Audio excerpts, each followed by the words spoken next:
ಧೂಳಿನ ಕಣಗಳು ಮತ್ತು ನೀರಾವಿಯನ್ನು ಕಾಣಬಹುದು. ಇದನ್ನು ನಾವು ವಾಯುಮಂಡಲ ಎಂದು ಕರೆಯುತ್ತೇವೆ. ನಮ್ಮ ಪೃಥ್ವಿಯ ಮೇಲಿರುವಂಥ ಅತಿ ಮುಖ್ಯವಾದಂಥ ಸಂಪನ್ಮೂಲಗಳಲ್ಲಿ ಅತಿ ಮುಖ್ಯವಾದಂಥ ಸಂಪನ್ಮೂಲ ನಮ್ಮ ವಾಯುಮಂಡಲ.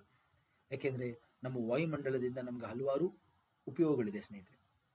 ಅದೇನು ಅಂತ ನಾವು ಇವತ್ತಿನ ತರಗತಿಯಲ್ಲಿ ತಿಳಿಯೋಣ. ಮೊದಲನೇದಾಗಿ ಅದರ ವಿಕಾಸ. ನಮ್ಮ ಪೃಥ್ವಿ ವಿಕಾಸ ಆದಾಗ ಅದರ ತಾಪಮಾನ ತುಂಬ ಹೆಚ್ಚಿತ್ತು ಸ್ನೇಹಿತರೆ. ಈ ರೀತಿ ತಾವು ಕಾಣ್ಬೋದು. ನಮ್ಮ ಸೂರ್ಯ ಮತ್ತು ನಮ್ಮ ಗ್ರಹನ ನೋಡ್ಬೋದು. ಇಲ್ಲಿ ನಮ್ಮ ಗ್ರಹ ನೋಡಿ, ಅದರ ಉಷ್ಣಾಂಶ ಈ ಥರ ತುಂಬ ಹೆಚ್ಚಿತ್ತು. ನಮ್ಮ ಉಷ್ಣಾಂಶ ಹೆಚ್ಚಿಸಿದಾಗ ಏನಾಗುತ್ತೆ, ಕಾಲಕ್ರಮೇಣ ನಿಧಾನವಾಗಿ ನಮ್ಮ ಪೃಥ್ವಿ ತಂಪಾಗುತ್ತೆ, ತಾಪಮಾನ ಕಡಿಮೆ ಆಗುತ್ತೆ. ಅದನ್ನು ನಾವು ತಂಪಾಗುವಿಕೆ ಅಂತ ಕರಿತೀವಿ, ಡಿಗ್ಯಾಸಿಂಗ್ ಅಂತ ಕರಿತೀವಿ ಇಂಗ್ಲೀಷಲ್ಲಿ. ತಾವು ಇಲ್ಲಿ ಕಾಣ್ಬೋದು, ಆ ಶಾಖ ಎಲ್ಲ ಕಡಿಮೆ ಆಗ್ತಾ ಇರೋದು. ಯಾವ ರೀತಿ ಧೂಳು, ಅನಿಲಗಳು, ಶಾಖ, ನೀರಾವಿ ಎಲ್ಲ ಹೋಗ್ತಾ ಇದೆ ನೋಡಿ ಗಾಳಿಗೆ, ಅದನ್ನು ತಾವು ಇಲ್ಲಿ ಕಾಣ್ಬೋದು. ಸೊ ಇದು ನಮ್ಮ ಪೃಥ್ವಿ ತಂಪಾಗ್ತಾ ಇದೆ, ತಂಪಾಗುವಿಕೆ ಅಂತ ಹೇಳಿ ಕರಿತೀವಿ. ಸೊ ಕಾಲಕ್ರಮೇಣ ನಮ್ಮ ಪೃಥ್ವಿ ತಂಪಾಗ್ತಾ ಹೋದಂಗೆ ನಮ್ಮ ಪೃಥ್ವಿಯ ಮೇಲ್ಭಾಗದಲ್ಲಿದ್ದಂಥ ಹಲವಾರು ಅನಿಲಗಳು ಹೊರಗಡೆ ಬಂದವು, ನೀರಾವಿ ಹೊರಗಡೆ ಬಂತು, ಧೂಳಿನ ಕಣಗಳು ಹೊರಗಡೆ ಬಂತು ಸ್ನೇಹಿತರೆ. ಅದಲ್ಲದೆ ನಮ್ಮ ವಾಯುಮಂಡಲಕ್ಕೆ ಅತಿ ಹೆಚ್ಚು ಪ್ರಮಾಣದಲ್ಲಿ ಅನಿಲಗಳು ಬಂದಿದ್ದು ಜ್ವಾಲಾಮುಖಿಯಿಂದ. ನಮ್ಮ ಪೃಥ್ವಿಯ ಎಲ್ಲ ಭಾಗದಲ್ಲೂ ಈ ಥರ ಜ್ವಾಲಾಮುಖಿಗಳಾದಾಗ ಧೂಳು, ಹೊಗೆ, ನೀರಾವಿ, ಕರೆಕ್ಟಾ, ಮತ್ತು ಈ ರೀತಿ ಲಾವಾ ರಸ ಎಲ್ಲ ಹೊರಗಡೆ ಬಂತು ಸ್ನೇಹಿತರೆ. ಲಾವಾ ರಸ ಭೂಮಿಯ ಮೇಲೆ ಬಂದು ಶಿಲೆಗಳಾಗಿ ಸಂಗ್ರಹ ಆದರೆ, ಧೂಳು, ಅನಿಲಗಳು, ನೀರಾವಿ ಎಲ್ಲ ನಮ್ಮ ವಾಯುಮಂಡಲವನ್ನು ಆವರಿಸಿ ಈ ರೀತಿ ಒಂದು ದೊಡ್ಡ ವಾಯುಮಂಡಲ ವಿಕಾಸಕ್ಕೆ ಕಾರಣ ಆಗಿದೆ ಸ್ನೇಹಿತರೆ. ಮೂರನೇ ಕಾರಣ ನಮ್ಮ ಪೃಥ್ವಿಯ ಗುರುತ್ವಾಕರ್ಷಣೆ. ನಮ್ಮ ಪೃಥ್ವಿಗೆ ಅದರದಾದಂಥ ಗುರುತ್ವಾಕರ್ಷಣೆ ಇರುವಂಥದ್ದು. ನಮ್ಮ ಪೃಥ್ವಿಯ ಗುರುತ್ವಾಕರ್ಷಣೆ ಇಲ್ಲ ಅಂದರೆ ಏನಾಗ್ತಿತ್ತು ಹೇಳಿ, ಈ ಧೂಳಿನ ಕಣಗಳೆಲ್ಲ ಆವಿಯಾಗಿ ಆಕಾಶ ಸೇರಿಬಿಡ್ತಾ ಇತ್ತು. ಮೊದಲ ನಮ್ಮ ಪೃಥ್ವಿಯ ಮೇಲೆ ಆದಷ್ಟು ಸಾಕಷ್ಟು ಪ್ರಮಾಣದಲ್ಲಿ ಅನಿಲಗಳು, ಧೂಳಿನ ಕಣಗಳು, ನೀರಾವಿ ಇರೋದಕ್ಕೆ ಮುಖ್ಯ ಕಾರಣನೇ ಗುರುತ್ವಾಕರ್ಷಣೆ. ನಮ್ಮ ಪೃಥ್ವಿಯ ಗುರುತ್ವಾಕರ್ಷಣೆ ಏನೋ ಸ್ವಲ್ಪ ಕಡಿಮೆ ಇದ್ದಿದ್ರೂ ಈ ಧೂಳು, ನೀರಾವಿ ಎಲ್ಲ ಆಕಾಶಕ್ಕೆ ಸೇರಿರ್ತಿತ್ತು ಸ್ನೇಹಿತರೆ, ಬಾಹ್ಯಾಕಾಶಕ್ಕೆ ಸೇರಿರ್ತಿತ್ತು. ತಾವಿಲ್ಲಿ ಕಾಣುತ್ತೆ ನಿಮಗೆ, ನಮ್ಮ ಪೃಥ್ವಿ ಇದು ನೆಲ ಭಾಗ, ಪೃಥ್ವಿಯ ಮೇಲ್ಭಾಗ, ಇದು ನಮ್ಮ ವಾಯುಮಂಡಲ ನೋಡಿ ಯಾವ ರೀತಿ ಮೇಲೆ ಹೋಗ್ತಾ ಹೋಗ್ತಾ ಹೋಗ್ತಾ ಇಲ್ಲಿ ಗ್ರಾವಿಟಿ ಕಡಿಮೆ ಆಗ್ತಿದ್ದಂಗೆ ನೋಡಿ ಬಾಹ್ಯಾಕಾಶ ಸಿಗುತ್ತೆ ನಮಗೆ. ಈ ಭಾಗದಲ್ಲಿ ಬಾಹ್ಯಾಕಾಶ ತಾವು ಇಲ್ಲಿ ಕಾಣಬಹುದು, ಗೊತ್ತಲ್ಲ. ಸೊ ಈ ರೀತಿ ನಮಗೆ ನಮ್ಮ ಪೃಥ್ವಿಯ ಸುತ್ತ ವಾಯುಮಂಡಲ ಇರೋದಕ್ಕೆ ಮೂರು ಕಾರಣಗಳು. ಒಂದು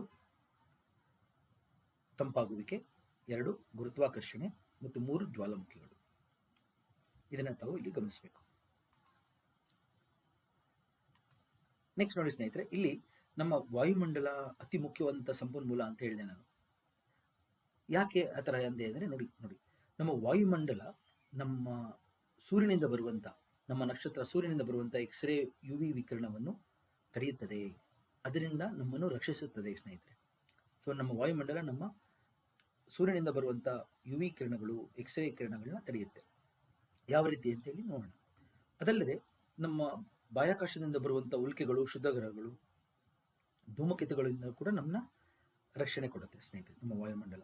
ಯಾಕೆಂದರೆ ಈ ಉಲ್ಕೆಗಳು, ಧೂಮಕೇತುಗಳು ನಮ್ಮ ವಾಯುಮಂಡಲ ಭೇದಿಸಿದಾಗ ವಾಯುಮಂಡಲದಲ್ಲಿ ಆಕ್ಸಿಜನ್ ಪ್ರಮಾಣ ಇರೋದ್ರಿಂದ ಅವೆಲ್ಲ ಬೆಂಕಿ ಎತ್ತಿ ಉರಿದೋಗುತ್ತೆ ಸ್ನೇಹಿತರೆ. ಈ ಕಾರಣದಿಂದ ನಮ್ಮ ವಾಯುಮಂಡಲ ನಮಗೆ ಒಂದು ರೀತಿಯ ರಕ್ಷಣೆ ಕೊಡುತ್ತೆ. ಅದಲ್ಲದೆ ನಮ್ಮ ಪೃಥ್ವಿಯ ಮೇಲಿರುವಂಥ ಎಲ್ಲ ನೀರು ಜಲಚಕ್ರದ ಮುಖಾಂತರ ಸ್ವಚ್ಛಗೊಳ್ಳುತ್ತೆ ಸ್ನೇಹಿತರೆ. ವಾಟರ್ ಸೈಕಲ್ ಅಂತ ಏನು ಕರಿತೀವಿ, ನಮ್ಮ ಪೃಥ್ವಿಯ ಮೇಲಿರುವಂಥ ನೀರೆಲ್ಲ ಜಲಚಕ್ರದ ಮುಖಾಂತರ ಹೋಗಿ ಸ್ವಚ್ಛಗೊಳ್ಳುತ್ತೆ. ತಾವು ಅದನ್ನು ಗಮನಿಸಬೇಕು. ಅದಲ್ಲದೆ ನಮಗೆ ನಮ್ಮ ಪೃಥ್ವಿಯ ಮೇಲಿರುವಂಥ ವಾಯುಮಂಡಲ ಹಲವಾರು ಮುಖ್ಯ ಅನಿಲಗಳು, like oxygen, carbon dioxide, nitrogen, ಇವುಗಳನ್ನ ನಮ್ಮ ಜೀವಿಗಳಿಗೆ, ಪ್ರಾಣಿಗಳಿಗೆ ಕೊಡುತ್ತೆ ಸ್ನೇಹಿತರೆ. ಎಲ್ಲ ಸಸ್ಯ ಮತ್ತು ಪ್ರಾಣಿಗಳಿಗೂ ಈ ಅಗತ್ಯವಾದಂಥ ಅನಿಲಗಳೇನಿದೆ, ಆಕ್ಸಿಜನ್ ಆಗಿರ್ಬೋದು, ಕಾರ್ಬನ್ ಡೈಆಕ್ಸೈಡ್ ಆಗಿರ್ಬೋದು, ಅವುಗಳು ನಮಗೆ ಸಿಗುತ್ತೆ. ಅಂದರೆ ನೀವು ಯೋಚನೆ ಮಾಡ್ಬೋದು, ನಮ್ಮ ಸಸ್ಯಗಳಿಗೆಲ್ಲ ಏನು ಬೇಕು, ಕಾರ್ಬನ್ ಡೈಆಕ್ಸೈಡ್ ಬೇಕು. ನಮಗೆಲ್ಲ ಏನು ಬೇಕು, ಎಲ್ಲ ಜೀವಿಗಳಿಗೂ ಆಕ್ಸಿಜನ್ ಬೇಕು. ಅದೆಲ್ಲ ನಮ್ಮ ವಾಯುಮಂಡಲ ಸಿಗ್ತಾ ಇದೆ, ಗೊತ್ತಾಯ್ತಲ್ಲ. ಸೊ ನಮ್ಮ ಜೀವಿಗಳ ವಿಕಾಸಕ್ಕೆ ಆಮ್ಲಜನಕ ಒದಗಿಸ್ತಾ ಇದೆ ನಮ್ಮ ವಾಯುಮಂಡಲ. ಅದಲ್ಲದೆ ನಮ್ಮ ಪೃಥ್ವಿ ವಾಯುಮಂಡಲದಲ್ಲಿ ಹಲವಾರು ಹಸಿರುಮನೆ ಅನಿಲಗಳಿದೆ. ಈ ಹಸಿರುಮನೆ ಅನಿಲಗಳು ಅಂದರೆ ಯಾವುದು, ಕಾರ್ಬನ್ ಡೈಆಕ್ಸೈಡ್ ಆಗಿರ್ಬೋದು, ಓಝೋನ್ ಆಗಿರ್ಬೋದು, chlorofluoro carbon, hydrofluoro carbon, correct, nitrogen compounds, ಇವೆಲ್ಲ ಏನಾಗುತ್ತೆ ನಮ್ಮ ಸೂರ್ಯನಿಂದ ಬರುವಂಥ ಶಾಖವನ್ನು ಉಳಿಸ್ಕೊಳ್ಳುತ್ತೆ. ಆ ಕಾರಣದಿಂದ ನಮ್ಮ ಪೃಥ್ವಿಯ ತಾಪಮಾನ ಹೆಚ್ಚಾಗುತ್ತೆ. ಇದನ್ನು ನಾವು ಹಸಿರುಮನೆ ಪರಿಣಾಮ ಅಂತ ಕರಿತೀವಿ. ಸೊ ಈ ಕಾರಣದಿಂದ ನಮ್ಮ ಪೃಥ್ವಿ ವಾಯುಮಂಡಲ ನಮ್ಮನ್ನು ಒಂದು ರೀತಿ ತಾಪಮಾನವನ್ನು ಹೆಚ್ಚಿಸಿ ಒಂದು ಒಳ್ಳೆ ವಾತಾವರಣ ಕೊಡುತ್ತೆ ಸ್ನೇಹಿತರೆ. ಈ ಅನಿಲಗಳಿಲ್ಲ ಅಂದಿದ್ದರೆ, ಕಾರ್ಬನ್ ಡೈಆಕ್ಸೈಡ್ ಇಲ್ಲ ಅಂದಿದ್ರೆ ಏನಾಗ್ತಿತ್ತು, ಬರುವಂಥ ಸೂರ್ಯನ ಶಾಖ ಎಲ್ಲ ವಾಪಸ್ ಬಾಹ್ಯಾಕಾಶಕ್ಕೆ ಹಿಂತಿರುಗಿ ನಮ್ಮ ಪೃಥ್ವಿಯ ತಾಪಮಾನ ಕಡಿಮೆ ಆಗಿರ್ತಿತ್ತು. ಸೊ ನಾನು ಏನು ಹೇಳಕ್ಕೆ ಟ್ರೈ ಮಾಡ್ತಾ ಇದ್ದೀನಿ ಅಂದರೆ, ಕಾರ್ಬನ್ ಡೈಆಕ್ಸೈಡ್ ತುಂಬ ಮುಖ್ಯವಾದ ಅನಿಲ. ಎಲ್ಲ ಕಡೆ ಕಾರ್ಬನ್ ಡೈಆಕ್ಸೈಡ್ನ ಕ್ಲೈಮೇಟ್ ಚೇಂಜ್ ಕಾನ್ಫರೆನ್ಸ್ಗಳಲ್ಲಿ ಬೈದು ಕಾರ್ಬನ್ ಡೈಆಕ್ಸೈಡ್ ಅಂದರೆ ತುಂಬ ಕೆಟ್ಟ ಅನಿಲ ಇರ್ಬೋದು ಅಂತ ಒಂದು ಊಹೆ ಬಂದ್ಬಿಟ್ಟಿರುತ್ತೆ ಎಲ್ಲರಿಗೂ. ಆದರೆ ಕಾರ್ಬನ್ ಡೈಆಕ್ಸೈಡಿಂದನೇ ನಮಗೆ ಇವತ್ತಿನ ದಿವಸ ಆಹಾರ ಸಿಗ್ತಾ ಇರೋದು. ಕಾರ್ಬನ್ ಡೈಆಕ್ಸೈಡಿಂದನೇ ನಮಗೆ ಇವತ್ತು ನಮ್ಮ ತಾಪಮಾನ ಈ ರೀತಿ ಜೀವಿಗಳ ವಿಕಾಸಕ್ಕೆ ಸೂಕ್ತವಾದಂಥ ವಾತಾವರಣ ಇರೋದು. ತಿಳಿತಲ್ಲ, ದ್ವಿತೀಯ ಸಂಶ್ಲೇಷಣೆ ಅಂತ ಏನು ಕರಿತೀವಿ, ಫೋಟೋಸಿಂಥಸಿಸ್ ಆಗ್ತಾ ಇರೋದೇ ಕಾರ್ಬನ್ ಡೈಆಕ್ಸೈಡಿಂದ ಇರೋದ್ರಿಂದ ಅದನ್ನು ನಾವು ಮರಿಬಾರ್ದು. ಸೊ ನಾವು ಇಲ್ಲಿ ಕ್ಲೈಮೇಟ್ ಚೇಂಜ್ ಬಗ್ಗೆನೂ ಮಾತಾಡ್ತೀವಿ ವಾಯುಗುಣಶಾಸ್ತ್ರದಲ್ಲಿ. ಇದು ವಾಯುಗುಣಶಾಸ್ತ್ರಕ್ಕೆ ಒಂದು ರೀತಿಯಾದ ಪರಿಚಯನ ಕೊಡ್ತಾ ಇದ್ದೀನಿ ಸ್ನೇಹಿತರೆ. ಇದೇ ರೀತಿ ನಾನು ಇಂಗ್ಲೀಷ್ನಲ್ಲಿ ಕೂಡ ನಮ್ಮ ವಾಯುಮಂಡಲದ ಉಪಯೋಗಗಳನ್ನ ಇಂಗ್ಲೀಷಲ್ಲಿ ಕೂಡ ಇಲ್ಲಿ ಬರ್ತಿದ್ದೇನೆ ನೋಡಿ. ಅವರ್ ಅಟ್ಮಾಸ್ಫಿಯರ್ ಏನಂತ ಕರಿತಾ ನೋಡಿ, ಜೀವರೇಖೆ ಅಂತ ಹೇಳಿ ಕರಿತಾ ಇದ್ದೀನಿ ನೋಡಿ. ಇದು ನಮ್ಮ ಎಕ್ಸ್ರೇ ಯುವಿಯಿಂದ ಪ್ರೊಟೆಕ್ಟ್ ಮಾಡ್ತಾ ಇದೆ ನಮ್ಮನ್ನ. ಮೀಟಿಯಾರ್, ಕಾಮೆಟ್ಸ್, ಆಸ್ಟ್ರಾಯ್ಡ್ಸಿಂದ ರಕ್ಷಣೆ ಕೊಡುತ್ತೆ. ಹಾಗೆ ನಮ್ಮ ಜಲಚಕ್ರದ ಮುಖಾಂತರ ನೀರನ್ನು ಸ್ವಚ್ಛಗೊಳಿಸುತ್ತೆ, ಅಗತ್ಯವಾದಂಥ ಅನಿಲಗಳನ್ನ ಒದಗಿಸುತ್ತೆ, ನಮಗೆ ಜೀವಿಗಳಿಗೆ ಬೇಕಾದಂಥ ಆಮ್ಲಜನಕ ಸಿಗುತ್ತೆ, ಮತ್ತು ಗ್ರೀನ್ ಹೌಸ್ ಗ್ಯಾಸಸ್ ಹಸಿರುಮನೆ ಅನಿಲಗಳಿಂದ ನಮ್ಮ ಪೃಥ್ವಿಯ ತಾಪಮಾನವನ್ನು ಹೆಚ್ಚಿಸಿ ಜೀವಿಗಳ ವಿಕಾಸಕ್ಕೆ ಸೂಕ್ತ ವಾತಾವರಣವನ್ನು ನಿರ್ಮಿಸಿದೆ ನಮ್ಮ ವಾಯುಮಂಡಲ. ಇದನ್ನು ತಾವು ಇಲ್ಲಿ ಮೊದಲು ಗಮನದಲ್ಲಿ ಇಟ್ಟುಕೊಳ್ಬೇಕು. ವಾಯುಮಂಡಲ ಅಂದ್ರೇನು, ಅದರ ಉಪಯೋಗಗಳೇನು ಅಂತ ಗೊತ್ತಿರಬೇಕು. ನೆಕ್ಸ್ಟ್ ನೋಡಿ ಸ್ನೇಹಿತರೆ, ಇಲ್ಲಿ ನಮ್ಮ ಸೂರ್ಯವನ್ನು ಕಾಣ್ಬೋದು ನೀವು. ನಮ್ಮ ನಕ್ಷತ್ರ ಏನಿದೆ, ನಮ್ಮ ಪೃಥ್ವಿಯನ್ನು ಕೂಡ ತಾವು ಕಾಣ್ಬೋದು. ನಮ್ಮ ಪೃಥ್ವಿ ಏನಿದೆ, ನಮ್ಮ ಪೃಥ್ವಿಯ ಅಚ್ಚು ತಾವು ಇಲ್ಲಿ ಕಾಣಿಸಿ, ಇಲ್ಲಿ ಆಕ್ಸಿಸ್ನ ನಾನು ಪಾಯಿಂಟಲ್ಲಿ ತೋರಿಸ್ತಾ ಇದ್ದೀನಿ ನೋಡಿ. ಆಕ್ಸಿಸ್ ಆಫ್ ದಿ ಅರ್ತ್ ಅಂದರೆ ಈ ಪೃಥ್ವಿಯ ಅಚ್ಚಿನ ಸುತ್ತ ನಮ್ಮ ಪೃಥ್ವಿ ತಿರುಗ್ತಾ ಇದೆ. ಪಶ್ಚಿಮದಿಂದ ಪೂರ್ವಕ್ಕೆ ತಿರುಗ್ತಾ ಇದೆ. ಹಂಗೆ ನಮ್ಮ ಪೃಥ್ವಿ ಎಷ್ಟು ಬಾಗಿದೆ ನೋಡಿ, 23 ಡಿಗ್ರಿ ಬಾಗಿದೆ. ಅದನ್ನು ತಾವು ಇಲ್ಲಿ ಕಾಣಬಹುದು. ಈ ಪೃಥ್ವಿ ಅಚ್ಚು ಏನಿದೆ ನೋಡಿ, ಆ ಪೃಥ್ವಿ ಅಚ್ಚು ನಮ್ಮ ಉತ್ತರದಲ್ಲಿ ಒಂದು ನಕ್ಷತ್ರ ಇದೆ, ಪೋಲರಿಸ್ ನಕ್ಷತ್ರ ಅಂತ. ಇದು ತುಂಬ ದೂರದಲ್ಲಿದೆ ಸ್ನೇಹಿತರೆ. ಇದು ಪೋಲರಿಸ್ ನಕ್ಷತ್ರ. ಇದು ಅರ್ಸಾ ಮೈನರ್ ಗುಂಪಿಗೆ ಸೇರುತ್ತೆ. ಇದನ್ನು ನಾವು ಉತ್ತರ ಧ್ರುವ ಅಂತೇಳಿ ಕರಿತೀವಿ. ಪೋಲರಿಸ್ ನಕ್ಷತ್ರ. ನಮ್ಮ ಪೃಥ್ವಿ ಅಚ್ಚು ಯಾವ ನಕ್ಷತ್ರದ ಕಡೆಗೆ ಬಾಗಿದೆ, ನಮ್ಮ ಪೃಥ್ವಿ ಅಚ್ಚು ಆಕಾಶದಲ್ಲಿ ಯಾವ ನಕ್ಷತ್ರದ ಕಡೆಗಿದೆ ಅಂದರೆ ಪೋಲರಿಸ್ ನಕ್ಷತ್ರದ ಕಡೆಗಿದೆ. ಇದು ಅರ್ಸಾ ಮೈನರ್ ಕಾನ್ಸ್ಟಲೇಷನಲ್ಲಿ 7 ನಕ್ಷತ್ರಗಳ ಗುಂಪು, ಅದು ಚಿಕ್ಕ ಗುಂಪು. ಅದರಲ್ಲಿ ಪೋಲರಿಸ್ ಅಂತ ಎಂಬ ನಕ್ಷತ್ರ ಇದೆ ಸ್ನೇಹಿತರೆ. ಅದರ ಕಡೆಗೆ ಬಾಗಿದೆ. ಎಷ್ಟು ಬಾಗಿದೆ? 23 ಡಿಗ್ರಿ ಬಾಗಿದೆ. ಇದನ್ನು ನಾವು ಉತ್ತರ ಧ್ರುವ ಅಂತ ಕರಿತೀವಿ. ಅದೇ ರೀತಿ ದಕ್ಷಿಣ ಧ್ರುವ ಅಂದರೆ ಯಾವುದು ಅಂದರೆ ನೋಡಿ, ಈ ಭಾಗ ನಾರ್ತ್ ಪೋಲ್. ಅದಕ್ಕೆ ಈ ಭಾಗಕ್ಕೆ ನಾರ್ತ್ ಪೋಲ್ ಅಂತ ಹೇಳಿ ಹೆಸರು ಬಂದಿರೋದು, ಗೊತ್ತಾಯ್ತಲ್ಲ. ಈ ಭಾಗಕ್ಕೆ ನಾರ್ತ್ ಪೋಲ್ ಅಂತ ಹೆಸರು ಏನಕ್ಕೆ ಬಂತು ಅಂದರೆ ಪೋಲರಿಸ್ ನಕ್ಷತ್ರದ ಕಡೆಗಿದೆ ಈ ಜಾಗಕ್ಕೆ ನಾರ್ತ್ ಪೋಲ್. ಅದರ ವಿರುದ್ಧ ದಿಕ್ಕಲ್ಲಿರೋದೆ ಸೌತ್ ಪೋಲ್. ಇನ್ನೊಂದು ಒಳ್ಳೆ ಮಾಹಿತಿ ಕೊಡ್ತಾ ಇದ್ದೀನಿ ನೋಡಿ ಸ್ನೇಹಿತರೆ. ನಮ್ಮ ಸೌತ್ ಪೋಲ್ ಯಾವ ನಕ್ಷತ್ರದ ಕಡೆಗಿದೆ ಅಂತ ಕೇಳ್ಬೋದು ನೋಡಿ. ನಮ್ಮ ಸೌತ್ ಪೋಲ್ ಕೂಡ ಒಂದು ನಕ್ಷತ್ರದ ಕಡೆಗೆ ಬಾಗಿದೆ, ಅದೇ ಸಿಗ್ಮಾ ಆಕ್ಟ್ಯಾಂಟಿಸ್. ಇದನ್ನು ಸೌತ್ ಸ್ಟಾರ್ ಅಂತ ಕರಿತೀವಿ ನೋಡಿ. ಸಿಗ್ಮಾ ಆಕ್ಟ್ಯಾಂಟಿಸ್ ಎಂಬ ನಕ್ಷತ್ರ ನಮ್ಮ ಸೌತ್ ಪೋಲ್ ಕಡೆಗಿದೆ, ದಕ್ಷಿಣ ಧ್ರುವದ ಕಡೆಗೆ. ಉತ್ತರ ಧ್ರುವ ಯಾವುದ್ರ ಕಡೆಗಿದೆ? ಪೋಲರಿಸ್ ನಕ್ಷತ್ರ, ನಾರ್ತ್ ಸ್ಟಾರ್. ಈ ನಾರ್ತ್ ಸ್ಟಾರ್ ತುಂಬ ಮುಖ್ಯ ಸ್ನೇಹಿತರೆ, ಯಾಕೆಂದರೆ ಉತ್ತರ ಗೋಲಾರ್ಧದ ಎಲ್ಲ ಕಡೆಯಿಂದಲೂ ನಮಗೆ ಇದು ಕಾಣುತ್ತೆ ನಾರ್ತ್ ಸ್ಟಾರ್. ಹಿಂದೆ ಕಾಡುಗಳಲ್ಲಿ ರಾತ್ರಿ ಹೊತ್ತು ಅಥವಾ ಸಮುದ್ರಗಳಲ್ಲಿ ನಮಗೆ ದಿಕ್ಕು ಯಾವುದು ಅಂತ ತಿಳಿಬೇಕಾದ್ರೆ ನಕ್ಷತ್ರ ನೋಡ್ತಾ ಇದ್ರು ಜನ. ಈಗೆಲ್ಲ ಮೊಬೈಲ್ ಫೋನ್ಗಳು, ಕಂಪಾಸ್ಗಳು, ಮ್ಯಾಪ್ಗಳೆಲ್ಲ ಬಂದಿದ ಮೇಲೆ ಈ ಥರ ನಕ್ಷತ್ರಗಳು ನೋಡೋದನ್ನು ಸ್ವಲ್ಪ ಕಮ್ಮಿ ಆಗಿದೆ. ಆದರೂ ಇವತ್ತಿನೂ ಕೂಡ ನಾವು ಉತ್ತರ ಗೋಲಾರ್ಧ ಯಾವ ಕಡೆ ಅಂದರೆ ನಾವು ನಕ್ಷತ್ರಗಳನ್ನ ನೋಡಿ ನಾವು ಹೇಳ್ಬೋದು, ಗೊತ್ತಾಯ್ತಲ್ಲ. North star, Polaris star. ಇದು ಸೌತ್ ಪೋಲ್ ಯಾವ ಕಡೆಗಿದೆ? ಸಿಗ್ಮಾ ಆಕ್ಟ್ಯಾಂಟಿಸ್. ಓಕೆ, ಇಲ್ಲಿ ನಮ್ಮ ಸೂರ್ಯ ಕಾಣ್ತಾ ಇದೆ ನೋಡಿ. ಇಲ್ಲಿ ನಮ್ಮ ನಕ್ಷತ್ರ ಸೂರ್ಯ, ಆದಿತ್ಯ, ಸನ್, ಕರೆಕ್ಟಾ? ನೆಕ್ಸ್ಟ್ ನೋಡಿ, ಇದರಲ್ಲಿ ನೋಡಿ, ಇವಾಗ ನಿಮಗೆ ಅರ್ಥ ಆಗುತ್ತೆ ನೋಡಿ. ಇದು ನಮ್ಮ ಸೂರ್ಯ, ನಮ್ಮ ನಕ್ಷತ್ರ. ಇದು ನಮ್ಮ ಪೃಥ್ವಿ ಉತ್ತರ ಭಾಗದಲ್ಲಿ ನೋಡಿ ಪೋಲರಿಸ್ ನಕ್ಷತ್ರ ಇದೆ, ಹಂಗೆ ದಕ್ಷಿಣಕ್ಕೆ ಸಿಗ್ಮಾ ಆಕ್ಟ್ಯಾಂಟಿಸ್. ಈ ರೀತಿ ತೋರಿಸ್ತಾ ಇದ್ದೀನಿ ನೋಡಿ. ಒಳ್ಳೊಳ್ಳೆ ಚಿತ್ರಗಳ ಮುಖಾಂತರ ನಿಮಗೆ ತೋರಿಸ್ತೀನಿ. ಇದು UPSC KPSC ಎಲ್ಲ ಎಕ್ಸಾಮ್ಸಲ್ಲೂ ಕೇಳ್ಬೋದು ಇದನ್ನು. ದಕ್ಷಿಣ ಧ್ರುವ ಯಾವ ನಕ್ಷತ್ರದ ಕಡೆಗಿದೆ, ಗೊತ್ತಾಯ್ತಲ್ಲ. ಹಂಗೆ ನೆಕ್ಸ್ಟ್ ನೋಡಿ ಸ್ನೇಹಿತರೆ, ನಮ್ಮ ಪೃಥ್ವಿಯ ದೈನಂದಿನ ಗತಿ ಗಮನಿಸಿ. ನಮ್ಮ ಸೂರ್ಯ ಇಲ್ಲಿದ್ದಾನೆ, ಹಂಗೆ ನಮ್ಮ ಪೃಥ್ವಿಯ ದೈನಂದಿನ ಗತಿ ನೋಡಿ.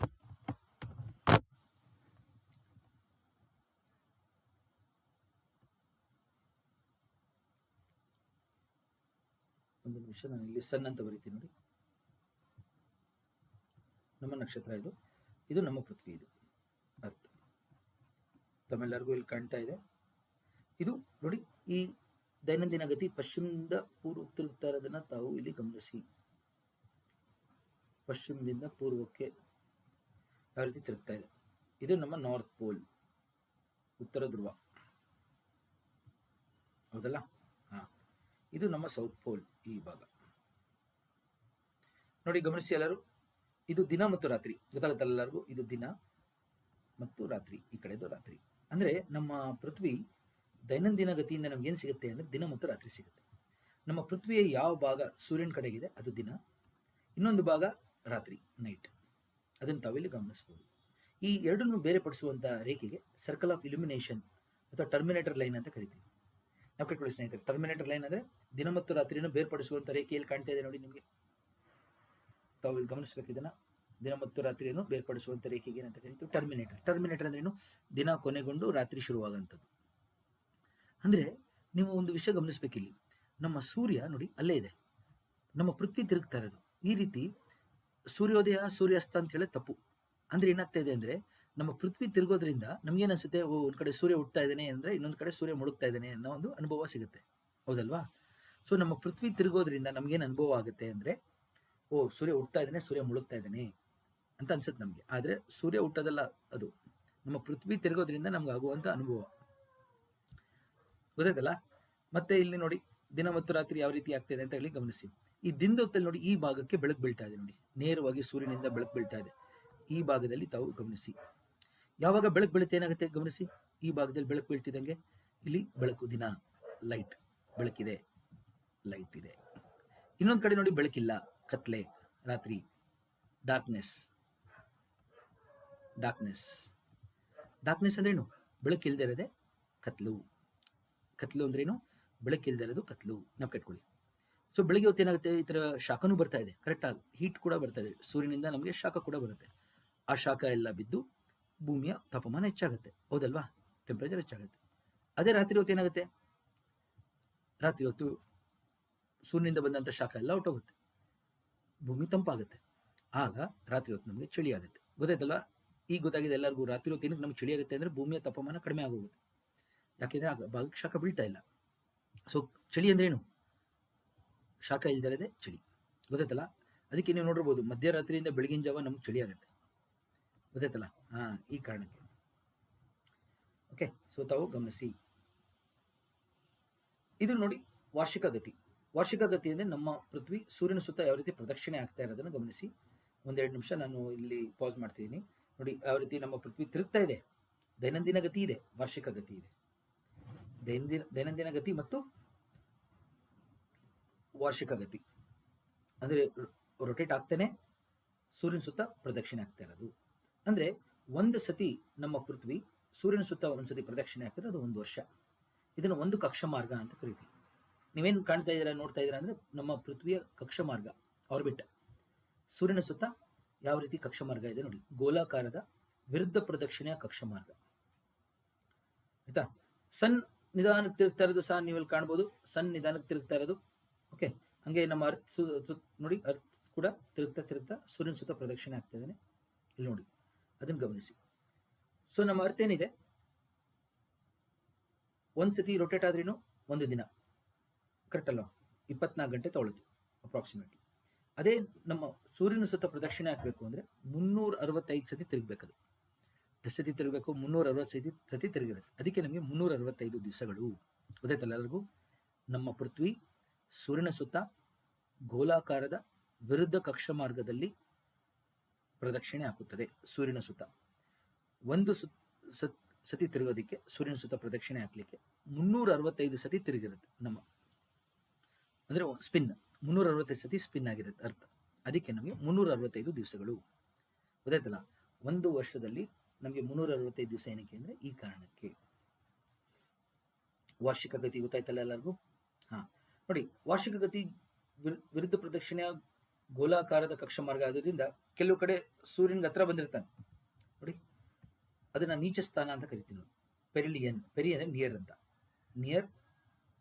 ಹೀಲಿಯೋ ಅಂದರೆ ಸನ್ ಅಂತ ನೋಡಿ, ಸನ್, ಹೀಲಿಯೋ, ನಿಯರ್ ಸನ್. ಸೂರ್ಯನಿಗೆ ಹತ್ತಿರವಾಗಿ ಬಂದಿರೋದನ್ನ ನೀಚ ಸ್ಥಾನ. ಕನ್ನಡದವ್ರು ಯಾರು ಇದ್ರೆ ಪ್ಲೀಸ್ ದಯವಿಟ್ಟು ನೋಡಿ. ಕೆಲವುದಕ್ಕೆ ನಾನು ಅನುವಾದ ಮಾಡಿದ್ದೀನಿ, ಕೆಲವುದಕ್ಕೆ ಅನುವಾದ ಮಾಡೋಕ್ಕಾಗಿಲ್ಲ. ನಾವು ಅನಿಮೇಷನ್ ಮಾಡೋದ್ರಲ್ಲಿ ಸಮಯ ತಗೊಂಡಿದ್ದೇನೆ, ಆ ಕಾರಣಕ್ಕೋಸ್ಕರ. ಹಾಗೆ ದೂರ ಹೋದಾಗ ನೋಡಿ, ಎಫಿಲಿಯನ್, ಫಾರ್ ಸನ್ ಅಂತ, ಸನ್ನಿಂದ ದೂರ ಅಂತ. ಅಪ್ರಾಕ್ಸಿಮೇಟ್ ಆಗಿ ನಾವು ಕಟ್ಕೊಳ್ಳಿ ನೋಡಿ, 152 ದಶಲಕ್ಷ ಕಿಲೋಮೀಟರ್ಗಳು, 147.8 ಬರುತ್ತೆ ದಶಲಕ್ಷ ಕಿಲೋಮೀಟರ್ಗಳು. ಅಪ್ರಾಕ್ಸಿಮೇಟ್ ಆಗಿ ನೀವು ನಾವು ಕಟ್ಕೊಳ್ಳಿ. ಸೊ ಉಚ್ಚ ಸ್ಥಾನ ಎಷ್ಟಿರು, ನೀಚ ಸ್ಥಾನ ಎಷ್ಟು. ಉಚ್ಚ ಸ್ಥಾನ ಅಂದ್ರೆ ದೂರ, ಪೃಥ್ವಿ ಮತ್ತು ಸೂರ್ಯನ ಮಧ್ಯೆ ಅಂತರ ಹೆಚ್ಚಿರೋದು. ನೀಚ ಸ್ಥಾನ ಅಂದ್ರೆ ಅಂತರ ಕಮ್ಮಿ ಇರೋದು. ಸರಾಸರಿ ಅಂತರ ಎಷ್ಟಿರುತ್ತೆ ನೋಡಿ, ಗಮನಿಸಿ ಅದನ್ನ. ಇಲ್ಲಿ ನೋಡಿ, ಸರಾಸರಿ ಅಂತರ ನೋಡಿ 150 ದಶಲಕ್ಷ ಕಿಲೋಮೀಟರ್ಗಳು. ಎರಡನ್ನ ಆ್ಯಡ್ ಮಾಡಿ ಡಿವೈಡ್ ಬೈ 2, ಎರಡನ್ನ ಆ್ಯಡ್ ಮಾಡಿ ಅಪ್ರಾಕ್ಸಿಮೇಟ್ ಆಗಿ ಡಿವೈಡ್ ಬೈ 2 ಮಾಡಿದ್ರೆ ಕೇಳ್ತಾರೆ. ಸೊ ಸರಾಸರಿ ಅಂತರ ಎಷ್ಟಿರುತ್ತದೆ, ಅದನ್ನು ನಾವು ಖಗೋಳ ವಿಜ್ಞಾನದ ಘಟಕ, ಖಗೋಳ ವಿಜ್ಞಾನದ ಘಟಕ ಅಂತ ಹೇಳಿ ಕರಿತೀವಿ. Astronomical unit. Astronomical unit 1 AU ಅಂದರೆ ಎಷ್ಟು ಬರುತ್ತೆ ಅಂದರೆ 150 ದಶಲಕ್ಷ ಕಿಲೋಮೀಟರ್ಗಳು. ಇದನ್ನು ನೆನಪಿಟ್ಕೊಳ್ಳಿ. ಅಂದರೆ ನಮ್ಮ ಸೂರ್ಯನಿಂದ ನಮ್ಮ ಅಂತರ ಎಷ್ಟು ಅಂದರೆ 1 AU ಅನ್ಬೇಕು ನೀವು. 1 AU ಅಂದರೆ ಎಷ್ಟು ಬರುತ್ತೆ, 150 ದಶಲಕ್ಷ ಕಿಲೋಮೀಟರ್ಗಳು. ಆಯ್ತಾ, ಇದನ್ನು ತಾವು ಇಲ್ಲಿ ಗಮನಿಸಬೇಕು. ಅಂದರೆ ನಮ್ಮ ಸೌರವ್ಯೂಹದೊಳಗೆ ನಾವು ಯಾವುದೇ ಒಂದು ನಮ್ಮ ಗ್ರಹಗಳ ಮಧ್ಯ ಅಂತರ ನೋಡಬೇಕಾದ್ರೆ ಇದನ್ನು ಯೂಸ್ ಮಾಡ್ತೀವಿ. ಖಗೋಳ ವಿಜ್ಞಾನದ ಘಟಕ ಹೇಳ್ತೀವಿ. ಸೂರ್ಯನಿಂದ ಜುಪಿಟರ್, ಸೂರ್ಯನಿಂದ ಯುರೇನಸ್, ನೆಪ್ಟ್ಯೂನ್ ಅಂತರ ಹೇಳಬೇಕಾದ್ರೆ ನಾವು AU ಯೂನಿಟ್ನ ಬಳಸ್ತೀವಿ ಸ್ನೇಹಿತರೆ. ಇದನ್ನು ನಾವು ಸೋಲಾರ್ ಸಿಸ್ಟಮ್ ಕ್ಲಾಸಲ್ಲೂ ನೋಡಿದ್ದೀವಿ. ಅದನ್ನು ನಾನು ಇನ್ನೊಂದು ಬಾರಿ ಎಕ್ಸ್ಪ್ಲೇನ್ ಮಾಡ್ತೀನಿ ಮುಂದಕ್ಕೆ. ಸ್ನೇಹಿತರೆ, ನಾನು ಇನ್ನು ಮುಂದೆ ಹಲವಾರು ತರಗತಿಗಳನ್ನ ಮಾಡ್ತೀನಿ. ಎಲ್ಲ ಥರ ಮಾಹಿತಿಯನ್ನು ಹೆಚ್ಚಾಗಿ ಕೊಡ್ತೀನಿ ಸ್ನೇಹಿತರೆ. ನೀವೇನು ಮಾಡಬೇಕು, ಹೆಚ್ಚಿನ ಸಂಖ್ಯೆಯಲ್ಲಿ ತಾವು ಇದನ್ನು ನೋಡೋದ್ರಿಂದ ನಮಗೊಂದು ಪ್ರೋತ್ಸಾಹ ಸಿಗುತ್ತೆ. ಆಯಿತಾ, ಇಲ್ಲಿ ನೋಡಿ, ಸೂರ್ಯನಿಂದ ನಮಗೆ ಬರುವಂಥ ಬೆಳಕು, ಸೂರ್ಯ ಇದೆ, ಅದರಿಂದ ನಮಗೆ ಬರುವಂಥ ಬೆಳಕು ಎಷ್ಟು ಸಮಯ ತೆಗೆದುಕೊಳ್ಳುತ್ತೆ ಅಂತ ನೋಡೋಣ. ನಮಗೆಲ್ಲರಿಗೂ ಗೊತ್ತಿದೆ, speed is equal to distance by time. ಹೌದಾ, ನಮಗೆ ಈಗ ಟೈಮ್ ಬೇಕು. Time is equal to distance by speed. ಹೌದಲ್ಲ, ಡಿಸ್ಟೆನ್ಸ್ ಎಷ್ಟು ನೋಡಿದ್ವಲ್ಲ, 150 ಮಿಲಿಯನ್. ಮಿಲಿಯನ್ ಅಂದರೆ ದಶಲಕ್ಷ ಅಂದರೆ 60. ಕಿಲೋಮೀಟರ್, ಕಿಲೋ ಅಂದ್ರೆ ಏನು, 30 ಮೀಟರ್ ಬಂತು ನೋಡಿ. Divide by speed of light ಎಷ್ಟು, ಯಾಕೆಂದರೆ ಬೆಳಕಿನ ಬಗ್ಗೆ ಮಾತಾಡ್ತಾರೆ ನಾವು. ಬೆಳಕಿನ ವೇಗ ಗೊತ್ತಿದೆ ಎಲ್ಲರಿಗೂ, 3 × 10⁸ ಮೀಟರ್ ಪರ್ ಸೆಕೆಂಡ್. ನೋಡಿ, ಎರಡನ್ನು ಕ್ಯಾನ್ಸಲ್ ಮಾಡೋಣ. ಮೀಟರ್ ಕ್ಯಾನ್ಸಲ್ ಆಗುತ್ತೆ ಈಗ, ಯಾಕೆಂದರೆ ಮೇಲ್ಗಡೆ ಮೀಟರ್ ಇದೆ, ಕೆಳಗಡೆ ಮೀಟರ್ ಇದೆ. ಅವೆರಡು ಯೂನಿಟ್ ಕ್ಯಾನ್ಸಲ್ ಆಗಿದ್ರೆ ಇಲ್ಲಿ ನೋಡಿ, ಇದನ್ನು ಕ್ಯಾನ್ಸಲ್ ಮಾಡ್ತೀನಿ, ಇದು ಕ್ಯಾನ್ಸಲ್, ಇದು ಕ್ಯಾನ್ಸಲ್. ಹೌದಾ, ಸೆಕೆಂಡ್ಸ್ ಕೆಳಗಡೆ ಇದೆ ನೋಡಿ, ಮೀಟರ್ ಪರ್ ಸೆಕೆಂಡ್ ಅಂತ ಮೇಲ್ಗಡೆ ಬರುತ್ತೆ. ಈಗ ನೆಕ್ಸ್ಟ್ ಗಮನಿಸಿ ಎಲ್ಲರಿಗ ಏನಾಗುತ್ತೆ, ಇದನ್ನ ಇಲ್ಲಿ ಮಾಡಿ 150 ಆಯಿತು ಇಂಟು 10⁻, ಇಲ್ಲಿ ನೋಡಿ 6 + 3 9 ಆಯ್ತಲ್ವಾ. ಕೆಳಗಡೆ ಡಿವೈಡ್ ಬೈ 3 × 10⁸ ಸೆಕೆಂಡ್ಸ್ ಬಂತು. ಸೆಕೆಂಡ್ಸ್ ಕೆಳಗಡೆಯಿಂದ ಮೇಲೆ ಹೋಗಿದೆ. ಹೌದಾ, ಇಲ್ಲಿ ನೋಡಿ, ಇಲ್ಲಿ 10 ಮೇಲೆ 9 ಇದೆ, ಇದರಲ್ಲಿ 10 ಮೇಲೆ 8 ಇದೆ ನೋಡಿ. 10⁻9 10⁸. ಇವೆರಡನ್ನ ಮೇಲ್ಗಡೆ ತೊಗೊಂಡೋಗೋಣ. ಹಾಗೆ ಇಲ್ಲಿ ಇದು ಮಾಡಿ ನೋಡಿ, ಇಲ್ಲಿ ಎಷ್ಟು 50 ಬರುತ್ತೆ ಇಲ್ಲಿ, ಕರೆಕ್ಟಾ. 150 ಡಿವೈಡ್ ಬೈ 3. ಸೊ ಕರೆಕ್ಟಾಗಿ ಎಷ್ಟು ಬರ್ತಾ ಇದೆ ನೋಡಿ, 500 ಸೆಕೆಂಡ್ಗಳು ಬಂತಾ ಎಲ್ಲರಿಗೂ. ಏಕೆಂದರೆ ಇಲ್ಲಿ ಮೇಲ್ಗಡೆ ಹೋದಾಗ 10⁻9 - 8 10 ಬರುತ್ತೆ. 50 ಆಯಿತು, 500 ಸೆಕೆಂಡ್. 500 second time ತೊಗೊಳುತ್ತೆ. ಸೂರ್ಯನಿಂದ ಬರುವಂಥ ಬೆಳಕು 500 ಸೆಕೆಂಡ್. ಇದನ್ನು 60 ಮೇಲೆ ಡಿವೈಡ್ ಬೈ 60 ಮಾಡಿ ಮಿನಿಟಲ್ಲಿ ಬರುತ್ತೆ. 8.3 ಅಪ್ರಾಕ್ಸಿಮೇಟ್ಲಿ ಮಿನಿಟ್ಸ್. ಓಕೆ, ನಾವು ಕಟ್ಕೊಳ್ಳಿ, 8.3 ಮಿನಿಟ್ಸ್ ಟೈಮ್ ತೊಗೊಳುತ್ತೆ ಸೂರ್ಯನಿಂದ ಹೊರಟು ಅಂದ್ಕೊಳ್ಳಿ. ಕರೆಕ್ಟಾಗಿ ಈಗ ಬೆಳಕು ಬರ್ತಾ ಇರೋದಲ್ಲ, ಈಗ ಬೆಳಕೇನು ನಮ್ಮ ಭೂಮಿ ಮೇಲೆ ರೀಚ್ ಆಗ್ತಿದೆ, ಅದು 8 ನಿಮಿಷದಿಂದ ಹೊರಟಿದೆ ಸನ್ನಿಂದ ಅಂತ. ಗೊತ್ತಾಯ್ತಲ್ಲ ಎಲ್ಲರಿಗೂ. ಸೊ ಈ ರೀತಿ ಇದನ್ನು ಕೇಳ್ತಾರೆ, ಸೂರ್ಯನಿಂದ ಬೆಳಕು ಎಷ್ಟು ಸಮಯದಲ್ಲಿ ಭೂಮಿಗೆ ರೀಚ್ ಆಗುತ್ತೆ ಅಂತ. ತಾವು ಇದನ್ನು ಗಮನಿಸಬೇಕು. ಇದು ಒಂದು. ನೆಕ್ಸ್ಟ್ ನೋಡಿ, ತಾವು ಇಲ್ಲಿ ಗಮನಿಸಿ, ನಮ್ಮ ಪೃಥ್ವಿ ಬಾಗುವಿಕೆ ಇಲ್ಲದಿದ್ದರೆ ಏನಾಗುತ್ತಿತ್ತು ಅದನ್ನು ನೋಡೋಣ. ನಮ್ಮ ಪೃಥ್ವಿ ಈ ಥರ ಇದ್ದರೆ ನೋಡಿ, ಸೂರ್ಯನ ಕಿರಣಗಳು ನೇರವಾಗಿ ಈಕ್ವೇಟರ್ ಮೇಲೆ ಬೀಳುತ್ತೆ. ಅವಾಗ ಅದನ್ನು ನಾವು ಈಕ್ವಿನಾಕ್ಸ್ ಅಂತ ಕರಿತೀವಿ. ಈಕ್ವಿನಾಕ್ಸ್ ಅಂದಾಗ ಏನಾಗುತ್ತೆ, ದಿನ ಮತ್ತು ರಾತ್ರಿ ಸಮ ಆಗೋಗುತ್ತೆ. ನಮ್ಮ ಪೃಥ್ವಿ ಏನಾದ್ರು ಬಾಗುವಿಕೆ ಇಲ್ಲದಿದ್ದರೆ ವರ್ಷ ಪೂರ್ತಿ ನಮಗೇನಾಗ್ತಿತ್ತು, ದಿನ ಮತ್ತು ರಾತ್ರಿ ಸಮ ಇರ್ತಿತ್ತು. 12 ಗಂಟೆ ದಿನ, 12 ಗಂಟೆ ರಾತ್ರಿ ಎಲ್ಲ ಕಡೆ. ಏನು ವಾತಾವರಣದಲ್ಲಿ ಬದಲಾವಣೆಗಳೇ ಇರ್ತಿರಲಿಲ್ಲ. ಅದನ್ನು ಗಮನಿಸಿ ಇಲ್ಲಿ, ಗೊತ್ತಾಯ್ತಲ್ಲ? ಓಕೆ, ವರ್ಷ ಪೂರ್ತಿ ದಿನ ಮತ್ತು ರಾತ್ರಿ ಸಮ ಇರ್ತಿತ್ತು. ಈಗ ಬಾಗುವಿಕೆ ಇದೆ ನೋಡಿ, ಬಾಗುವಿಕೆ ಇರೋದ್ರಿಂದ ಈ ಥರ ಓರೆ ಆಗಿರೋದ್ರಿಂದ ನೋಡಿ, ಸೂರ್ಯನ ಕಿರಣಗಳು ನಮ್ಮ ಯಾವುದೋ ಒಂದು 23 ಡಿಗ್ರಿ ಬಾಗಿರೋದ್ರಿಂದ ಕರ್ಕಟ ಸಂಕ್ರಾಂತಿ ಇಲ್ಲ ಮಕರ ಸಂಕ್ರಾಂತಿ ಮೇಲೆ ಬೀಳುತ್ತೆ. ಕರ್ಕಟ ಸಂಕ್ರಾಂತಿ ಅಥವಾ ಮಕರ ಸಂಕ್ರಾಂತಿ ಮೇಲೆ ಬಿದ್ದಾಗ ನಮಗೆ ಈ ಥರ ಬೇಸಿಗೆಗಾಲ, ಚಳಿಗಾಲ ಆಗುತ್ತೆ ನೋಡಿ. ಸೂರ್ಯ ಈಗ ಉತ್ತರ ಗೋಲಾರ್ಧಕ್ಕಿದ್ದಾರೆ ಅಂದ್ಕೊಳ್ಳಿ, ಅವಾಗ ಏನಾಗುತ್ತೆ, ಉತ್ತರದಲ್ಲಿ ಜಾಸ್ತಿ ಶಾಖ ಬೀಳ್ತಾ ಇರೋದ್ರಿಂದ ನಮಗೆ ಇಲ್ಲಿ ಬೇಸಿಗೆ, ಉತ್ತರಕ್ಕೆ ಬೇಸಿಗೆ, ಉತ್ತರಕ್ಕೆ. ದಕ್ಷಿಣಕ್ಕೆ ಅವಾಗ ಕಡಿಮೆ ಶಾಖ ಬೀಳ್ತಾ ಇರೋದ್ರಿಂದ ಅದನ್ನ ನಾವು ಚಳಿಗಾಲ ಅಂತ ಕರಿತೀವಿ, ಗೊತ್ತಾಯ್ತಲ್ಲ? ಬಾಗುವಿಕೆ ಇರೋದ್ರಿಂದ ನಮಗೆ ಬೇಸಿಗೆ, ಚಳಿ ಈ ಥರ ವಾತಾವರಣದಲ್ಲಿ ಬದಲಾವಣೆ ಆಗ್ತಾ ಇರೋದು ತಾವು ಗಮನಿಸ್ಬೇಕೆಲ್ಲರೂ ಸ್ನೇಹಿತರೆ. ಇದನ್ನು ಬಾಗುವಿಕೆ ಇಲ್ಲದಿದ್ದರೆ ಏನಾಗ್ತಿತ್ತು, ದಿನ ಮತ್ತು ರಾತ್ರಿ ಸಮ ಆಗಿರೋದು ಎಲ್ಲ ಕಡೆ. ಈಗ ಪೃಥ್ವಿಯ ಬಾಗುವಿಕೆ ಇರೋದ್ರಿಂದ ಏನಾಗುತ್ತೆ, ನಮಗೆ ಸೂರ್ಯ ಉತ್ತರಕ್ಕೂ ಮತ್ತು ದಕ್ಷಿಣಕ್ಕೂ ಹೋಗ್ತಾನೆ. ಎಷ್ಟು ಹೋಗ್ತಾನೆ, 23 ಡಿಗ್ರಿವರೆಗೂ ಹೋಗ್ತಾನೆ. ಅಲ್ಲಿವರೆಗೂ ಸೂರ್ಯನ ಕಿರಣಗಳು ನೇರವಾಗಿರುತ್ತೆ. ಇಲ್ಲಿಂದ ಮೇಲೆ ಭಾಗಕ್ಕೆಲ್ಲ ಓರೆ ಕಿರಣಗಳು ಬೀಳುತ್ತೆ, ಗೊತ್ತಾಯ್ತಲ್ಲ?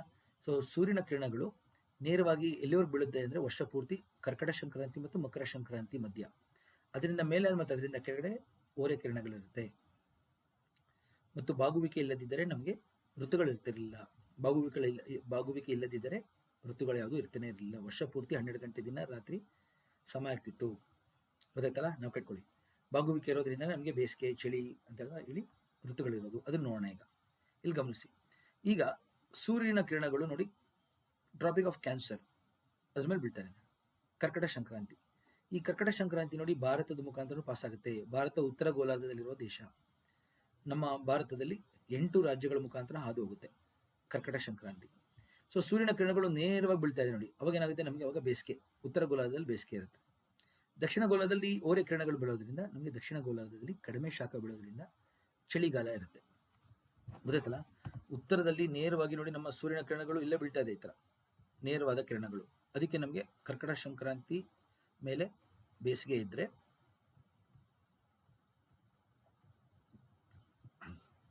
ಬೇಸಿಗೆನಲ್ಲಿ ಏನಾಗುತ್ತೆ, ದಿನ ಜಾಸ್ತಿ ಇರುತ್ತೆ, ರಾತ್ರಿ ಕಡಿಮೆ ಇರುತ್ತೆ. ಅದನ್ನೇ ನಾವು ಸಾಲ್ ಸ್ಟೈಸ್ ಅಂತ ಕರೆಯೋದು. ಸಾಲ್ ಅಂದರೆ ಸನ್, ಸ್ಟೈಸ್ ಅಂದರೆ ವ್ಯತ್ಯಾಸ. ನಾವು ಕಟ್ಕೊಳ್ಳಿ ಸ್ನೇಹಿತರೆ, ಸಾಲ್ ಸ್ಟೈಸ್.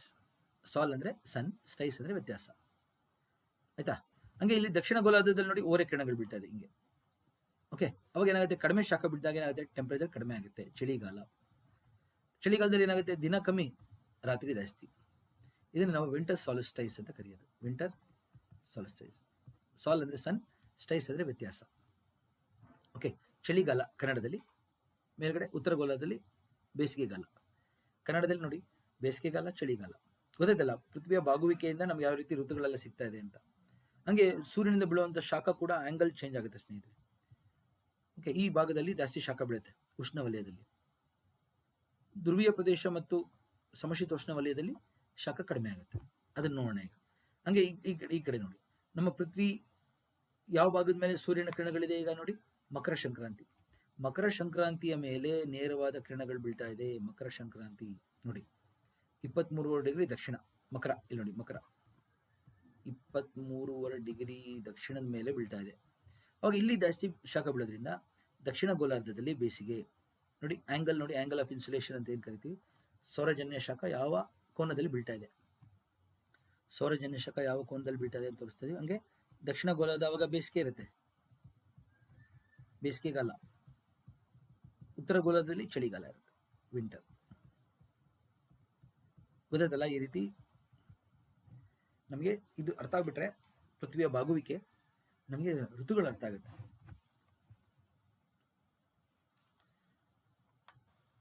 ಇಲ್ಲಿ ನೋಡಿ ಸ್ನೇಹಿತರೆ, ಸೊ ಇದು ನಮ್ಮ ಸೂರ್ಯ ಮಧ್ಯದಲ್ಲಿ.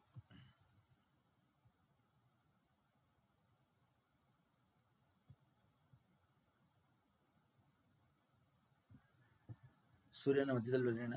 ಇಲ್ಲಿ ಸನ್,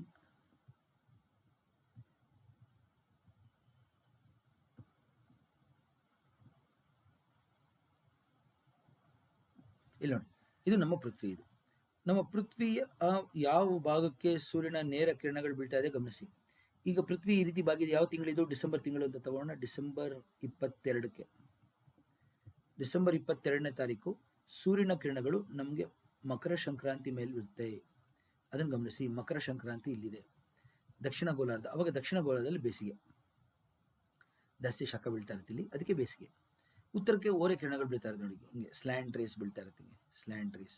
ಅವಾಗ ಏನಾಗುತ್ತೆ, ಡಿಸ್ಟ್ರಿಬ್ಯೂಟ್ ಆಗೋಗುತ್ತೆ. ಇವಾಗ ನೀವು ಒಂದು ಟಾರ್ಚ್ ಇಟ್ಕೊಂಡು ಒಂದು ಕಡೆಗೆ ಇಟ್ಕೊಂಡ್ರೆ ಜಾಸ್ತಿ ಬೆಳಕಲ್ಲಿ ಹೋಗ್ತಾ ಇರುತ್ತೆ, ಮೇಲ್ಗಡೆಗೆ ನೋಡಿ ಹಿಂಗೆ ಓರೆ ಹೋಗ್ತಾ ಇರುತ್ತೆ, ಆ ಥರ.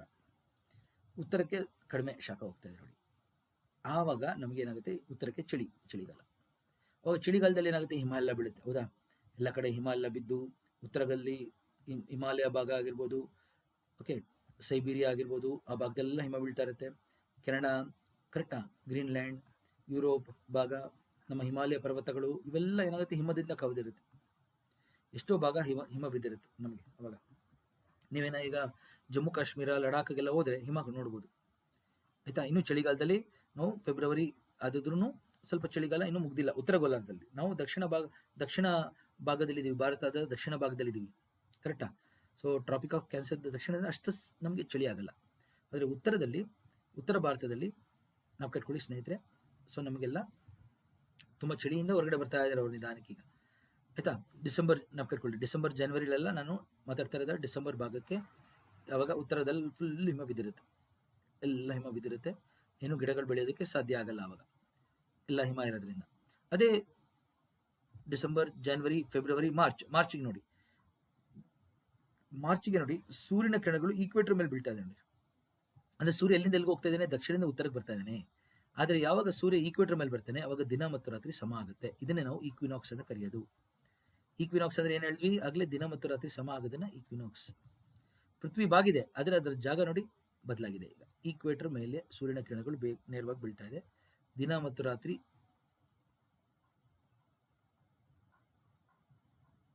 ಸಮ, 12 ಗಂಟೆ ದಿನ, 12 ಗಂಟೆ ರಾತ್ರಿ. ಆದರೆ ಸೂರ್ಯ ಯಾವ ಕಡೆಗೆ ಹೋಗ್ತಾ ಇದ್ದಾನೆ, ಉತ್ತರಕ್ಕೆ ಹೋಗ್ತಾ ಇದ್ದಾನೆ. ಈಗ ಫೆಬ್ರವರಿ, ಮಾರ್ಚ್ ಅಲ್ವಾ, ಮಾರ್ಚ್ 21 ಅಂತ ಅನ್ಕೊಳ್ಳಿ. ಮಾರ್ಚ್ 21 ಆದ್ರೆ ಸೂರ್ಯ ಉತ್ತರ ಗೋಲಾರ್ಧಕ್ಕೆ ಬರೋದ್ರಿಂದ ಎಲ್ಲ ಹಿಮ ಕರಗುತ್ತೆ. ನಮಗೆ ಉತ್ತರದಲ್ಲಿರುವಂಥ ಎಲ್ಲ ಹಿಮ ಕರಗಿದಾಗ ಏನಾಗುತ್ತೆ, ಮಣ್ಣಿನಲ್ಲಿ ತೇವಾಂಶ ಹೆಚ್ಚಾಗುತ್ತೆ. ಬಿಸಿಲು ಬೀಳ್ತಾ ಇರೋದ್ರಿಂದ ಏನಾಗುತ್ತೆ, ಎಲ್ಲ ಗಿಡಗಳು ಚಿಗುರ್ತವೆ. ಮತ್ತೆ ಅದನ್ನೇ ಸ್ಪ್ರಿಂಗ್ ಅಂತ ಕರೆಯೋದು. ಸ್ಪ್ರಿಂಗ್, ವಸಂತ ಋತು. ನಮ್ಮ ಕನ್ನಡದಲ್ಲಿ ವಸಂತ ಋತು ಶುರುವಾಗ್ತಾ ಇದೆ ಈಗ.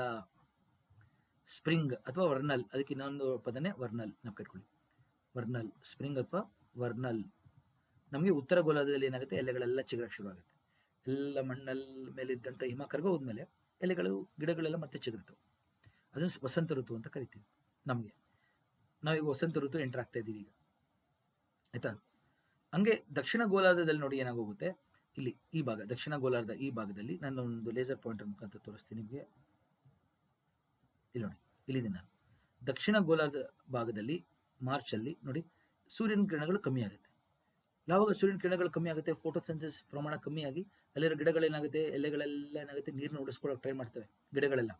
ಸೊ ಎಲೆಗಳೆಲ್ಲ ಉದುರಕ್ಕೆ ಶುರು ಆಗುತ್ತೆ. ಅವಾಗ ಫೋಟೋಸಿಂಥಸಿಸ್ ಪ್ರಮಾಣ ಕಡಿಮೆ ಆದ ತಕ್ಷಣ ನೀವು ಗಮನಿಸಬೇಕು, ಯಾವಾಗ ಸನ್ಲೈಟ್ ಕಡಿಮೆ ಆಗುತ್ತೆ ಅವಾಗ ಗ್ರೀನ್ ಪಿಗ್ಮೆಂಟೇಷನ್ ಹೊಟ್ಟೋಗುತ್ತೆ, ಹಸಿರು ಬಣ್ಣ ಹೊಟ್ಟೋಗುತ್ತೆ. ಕ್ಲೋರೋಫಿಲ್ ಕಡಿಮೆ ಆಗುತ್ತಲ್ಲ ಅದಕ್ಕೆ. ಕ್ಲೋರೋಫಿಲ್ ಯಾವಾಗ ಬ್ರೇಕ್ ಡೌನ್ ಆಗುತ್ತೆ, ನಮಗೆ ಹಸಿರು ಬಣ್ಣದಿಂದ ಕೆಂಪು ಬಣ್ಣ ಆಗುತ್ತೆ ಎಲೆಗಳೆಲ್ಲ. ಅದನ್ನು ನಾವು ಆಟಮ್ ಅಂತ ಕರೆಯೋದು. ಆ ಬಣ್ಣ ಬದಲಾವಣೆಗೆ ಆಟಮ್ ಅಂತ ಕರಿತೀವಿ. ಶರತ್ ಋತು ಅಂತ ಕರಿತೀವಿ ಕನ್ನಡದಲ್ಲಿ. ಹಂಗೆ ಎಷ್ಟೋ ಗಿಡಗಳು ನೀರನ್ನ ಉಳಿಸೋಕ್ಕೋಸ್ಕರ ಏನಾಗುತ್ತೆ, ಎಲೆಗಳನ್ನ ಉದುರಿಸ್ಬಿಡುತ್ತೆ. ಫಾಲ್ ಅಂತ ಕರಿತೀವಿ ನಾವು, ಗೊತ್ತಾಯ್ತಲ್ಲ? ಸೊ ಗಿಡಗಳೇನು ಮಾಡ್ತಾ ಇದ್ದಾವೆ, ಚಳಿಗೆ ಪ್ರಿಪೇರ್ ಆಗ್ತಾ ಇದ್ದಾವೆ, ಗೊತ್ತಾಯ್ತಲ್ಲ? ಒಂದು ಕಡೆ ಎಲೆ ಚಿಗುರ್ತಾ ಇದ್ರೆ ಉತ್ತರ ಗೋಳದಲ್ಲಿ ಎಲೆ ಚಿಗುರುತ್ತೆ, ಯಾಕೆಂದರೆ ನೀರು, ಬಿಸಿಲು, ಶಾಖ ಎಲ್ಲ ಹೆಚ್ಚಾಗೋದ್ರಿಂದ ಎಲೆಗಳು ಚಿಗುರುತ್ತೆ. ಈ ಕಡೆಗೆ ಈ ಗೋಲಾರ್ಧದಲ್ಲಿ ಬಿಸಿಲು ಕಡಿಮೆ ಆಗ್ತಾ ಇದೆ, ಕ್ಲೋರೋಫಿಲ್ ಪ್ರಮಾಣ ಕಡಿಮೆ ಆಗ್ತಾ ಇದೆ, ಫೋಟೋಸಿಂಥಸಿಸ್ ಬ್ರೇಕ್ ಡೌನ್ ಆಗಿ ಬಣ್ಣ ಬದಲಾಗುತ್ತೆ, ಹಸಿರಿಂದ ಕೆಂಪಿಗೆ, ಝ್ಯಾಂಥೋಫಿಲ್ ಅಂತ ಕರಿತೀವಿ ನಾವು ಅದನ್ನು. ಹಂಗೆ ನೀರನ್ನ ಉಳಿಸೋಕ್ಕೋಸ್ಕರ ಗಿಡಗಳು ಎಲೆಗಳನ್ನ ಉದುರಿಸ್ಬಿಡುತ್ತೆ, ಅದು ಫಾಲ್. ಇದು 2 ಋತು ನೋಡಿ, ಆಯಿತು. ನೆಕ್ಸ್ಟ್ ಬನ್ನಿ ಇಲ್ಲಿಗೆ. ಅವಾಗ ನೋಡಿ ಜೂನ್ ತಿಂಗಳಲ್ಲಿ ಏನಾಗುತ್ತೆ, ಸೂರ್ಯನ ಕಿರಣಗಳು ನೇರವಾಗಿ ಬೀಳುತ್ತೆ ಉತ್ತರ ಗೋಲಾರ್ಧಕ್ಕೆ. ನಮ್ಮ ಪೃಥ್ವಿ ನೋಡಿ ಯಾವ ರೀತಿ ಸೂರ್ಯನ ಕಡೆಗೆ ಬಾಗಿದೆ ಈಗ. ಅವಾಗ ಸೂರ್ಯನ ಕಿರಣಗಳು ನೇರವಾಗಿ ಉತ್ತರ ಗೋಲಾರ್ಧಕ್ಕೆ ಬೀಳುತ್ತೆ. ಅವಾಗ ಏನಾಗುತ್ತೆ ನೋಡಿ, ಉತ್ತರ ಗೋಲಾರ್ಧಕ್ಕೆ ಬಿದ್ದಾಗ ಉತ್ತರ ಗೋಲಾರ್ಧದಲ್ಲಿ ಸೆಕೆ. ಅದಕ್ಕೆ ನಮಗೆ ಜೂನಲ್ಲಿ ಹೆಂಗಿರುತ್ತೆ ನೋಡಿ, ಮೇ ಜೂನಲ್ಲಿ ಸೆಕೆ, ಕರೆಕ್ಟ್ ಅಲ್ಲ? ಮೇ ಜೂನಲ್ಲಂತೂ ನಮಗೆ ತಡೆಯೋಕ್ಕಾಗಲ್ಲ. ಸೊ ನಮ್ಮ ಹೈದರಾಬಾದ್ ಕರ್ನಾಟಕ ಭಾಗ ಅಂತೂ ಫುಲ್ ಅದೊಂದು ದಗೆ ಅನ್ಬೋದು, ಅದನ್ನು ಹೀಟ್ ವೇವ್ ಹೆಚ್ಚಾಗೋಗುತ್ತೆ ಆಗ. ಸೊ ಸೂರ್ಯನ ಕಿರಣಗಳು ನೇರವಾಗಿ ನಮ್ಮ ಕರ್ಕಟ ಸಂಕ್ರಾಂತಿ ಮೇಲೆ ಬಿದ್ದಾಗ ಉತ್ತರ ಗೋಲಾರ್ಧ ಫುಲ್ ಕಾಯುತ್ತೆ. ಅದು ಬೇಸಿಗೆ, ನಮಗೆ ಉತ್ತರ ಗೋಲಾರ್ಧ ಬೇಸಿಗೆಗಾಲ. ಅದೇ ದಕ್ಷಿಣ ಗೋಲಾರ್ಧ ಏನಾಗುತ್ತೆ, ಕಡಿಮೆ ಶಾಖ ಬೀಳುತ್ತೆ. ಇದು ನೋಡೋಣ. ಆಮೇಲೆ ನೆಕ್ಸ್ಟ್ ನೋಡಿ ಸ್ನೇಹಿತರೆ, ಒಂದು ನಿಮಿಷ ಇದು ಬರೋಣ. ಇಲ್ಲಿದು ನಾವು ಇದನ್ನು ಮುಗಿಸಿ ದಕ್ಷಿಣ ಗೋಲಾರ್ಧಕ್ಕೆ ಏನಾಗುತ್ತೆ ನೋಡಿ, ದಕ್ಷಿಣ ಗೋಲಾರ್ಧಕ್ಕೆ ಕಡಿಮೆ ಶಾಖ ಬೀಳುತ್ತೆ, ಅವಾಗ ಚಳಿ ಗೊತ್ತಾಯ್ತಲ್ಲ. ದಕ್ಷಿಣ ಗೋಲಾರ್ಧಕ್ಕೆ ಚಳಿಗಾಲ ಅವಾಗ ಈ ಜೂನ್ನಲ್ಲಿ. ನಮಗೆ ಬೇಸಿಗೆ ಇದ್ರೆ ಉತ್ತರಕ್ಕೆ, ದಕ್ಷಿಣಕ್ಕೆ ಚಳಿಗಾಲ, ಯಾಕೆಂದರೆ ಕಡಿಮೆ ಶಾಖ ಬೀಳ್ತಾ ಇರುತ್ತೆ. ಹೇಳಿದ್ನಲ್ಲ ಆಗಲೇ, ಚಳಿ ಅಂದ್ರೇನು, ಶಾಖ ಇಲ್ಲದೆ ಇರೋದೇ ಚಳಿ. ಕಡಿಮೆ ಶಾಖ ಬಿದ್ದಾಗ ಏನಾಗುತ್ತೆ, ಭೂಮಿ ತಂಪಾಗುತ್ತೆ, ಚಳಿ ಆಗುತ್ತೆ. ಆಯ್ತಲ್ಲ, ಇದನ್ನ ಕಟ್ಕೊಳ್ಳಿ. ಹಂಗೆ ಜೂನ್, ಜುಲೈ, ಆಗಸ್ಟ್, ಸೆಪ್ಟೆಂಬರ್ ಬನ್ನಿ.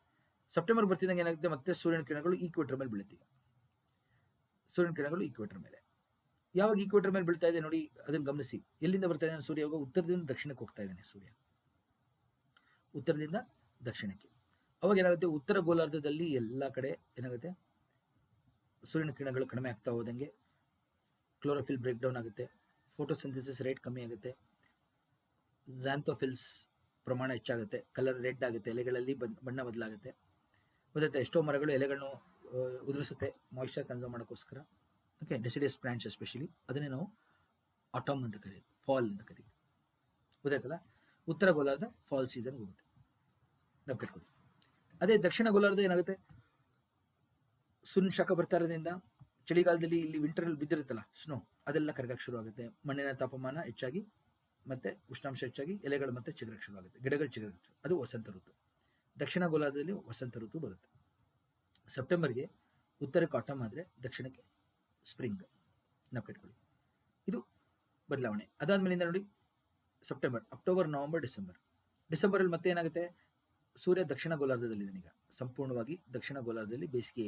ದಕ್ಷಿಣ ಗೋಲಾರ್ಧ ಫುಲ್ ಬೇಸಿಗೆ ಇರುತ್ತವಲ್ಲ, ಉತ್ತರ ಗೋಲಾರ್ಧ ಮತ್ತೆ ಚಳಿ. ಆಯ್ತಾ? ನಾನು ಒಂದು ಗ್ರಾಫ್ ಬರೆದು ನಿಮಗೆ ತೋರಿಸ್ಕೊಡ್ತೀನಿ, ನೀವು ಅದನ್ನ ನಕಟ್ಕೊಂಡ್ರೆ ಸಾಕು. ಇಲ್ಲಿ ನೋಡಿ, ನಾವು ಫಸ್ಟು ಬೇಸಿಗೆ ಅಂದರೆ ಗೊತ್ತು ನಿಮಗೆ, ಸಮ್ಮರ್ ಹಾಟ್ ಅಂತ, ಅದರದ್ದು ಅಪೋಸಿಟೇ ಚಳಿಗಾಲ ವಿಂಟರ್. ಇದೆರಡು ನಾವು ಕಟ್ಕೊಳ್ಳಿ. ಒಂದು ಗೋಲಾರ್ಧದಲ್ಲಿ ಬೇಸಿಗೆ ಇದ್ರೆ ಇನ್ನೊಂದು ಗೋಲಾರ್ಧದಲ್ಲಿ ಚಳಿ ಇರುತ್ತೆ, ಅದನ್ನ ನಾವು ಕಟ್ಕೊಳ್ಳಿ ನೀವು. ಇದನ್ನ ಗೊತ್ತಾಯ್ತಲ್ಲ, ಬೇಸಿಗೆ ಅಂದ್ರೇನು, ಹಾಟ್ ಅಂತ. ಮೇಲೆ ಬರಿತಾ ಇದೆ ನೋಡಿ, ಚಳಿ ಅಂದರೆ ಕೋಲ್ಡ್ ಅಂತ, ವಿಂಟರ್. ಆಯ್ತಾ? ಇದು ಎರಡು. ಹಂಗೆ ಇನ್ನೊಂದೆರಡು ಋತು ಹೇಳಿದ್ನಲ್ಲ, ಅದು ಸ್ಪ್ರಿಂಗ್, ವಸಂತ ಋತು. ಸ್ಪ್ರಿಂಗ್ ಅಂದರೆ ಎಲೆಗಳು ಚಿಗುರಂಥದ್ದು. ಇನ್ನೊಂದು ಆಟಮ್, ಎಲೆಗಳು ಹಸಿರು ಬಣ್ಣ ಹೋಗಿ ಕೆಂಪು ಬಣ್ಣ ಆಗೋದನ್ನು ಆಟಮ್ ಅಂತ ಕರಿತೀವಿ. ಓಕೆ, ಸ್ಪ್ರಿಂಗ್ ಅಂದ್ರೇನು, ಬೆಳವಣಿಗೆ. ಆಟಮ್ ಅಂದ್ರೇನು, ಎಲೆಗಳೆಲ್ಲ ಉದುರುತ್ತೆ, ಫಾಲ್. ನೋಡಿ, ಇವೆರಡು ಅಪೋಸಿಟ್. ಒಂದ್ ಕಡೆ ಎಲೆಗಳು ಚಿಗುರಿದ್ರೆ ಇನ್ನೊಂದ್ ಕಡೆ ಉದುರುತ್ತಾ ಇರುತ್ತೆ. ಆಯ್ತಾ? ಫಸ್ಟ್ ಇವೆರಡು ನಾವು ಕಟ್ಕೊಳ್ಳಿ. ಸ್ಪ್ರಿಂಗ್ ಅಂದ್ರೇನು, ಆಟಮ್ ಅಂದ್ರೇನು ಅಂತ. ಈಗ ಗ್ರಾಫ್ ಹೆಂಗೆ ಅಂದ್ರೆ, ಚಳಿಗಾಲದಿಂದ ಶುರು ಮಾಡಿದ್ರೆ ನಾವು, ಚಳಿಗಾಲ ಮುಗಿತಿದ್ದಂಗೆ ಸ್ಪ್ರಿಂಗ್ ಬರುತ್ತೆ, ಇದನ್ನ ನಾವು ಕಟ್ಕೊಳ್ಳಿ. ಇದು ಒನ್ ಸ್ಪ್ರಿಂಗ್. ಸ್ಪ್ರಿಂಗ್ ಉಷ್ಣಾಂಶ ಹೆಚ್ಚಾಗುತ್ತೆ ಇಲ್ಲಿ ಸ್ವಲ್ಪ. ಓಕೆ, ಚಳಿಗಾಲದಲ್ಲಿ ಏನು ತುಂಬ ಚಳಿ ಇರುತ್ತೆ, ಉಷ್ಣಾಂಶ ಕಡಿಮೆ ಇರುತ್ತೆ, ಅದು ಹೋಗ್ತಾ ಹೋಗ್ತಾ ಹೋಗ್ತಾ ಹೋಗ್ತಾ ಇಲ್ಲಿ ಸ್ಪ್ರಿಂಗಲ್ಲಿ ಟೆಂಪರೇಚರ್ ಹೆಚ್ಚಾಗುತ್ತೆ. ಆಯ್ತಾ? ಸ್ಪ್ರಿಂಗಲ್ಲಿ ಸ್ವಲ್ಪ ಹೆಚ್ಚಾಗುತ್ತೆ ಅಷ್ಟೇ. ಬೇಸಿಗೆ ಬರ್ತಿದ್ದಂಗೆ ಏನಾಗುತ್ತೆ, ಇನ್ನೂ ಹೆಚ್ಚಾಗೋಗುತ್ತೆ. ಇಲ್ಲಿ ನೋಡಿ, ಇದು ಗ್ರಾಫ್ 2. ಉಷ್ಣಾಂಶ ಇಲ್ಲಿ ಬೇಸಿಗೆನಲ್ಲೇನು ಉಷ್ಣಾಂಶ ಅತಿ ಹೆಚ್ಚು. ಈ ಗ್ರಾಫ್ ನಾವು ಕಟ್ಕೊಂಡ್ರೆ ನಿಮಗೆಲ್ಲ ಸುಲಭ. ಸಮರ್ ಮುಗಿತಿದ್ದಂಗೆ ಏನಾಗುತ್ತೆ ನೋಡಿ, ನೆಕ್ಸ್ಟ್ ಆಟಮ್, ಮೂರನೇದು. ಇದು ಉಷ್ಣಾಂಶ ಮತ್ತೆ ಕಡಿಮೆ ಆಗುತ್ತೆ ಇಲ್ಲಿ ಆಟಮ್ನಲ್ಲಿ. ಓಕೆ, ಅದಾದ್ಮೇಲೆ ಕೊನೆಗೆ ಚಳಿಗಾಲಕ್ಕೆ ತುಂಬ ಅಂದರೆ ತುಂಬ ಕಮ್ಮಿ ಆಗುತ್ತೆ. ಈ ಗ್ರಾಫ್ ನಾವು ಕಟ್ಕೊಂಡ್ರೆ ನೀವೆಲ್ಲರೂ, ಇದು ವಿಂಟರಿಂದ ಶುರು ಮಾಡ್ಬೇಕು ನಾವು. ಎಲ್ಲಿಂದ ಶುರು ಮಾಡ್ತಾ ಇದೀವಿ? ವಿಂಟರ್, ಚಳಿಗಾಲದಿಂದ. ಇದು ಚಳಿಗಾಲದಿಂದ ವಸಂತ ಋತು ಬರುತ್ತೆ. ನಾವು ಈಗ ಚಳಿಗಾಲದಿಂದ ವಸಂತ ಋತುಗೆ ಹೋಗ್ತಾ ಇದೀವಿ. ಅಂದರೆ ವಸಂತ ಋತು ಮುಗಿದ್ಮೇಲೆ ಬೇಸಿಗೆ ಬರುತ್ತೆ, ಬೇಸಿಗೆ ಆದಮೇಲೆ ಆಟಮ್, ಶರತ್ ಋತು. ಅದಾದ್ಮೇಲಿಂದ ಚಳಿಗಾಲ. ನಾವು ಇಟ್ಕೊಳ್ಳಿ. ಈಗ ನೋಡಿ, ಆನಿಮೇಷನ್ ನೋಡೋಣ. ಈಗ ಇಲ್ಲಿ ನೋಡಿ, ಉತ್ತರದಲ್ಲಿ ಯಾವ ರೀತಿ ಇದೆ, ದಕ್ಷಿಣದಲ್ಲಿ ಯಾವ ರೀತಿ ಇದೆ ಗಮನಿಸ್ತಾ ಹೋಗಿ. ಎಲ್ಲ ಋತುಗಳು ಹೆಂಗೆ ಚೇಂಜ್ ಆಗ್ತಾವೆ ನೋಡಿ. ಈಗ ಸೂರ್ಯ ಇದರ ಮಧ್ಯದಲ್ಲಿ ಪೃಥ್ವಿ ಪ್ರದಕ್ಷಿಣೆ ಆಗ್ತಾ ಇರೋದನ್ನು ಗಮನಿಸಿ ಎಲ್ಲರೂ. ಇಲ್ಲಿಂದ ಶುರು ಮಾಡಿ. ಈಗ ನೋಡಿ, ಕರೆಕ್ಟಾ? ಉತ್ತರದಲ್ಲಿ ಚಳಿಗಾಲ, ದಕ್ಷಿಣದಲ್ಲಿ ಬೇಸಿಗೆ, ಹಿಂಗೆ ಹೋಗ್ತಾ ಇದೆ ನೋಡಿ. Equinox March, April, May, June ಬಂತು ನೋಡಿ. ಉತ್ತರದಲ್ಲಿ ಬೇಸಿಗೆ, ದಕ್ಷಿಣದಲ್ಲಿ ಚಳಿ. ಮತ್ತೆ ಬನ್ನಿ ಈ ಕಡೆಗೆ, ಉತ್ತರದಲ್ಲಿ ಆಟಮ್. ಓಕೆ, ಹಂಗೆ ಹೋಗ್ತಾ ಹೋಗ್ತಾ ಹೋಗ್ತಾ ನೋಡಿ, ಇಲ್ಲಿ ಮತ್ತೆ ಬಂತು. ಉತ್ತರದಲ್ಲಿ ಚಳಿಗಾಲ ಆದರೆ ದಕ್ಷಿಣದಲ್ಲಿ ಬೇಸಿಗೆ. ಈ ಥರ ಬದಲಾಗ್ತಾ ಹೋಗುತ್ತೆ ಋತುಗಳು ನಮಗೆ. ಸೊ ನಮ್ಮ ಋತುಗಳು ಆಗೋದಕ್ಕೆ ಮುಖ್ಯ ಕಾರಣಗಳೇನು ಅಂತ ಕೇಳ್ತಾರೆ ಅನ್ಕೊಳ್ಳಿ. ಸೀಸನ್ಸ್, ನೀವು ಎರಡು ವಿಷಯ ಹೇಳಬೇಕು. ಒಂದು ಪೃಥ್ವಿಯ ಬಾಗುವಿಕೆ, ಟಿಲ್ಟ್ ಆಫ್ ದಿ ಅರ್ತ್, ಪೃಥ್ವಿಯ ಬಾಗುವಿಕೆ, ಟಿಲ್ಟ್ ಆಫ್ ದಿ ಅರ್ತ್, ಪೃಥ್ವಿಯ ಬಾಗುವಿಕೆ ಮೇನ್ ಕಾರಣ. ಎರಡನೇದು ವಾರ್ಷಿಕ ಗತಿ, ರೆವಲ್ಯೂಷನ್, ನಮ್ಮ ಪೃಥ್ವಿ ಸೂರ್ಯನ ಸುತ್ತ ಪ್ರದಕ್ಷಿಣೆ ಆಗ್ತಾ ಇರೋದು. ಆಯ್ತಾ? ಟಿಲ್ಟ್ ಬಾಗುವಿಕೆ ಮತ್ತು ಪ್ರದಕ್ಷಿಣೆ ಆಗ್ತಾ ಇರೋದೇ ನಮಗೆ ಋತುಗಳಿಗೆ ಕಾರಣ. ಸ್ನೇಹಿತರೆ, ನಾಲ್ಕು ಇದು ಉತ್ತರ ಗೋಲಾರ್ಧ ದಕ್ಷಿಣ ಗೋಲಾರ್ಧ ಎರಡಕ್ಕೂ ಹೇಳಿದ್ದೀನಿ. ತಾವು ಒಂದೆರಡು ಸತಿ 3 ಸತಿ ತಾಳ್ಮೆಯಿಂದ ನೋಡಿ ಇದು ಅರ್ಥ ಆಗುತ್ತೆ. ಸ್ನೇಹಿತರೆ, ಇದು ಅರ್ಥ ಮಾಡ್ಕೊಂಡ್ರೆ ಸಾಕು, ನೀವು ಮಾನ್ಸೂನ್, ಸೈಕ್ಲೋನ್ ಎಲ್ಲ ಅರ್ಥ ಮಾಡ್ಕೋಬೋದು. ಆಯ್ತಾ? ಇಲ್ಲಿ ನೋಡಿ, ಎಲ್ಲದಕ್ಕೂ ಒಂದೊಂದು ಚಿತ್ರ ಕೊಟ್ಟಿದ್ದೀನಿ. ಬೇಸಿಗೆ ಅಂದರೆ ಹೆಂಗಿರುತ್ತೆ ನೋಡಿ, ಸಖತ್ತು ಬಿಸಿಲಿರುತ್ತೆ, ಹೌದಾ? ಹಾಗೆ ಸ್ಪ್ರಿಂಗ್ ಯಾವ ರೀತಿ ಇರುತ್ತೆ ನೋಡಿ, ಗ್ರೋತ್, ಎಲ್ಲ ಕಡೆ ಹಸಿರು ಹೂಗಳು ಬಿಡುವಂಥದ್ದು ವಸಂತ ಋತುವಿನಲ್ಲಿ. ಆಯಿತಾ? ಹಾಗೆ ಚಳಿಗಾಲ ನೋಡಿ, ಎಲ್ಲ ಹಿಮ ಹೆಂಗಿರುತ್ತೆ, ಹಿಮ ಇರುತ್ತೆ. ಹಾಗೆ ಆಟಮ್ನಲ್ಲಿ ನೋಡಿ, ನಾನು ಹೇಳಿದ್ನಲ್ಲ, ಎಲೆಗಳೆಲ್ಲ ಬಣ್ಣ ಯಾವ ರೀತಿ ಬದಲಾಗೋಗಿರುತ್ತೆ, ಹಸಿರು ಬಣ್ಣ ಎಲ್ಲ ಹೋಗಿ ಕೆಂಪು ಅಥವಾ ಈ ರೀತಿ ಏನು ಕಿತ್ತಾಳೆ ಬಣ್ಣ ಅಂತ ಕರಿತೀವಿ ನಾವು, ಕಿತ್ತಾಳೆ ಹಣ್ಣು ಆರೆಂಜ್ ಬಣ್ಣ ಆಗೋಗುತ್ತೆ. ಆಯ್ತಾ? ಕೆಂಪು ಅಥವಾ ಕಿತ್ತಾಳೆ ಬಣ್ಣ ಆಗೋಗುತ್ತೆ. ತಾವು ಇದನ್ನು ಗಮನಿಸಿ. ಇಲ್ಲಿ ನೋಡಿ, ನಾನು ಭಾರತದಲ್ಲಿ 6 ಋತುಗಳು ಅಂತ ಹೇಳ್ತೀವಿ ನಾವು, ಅದನ್ನ ಇಲ್ಲಿ ವಿವರಣೆ ಕೊಟ್ಟಿದ್ದೀನಿ ನೋಡಿ. ಮೊದಲನೇದು ವಸಂತ ಋತು, ಯಾವಾಗ? ಫೆಬ್ರವರಿ ಮತ್ತು ಏಪ್ರಿಲ್ ಭಾಗ, ಫೆಬ್ರವರಿ ಮಾರ್ಚ್ ಏಪ್ರಿಲ್ ಬರ್ತಿದ್ದಂಗೆ. ಹಂಗೆ ಏಪ್ರಿಲ್ ಮೇ ಜೂನ್ ಸಖತ್ ಸೆಕೆ ಇರುತ್ತೆ. ಗ್ರೀಷ್ಮ, ಅದನ್ನು ನಾವು ಸಮ್ಮರ್ ಅಂತ ಕರಿತೀವಿ, ಸ್ಪ್ರಿಂಗ್ ಸಮ್ಮರ್. ಮಳೆಗಾಲ ಶುರು ಆಗ್ತಾ ಇರುತ್ತೆ, ಮಾನ್ಸೂನ್, ವರ್ಷ. ಅದಕ್ಕೆ ನಮಗೆ ನೋಡಿ ಜೂನ್ ಜುಲೈ ಆಗಸ್ಟಲ್ಲಿ ಮಳೆ ಜಾಸ್ತಿ ಇರುತ್ತೆ, ಗೊತ್ತಿಲ್ಲ, ಜುಲೈ ಆಗಸ್ಟ್ ಭಾಗದಲ್ಲಿ ಮಳೆ ಜಾಸ್ತಿ. ಹಂಗೆ ಆಗಸ್ಟ್ ಸೆಪ್ಟೆಂಬರ್ ಅಕ್ಟೋಬರ್ ಶರತ್ ಋತು, ಆಟಮ್ ಬರುತ್ತೆ. ಹಂಗೆ October November December pre winter, ಶಿಶಿರ ಋತು, ಫಾಲ್ ಅಂತ ಕರಿತೀವಿ, ಎಲೆಗಳೆಲ್ಲ ಉದುರೋಗುತ್ತೆ, ಇಲ್ಲಿ ಶಿಶಿರ ಋತು. ಕೊನೆಗೆ ಡಿಸೆಂಬರ್ ಜನವರಿ ಫೆಬ್ರವರಿ ವಿಂಟರ್, ಚಳಿಗಾಲ, ಹೇಮಂತ ಋತು. ಸೊ ಭಾರತದಲ್ಲಿ ಎಷ್ಟು ಋತುಗಳಿದೆ ಅಂದರೆ 6, 6 ಸೀಸನ್ಸ್, 6 ಋತು ಅಥವಾ ಋತು. ಇವೆಲ್ಲ ಹೆಸರುಗಳು ಸ್ನೇಹಿತರೆ ನೋಡ್ಬೋದು, ನಿಮ್ಮ ಫ್ರೆಂಡ್ಸ್ ಹೆಸರೆಲ್ಲ ಇರುತ್ತೆ ಈ ಥರ. ಆಯಿತಾ? ನಿಮ್ಮ ಹೆಸರು, ಫ್ರೆಂಡ್ಸ್ ಹೆಸರೆಲ್ಲ ಇವೆಲ್ಲ ಇರುತ್ತೆ. ಋತು ಅಂತಲೂ ಕರೀತಾರೆ ಎಷ್ಟೊಂದು ಜನನ. ಈ ರೀತಿ ಹೆಸರುಗಳು ಯಾವುದು, ಸೀಸನ್ಸ್ ಯಾವುದು ಅಂತ ಹೇಳಿದ್ದೀನಿ ನಾನು.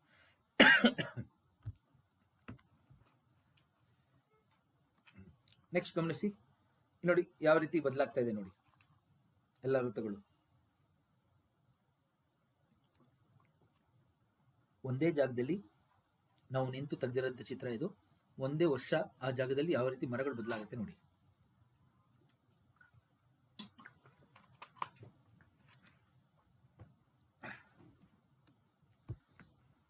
ಆಯ್ತಾ? ಗಮನಿಸಿ, ಚಳಿಗಾಲ ಇದರಿಂದ ನೋಡಿ, ಸ್ಪ್ರಿಂಗ್ ವಸಂತ ಋತು, ಇಲ್ಲಿ ನೋಡಿ ಬೇಸಿಗೆ, ಆಮೇಲೆ ಮತ್ತೆ ಆಟಮ್, ಯಾವ ರೀತಿ ಚಳಿಗಾಲ. ಇನ್ನೊಂದು ಜಾಗ ನೋಡಿ, ಇನ್ನೊಂದು ಜಾಗದಲ್ಲೂ ಹಂಗೆ ಮಾಡಿದ್ದೀವಿ ನಾವು. ಇವಾಗ ನೋಡಿ ಬೇಸಿಗೆಗಾಲ ಬರ್ತಿದೆ ನೋಡಿ ಯಾವ ರೀತಿ ಆಗುತ್ತೆ. ಮತ್ತೆ ನೋಡಿ ಆಟಮ್ ಸೀಸನ್ ಇದು, ಚಳಿಗಾಲ ನೋಡಿ, ಈಗ ಚಳಿ. ಮತ್ತೆ ನೋಡಿ ಸ್ಪ್ರಿಂಗ್ ವಸಂತ ಋತು, ಬೇಸಿಗೆ ಎಷ್ಟು ಚೆನ್ನಾಗಿ ಚಿಗುರಿದೆ ನೋಡಿ ಎಲ್ಲ ಎಲೆಗಳು. ಹಾಗೆ ಆಟಮ್ ನೋಡಿ, ಬಣ್ಣ ಬದಲಾಗಿದೆ ಆಟಮಲ್ಲಿ, ಎಲ್ಲ ಎಲೆ ಉದುರೋಗಿದೆ ನೋಡಿ, ವಿಂಟರ್. ಗೊತ್ತಲ್ಲ ನೋಡಿ ಸ್ನೇಹಿತರೆ. ಸೊ ಇವಾಗೇನು ಗೊತ್ತಾಯ್ತು ನಮಗೆ ಅಂದರೆ, ನಮ್ಮ ಸೂರ್ಯ ಕರ್ಕಟ ಸಂಕ್ರಾಂತಿ ಮತ್ತು ಮಕರ ಸಂಕ್ರಾಂತಿ ಮೇಲೆ ಇರ್ತಾನೆ ವರ್ಷ ಪೂರ್ತಿ. ಒಂದು ವರ್ಷದಲ್ಲಿ 1 ಇಯರ್, ಒಂದು ವರ್ಷದಲ್ಲಿ ನಾವು ಗಮನಿಸಿದ್ರೆ ನಮ್ಮ ಸೂರ್ಯ ಮಕರ ಸಂಕ್ರಾಂತಿಯಿಂದ ಹೊರಟು ಮತ್ತೆ ಮಕರ ಸಂಕ್ರಾಂತಿಗೆ ಒಂದು ವರ್ಷ ಏನಿದೆ ಅದನ್ನು ಗಮನಿಸಿ. ಆಯ್ತಾ? ಇಲ್ಲಿ ನೋಡಿ, ಮಕರ ಸಂಕ್ರಾಂತಿಯಿಂದ ಹೊರಡ್ತಾ ಇದ್ದಾನೆ ಡಿಸೆಂಬರ್, ಜನವರಿ, ಫೆಬ್ರವರಿ, ಮಾರ್ಚ್ 21 ಮತ್ತು ಸೆಪ್ಟೆಂಬರ್ 23, ಇವೆರಡು ದಿನ ಸೂರ್ಯ ನೇರವಾಗಿ ಸಮಭಾಜಕ ಋತುದ ಮೇಲೆ ಇರ್ತಾನೆ, ಈಕ್ವೇಟರ್ ಮೇಲೆ, ಸಮಭಾಜಕ ಋತುದ ಮೇಲೆ ಇರ್ತಾನೆ. ಇದನ್ನು ಕೇಳ್ತಾರೆ, ಈಕ್ವಿನಾಕ್ಸ್ ಅಂತ ಕರಿತೀವಿ ನಾವು ಇದನ್ನು. ಈ ಕಂಡೀಷನ್ನ ನಾವು ಈಕ್ವಿನಾಕ್ಸ್, ಅವತ್ತಿನ ದಿವಸ ದಿನ ಮತ್ತು ರಾತ್ರಿ ಸಮ ಇರುತ್ತೆ, ದಿನ ಮತ್ತು ರಾತ್ರಿ ಸಮ. ಗೊತ್ತಾಯ್ತಲ್ಲ? March 21, September 23. ಹಾಗೆ ಇಲ್ಲಿ ನೋಡಿ ಮೇಲ್ಗಡೆ ಜೂನ್ ಬಂದಾಗ ನಮಗೆ ಬೇಸಿಗೆ ತುಂಬ. ಮೊದಲ ಜೂನ್ ನಮ್ಮ ಭಾರತದ ಮುಖಾಂತರ ಹೋಗ್ತಾ ಇದೆ ನೋಡಿ, ಕರ್ಕಟ ಸಂಕ್ರಾಂತಿ ಭಾರತದ ಮುಖಾಂತರ ಹೋಗೋದ್ರಿಂದ ನಮಗೆ ಅವತ್ತಿನ ದಿವಸ ಸೆಕೆ ಇರುತ್ತೆ, ಮೇ ಜೂನಲ್ಲಿ. ಸೊ ಇದೆಲ್ಲ ನಿಮಗೆ ಇದರಿಂದ ಗೊತ್ತಾಯ್ತು, ಗ್ರಾಫಿಂದ ಗೊತ್ತಾಯ್ತು. ಹೀಗೆ ಜೂನ್, ಇದನ್ನೇ ನಾವು ಡಿಸೆಂಬರ್ ಜನವರಿನಲ್ಲಿ ಮಕರ ಸಂಕ್ರಾಂತಿ ಅಂತ ಕರಿತೀವಿ, ಹಬ್ಬ. ಇವಾಗ ನಾವು ಜನವರಿನಲ್ಲಿ ಆಚರಿಸೋದಲ್ಲ, 14-15 ಮಕರ ಸಂಕ್ರಾಂತಿ ದಿವಸ ಸೂರ್ಯ ಉತ್ತರಕ್ಕೆ ಹೊರಡ್ತಾನೆ, ಅದನ್ನು ಉತ್ತರಾಯಣ ಅಂತ ಕರಿತೀವಿ. ಉತ್ತರಾಯಣ ನೋಡಿ. ಈಗ ಉತ್ತರಕ್ಕೆ ಬರ್ತಾ ಇದ್ದಾನೆ, ಫೆಬ್ರವರಿನಲ್ಲಿದ್ದೀವಿ ಈಗ, February, March, April, May, June. ಹಂಗೆ ಜುಲೈ ತಿಂಗಳಲ್ಲಿ ವಾಪಸ್ ಹೊರಡ್ತಾನೆ, ದಕ್ಷಿಣಾಯನ. ಸೂರ್ಯ ದಕ್ಷಿಣ ಕಡೆ ಹೋಗ್ತಾನೆ, ಅದು ದಕ್ಷಿಣಾಯನ. ಆಯ್ತಾ? ಉತ್ತರಾಯಣ, ದಕ್ಷಿಣಾಯನ, ಇದನ್ನ ಗಮನಿಸ್ಬೇಕು. ಆಯ್ತಾ ತಾವೆಲ್ಲರೂ? ಆಯ್ತಾ? ನೆಕ್ಸ್ಟ್ ಈ ಚಿತ್ರ ನೋಡಿ, ಎಡಗಡೆ ನಾವು ಒಂದೇ ಜಾಗದಲ್ಲಿ ವರ್ಷ ಪೂರ್ತಿ ಸಂಜೆ ಸೂರ್ಯಾಸ್ತದ ಚಿತ್ರ ಇದು. ಸನ್ಸೆಟ್ ಆಗ್ತಾ ಇರೋದನ್ನ ನೀವು ಇಲ್ಲಿ ಗಮನಿಸಬಹುದು. ಒಂದೇ ಜಾಗದಲ್ಲಿ ತೆಗೆದಂಥ ಚಿತ್ರ ಇದು ನೋಡಿ. ಡಿಸೆಂಬರ್ನಲ್ಲಿ ಆ ಜಾಗದಲ್ಲಿ ಎಲ್ಲಿದೆ ನೋಡಿ ಸೂರ್ಯ, ಅದೇ ಜಾಗದಲ್ಲಿ ಸೆಂಟರ್ ಆಗಿ ಇಟ್ಕೊಂಡು ತೆಗೆದಿರೋ ಫೋಟೋ ಇದು ನೋಡಿ. ಸೂರ್ಯ ಎಲ್ಲಿದ್ದಾನೆ? ಜನವರಿ ನೋಡಿ, ಉತ್ತರಾಯಣ ನೋಡಿ, ಉತ್ತರಾಯಣ ಗೊತ್ತಾಗ್ತಾ ಇದೆ ಕರೆಕ್ಟಾ? ಇದ್ರ ಉತ್ತರಾಯಣ ಗಮನಕ್ಕೆ ಬರಲಿ. ಜನವರಿ, ಫೆಬ್ರವರಿ, ಮಾರ್ಚ್ ನೋಡಿ, ಮಾರ್ಚ್ ಗಮನಿಸಿ ಇಲ್ಲಿ, ಮಾರ್ಚ್ ಈ ಲೈನ್ ಹಾಕಿಟ್ಕೊಳ್ಳಿ. ಮಾರ್ಚ್ ಇದು ಈಕ್ವೇಟರ್ ಮೇಲಿದೆ ಈಗ ಸೂರ್ಯ, ಈಕ್ವೇಟರ್ ಮೇಲೆ. ಮಾರ್ಚ್, ಏಪ್ರಿಲ್, ಮೇ, ಜೂನ್ ನೋಡಿ, ಜೂನಲ್ಲಿ ಉತ್ತರ ಗೋಲಾರ್ಧದಲ್ಲಿ ಇದ್ದಾನೆ ಸೂರ್ಯ, ಅದನ್ನ ಮಾರ್ಕ್ ಮಾಡಿ. ಇದು ಆಯ್ತಾ?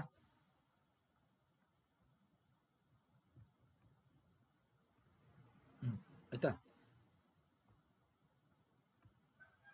ಜೂನ್, ಜುಲೈ, ಆಗಸ್ಟ್, ಸೆಪ್ಟೆಂಬರ್ ನೋಡಿ, ಸೆಪ್ಟೆಂಬರ್ ಮಾರ್ಕ್ ಮಾಡಿ, ಇದು ಈಕ್ವೇಟರ್ ಇದು, ಸೆಪ್ಟೆಂಬರ್ ಮತ್ತೆ March. Then October, November, December ಇಲ್ಲಿ ನೋಡಿ, ಗೊತ್ತಾಯ್ತಲ್ಲ? ಈ ರೀತಿ ತಾವು ಇದನ್ನು ಗಮನಿಸಬೇಕು.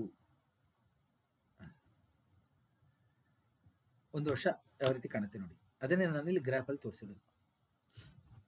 ಇದು ಸೂರ್ಯಾಸ್ತ ಆಗುವಾಗ ನಾವು ಮಾಡಿರೋಂಥದ್ದು, ತಾವು ಇಲ್ಲಿ ಗಮನಿಸ್ಬೋದು. ಒಂದೇ ಜಾಗದಲ್ಲಿ ತೆಗೆದಿರೋಂಥ ಚಿತ್ರ ಇದು. ಉತ್ತರಾಯಣ, ದಕ್ಷಿಣಾಯನ ಗೊತ್ತಾಯ್ತಲ್ಲ ಎಲ್ಲರಿಗೂ? ಇನ್ನೊಂದು, ಆಕಾಶದಲ್ಲಿ ಸೂರ್ಯ ನತ್ತಿ ಮೇಲಿದ್ದಾಗ ತೆಗೆದಿರೋದು ನೋಡಿ.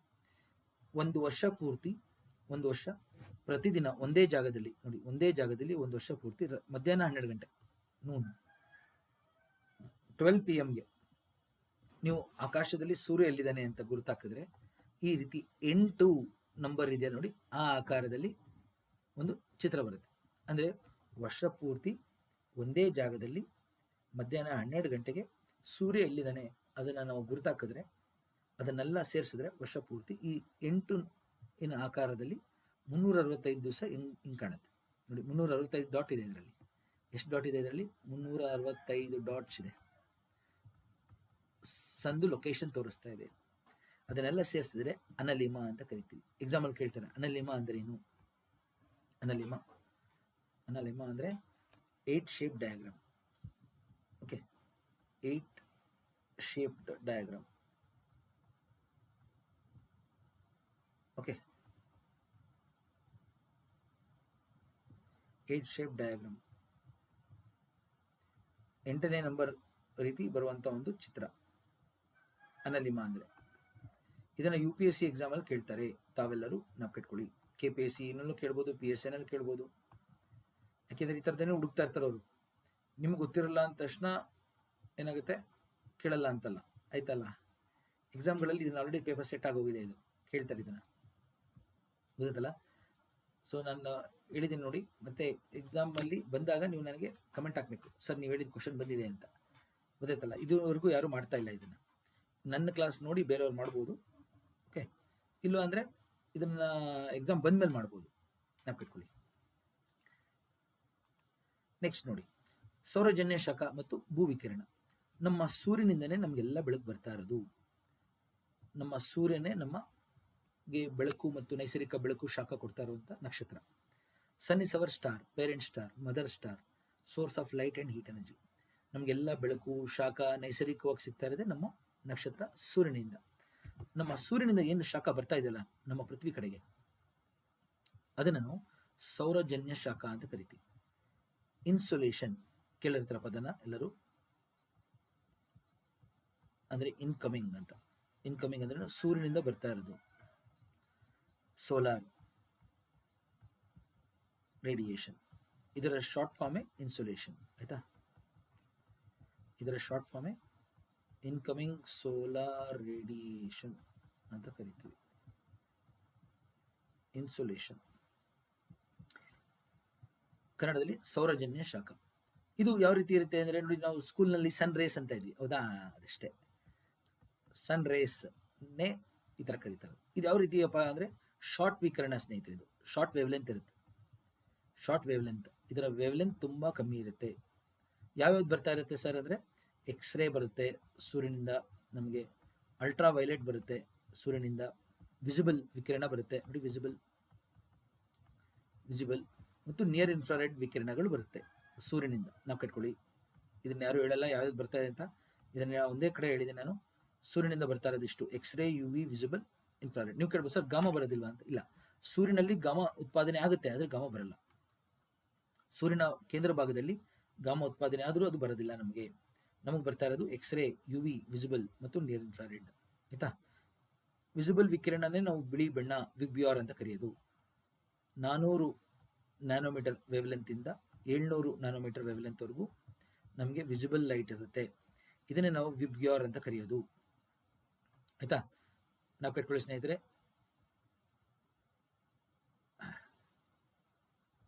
Violet, indigo, blue, green, yellow, orange, red ವರ್ಗೂ ಬರ್ತೀನಿ ನೋಡಿ.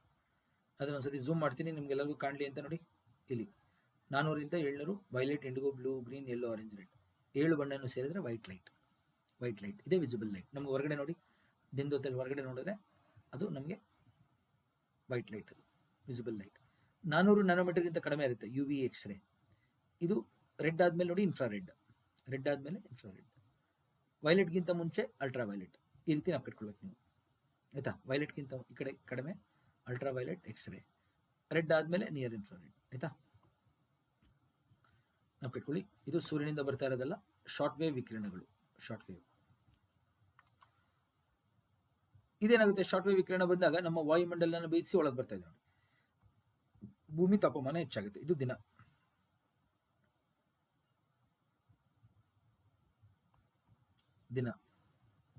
ಇದು ರಾತ್ರಿ. ಹೌದಾ? ನಮ್ಮ ದಿನದ ಕಡೆ ನೋಡಿ, ಸೂರ್ಯನ ಶಾಖ ಬಿದ್ದಾಗ ಉಷ್ಣಾಂಶ ಹೆಚ್ಚಾಗುತ್ತೆ. ಭೂಮಿ ಕಾಯುತ್ತೆ. ಅದಾದ್ಮೇಲೆ ಏನಾಗುತ್ತೆ, ಭೂಮಿ ಅದೇ ಉಳಿಸ್ಕೊಳ್ಳಲ್ಲ, ವಾಪಸ್ ಕಳಿಸುತ್ತೆ. ಅದನ್ನು ಹೊರ ವಿಕಿರಣ ಅಂತ ಕರಿತೀವಿ ಸ್ನೇಹಿತರೆ. ಭೂ ವಿಕಿರಣ ಅಂತ ಕರಿತೀವಿ. ಭೂಮಿಯಿಂದ ಹೊರಗಡೆ ಹೋಗ್ತಾ ಇರೋದು. ಇದನ್ನು ನಾವು ಔಟ್ ಗೋಯಿಂಗ್ ಅಂತ ಕರಿತೀವಿ. ಯಾಕೆ ಔಟ್ ಗೋಯಿಂಗ್? ಯಾಕಂದ್ರೆ ಭೂಮಿಯಿಂದ ಹೋಗ್ತಾ ಇದೆ. ಭೂ ವಿಕಿರಣ ಇದು ಸ್ವಲ್ಪ ವೇವ್ಲೆಂತ್ ಜಾಸ್ತಿ ಇರುತ್ತೆ. ಫಾರ್ ಇನ್ಫ್ರಾರೆಡ್ ವಿಕಿರಣ ಇರುತ್ತೆ, ಅಥವಾ ಲಾಂಗ್ ವೇವ್ ವಿಕಿರಣ ಇರುತ್ತೆ. ಲಾಂಗ್ ವೇವ್ ವಿಕಿರಣ ಇರುತ್ತೆ.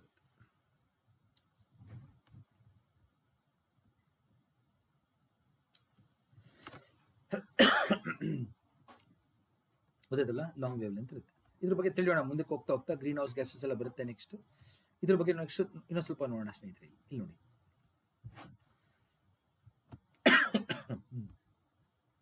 ನೋಡಿ, ನಮ್ಮ ಸೂರ್ಯನಿಂದ ಬರುವಂತ ಬೆಳಕು ನಮ್ಮ ವಾಯುಮಂಡಲದ ಮೇಲೆ ಏನು ಬೀಳುತ್ತಲ್ಲ, ಸೂರ್ಯನ ಶಾಖ ಬಂದು ನಮ್ಮ ವಾಯುಮಂಡಲದ ಮೇಲೆ ಏನು ಬೀಳ್ತಾ ಇದೆ ಶಾಖ, ಅದನ್ನು ನಾವು ಸೋಲಾರ್ ಕಾನ್ಸ್ಟೆಂಟ್ ಅಂತ ಕರಿತೀವಿ.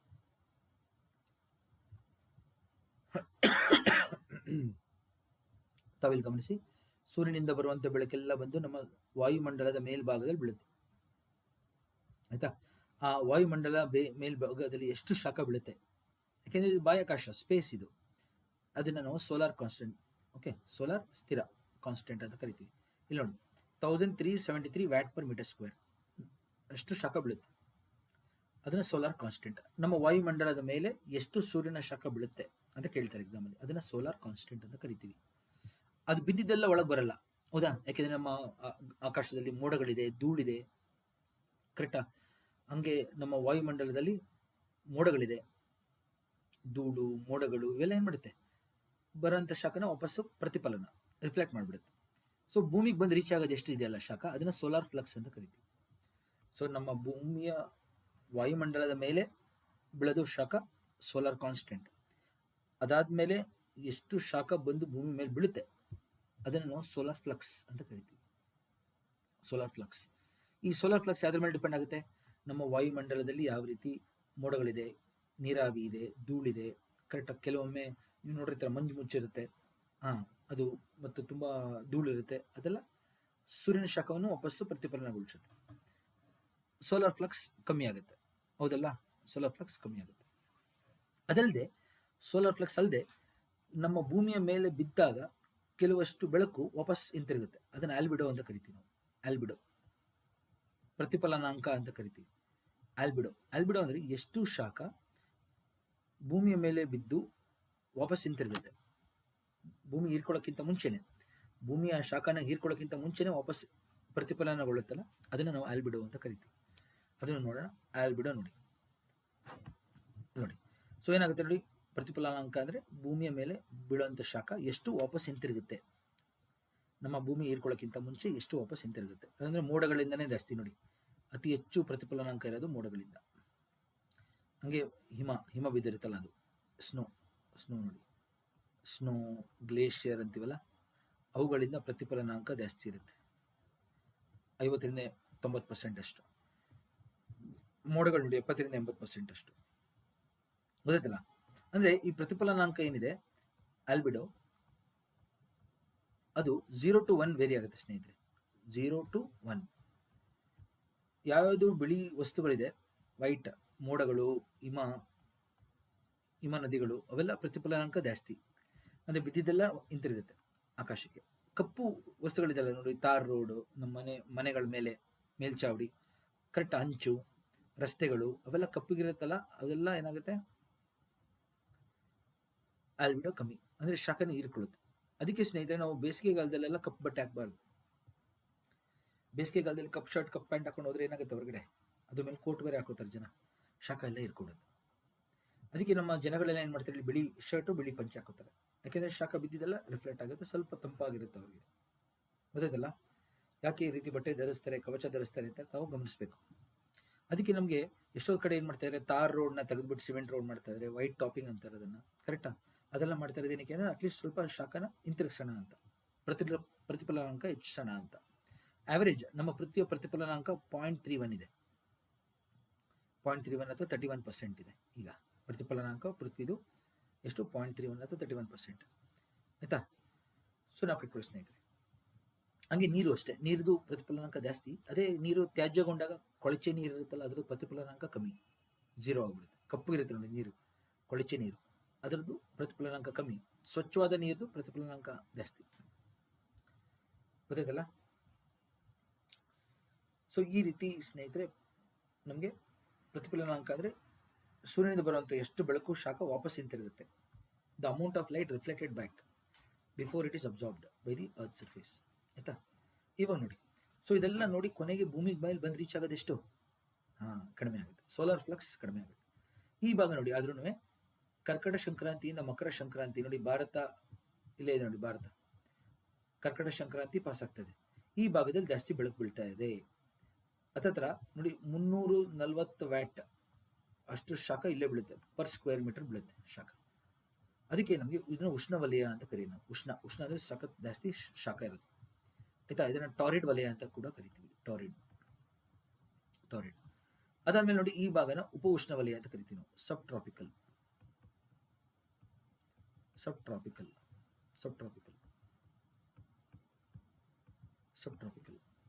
ನೋಡಿ ಸ್ನೇಹಿತರೆ, ಟ್ರಾಪಿಕಲ್ ಭಾಗದಲ್ಲಿ ಏನಾಗುತ್ತೆ, ಬಿಸಿಲು ಬಿದ್ದಾಗ ಅಲ್ಲಂಗೆ ನೀರಾವಿ ಮೇಲೋಗಿ ಮೋಡಗಳಾಗಿ ಮಳೆ ಬಂದ್ಬಿಡುತ್ತೆ. ಸೊ ಅದಕ್ಕೆ ನಮಗೆ ಟ್ರಾಪಿಕ್ಸ್ ಎಲ್ಲ ಅವಾಗ ಮಳೆ ಬೀಳೋದ್ರಿಂದ ಸ್ವಲ್ಪ ಉಷ್ಣಾಂಶ ಕಡಿಮೆ ಆಗುತ್ತೆ. ಅದು ಸಬ್ ಟ್ರಾಪಿಕ್ ಇದೆ ನೋಡಿ ಈ ಭಾಗ, ಇಲ್ಲಿ ಜಾಸ್ತಿ ನಮಗೆ ಮಳೆ ಕಮ್ಮಿ, ಅಂದರೆ ಬಿಸಿಲು ಜಾಸ್ತಿ ಇರುತ್ತೆ, ಮಳೆ ಕಡಿಮೆ ಈ ಭಾಗದಲ್ಲಿ. ನಾನು ಹೇಳ್ತೀನಿ ಏನಕ್ಕೆ ಅಂತ. ಸೊ ಆ ಕಾರಣದಿಂದ ನೋಡಿ, ಇವಾಗ ಬಿಸಿಲು ಜಾಸ್ತಿ ಇರುತ್ತೆ, ನೀರಾವಿ ಕೊರತೆ ಇದೆ ಈ ಭಾಗದಲ್ಲೆಲ್ಲ, ಸೊ ಮೋಡಗಳಾಗೋದಿಲ್ಲ, ಮಳೆ ಆಗೋದಿಲ್ಲ. ಸೊ ಅದಕ್ಕೆ ಉಷ್ಣಾಂಶ ಅತಿ ಹೆಚ್ಚಿರೋದ್ರಲ್ಲಿ ಉಪ ಉಷ್ಣವಲಯದಲ್ಲಿ ನಾವು ಕೈಕೊಳ್ಳಿ. ಉಷ್ಣವಲಯ ಟಾರಿಡ್ ಅಂತ ಕರಿತೀವಿ. ಉಪ ಉಷ್ಣವಲಯ ಇದು 23 ಡಿಗ್ರಿಯಿಂದ 30ಕ್ಕೆ ನಾವು 23 ಡಿಗ್ರಿ ಇಂದ 30ರವರೆಗೆ ಉಪ ಉಷ್ಣವಲಯ ಅಂತ ಕರಿತೀವಿ. ಆಯ್ತಾ? ಅದ್ರ ಮೇಲ್ಗಡೆ ನೋಡಿ, ಶಾಖ ತುಂಬ ಕಡಿಮೆ ಇರೋದ್ರಿಂದ ಇದನ್ನು ಟೆಂಪರೇಟ್ ಸಮಶೀತೋಷ್ಣ ವಲಯ ಅಂತ ಕರಿತೀವಿ. ಸಮಶೀತೋಷ್ಣ ವಲಯ ಅಂತ ಕರಿತೀವಿ, ಟೆಂಪರೇಟ್ ಭಾಗ. ಯಾಕೆಂದರೆ ಇಲ್ಲಿ ನಮಗೆ ಓರೆ ಕಿರಣಗಳು ಬೀಳುತ್ತೆ ಸೂರ್ಯನಿಂದ ನೋಡಿ, ಓರೆ ಕಿರಣಗಳು. ಅವಾಗ ಏನಾಗುತ್ತೆ, ಸ್ವಲ್ಪ ತಾಪಮಾನ ಕಡಿಮೆ ಆಗುತ್ತೆ. ಇನ್ನು ಧ್ರುವ ಪ್ರದೇಶಕ್ಕೆ ಹೋದಾಗ ನೋಡಿ, ಬಿಸಿಲೇ ಕಮ್ಮಿ. ಇಲ್ಲಿ ಧ್ರುವೀಯ ಪ್ರದೇಶಗಳಲ್ಲಿ ಬಿಸಿಲು ತುಂಬ ಕಮ್ಮಿ. ಈ ಕಾರಣದಿಂದ ಏನಾಗೋಗುತ್ತೆ, ನಮಗೆ ಈ ಧ್ರುವ ಪ್ರದೇಶದಲ್ಲಿ ಉಷ್ಣಾಂಶ ತುಂಬ ಕಡಿಮೆ ಇರೋದ್ರಿಂದ ಇದನ್ನು ಯಾವಾಗಲೂ ಚಳಿ ಇರುತ್ತೆ, ಫ್ರಿಜಿಡ್ ಅಂತ ಕರಿತೀವಿ. ಶೀತವಲಯ. ಪೋಲಾರ್ ಭಾಗಗಳನ್ನ ನಾವು ಶೀತವಲಯ ಅಂತ ಕರಿತೀವಿ, ಯಾಕೆಂದರೆ ಯಾವಾಗಲೂ ಚಳಿ ಇರುತ್ತೆ, ಉಷ್ಣಾಂಶ ತುಂಬ ಕಮ್ಮಿ ಇರುತ್ತೆ, ಫ್ರಿಜಿಡ್ ಝೋನ್. ಗೊತ್ತಾಯ್ತಲ್ಲ?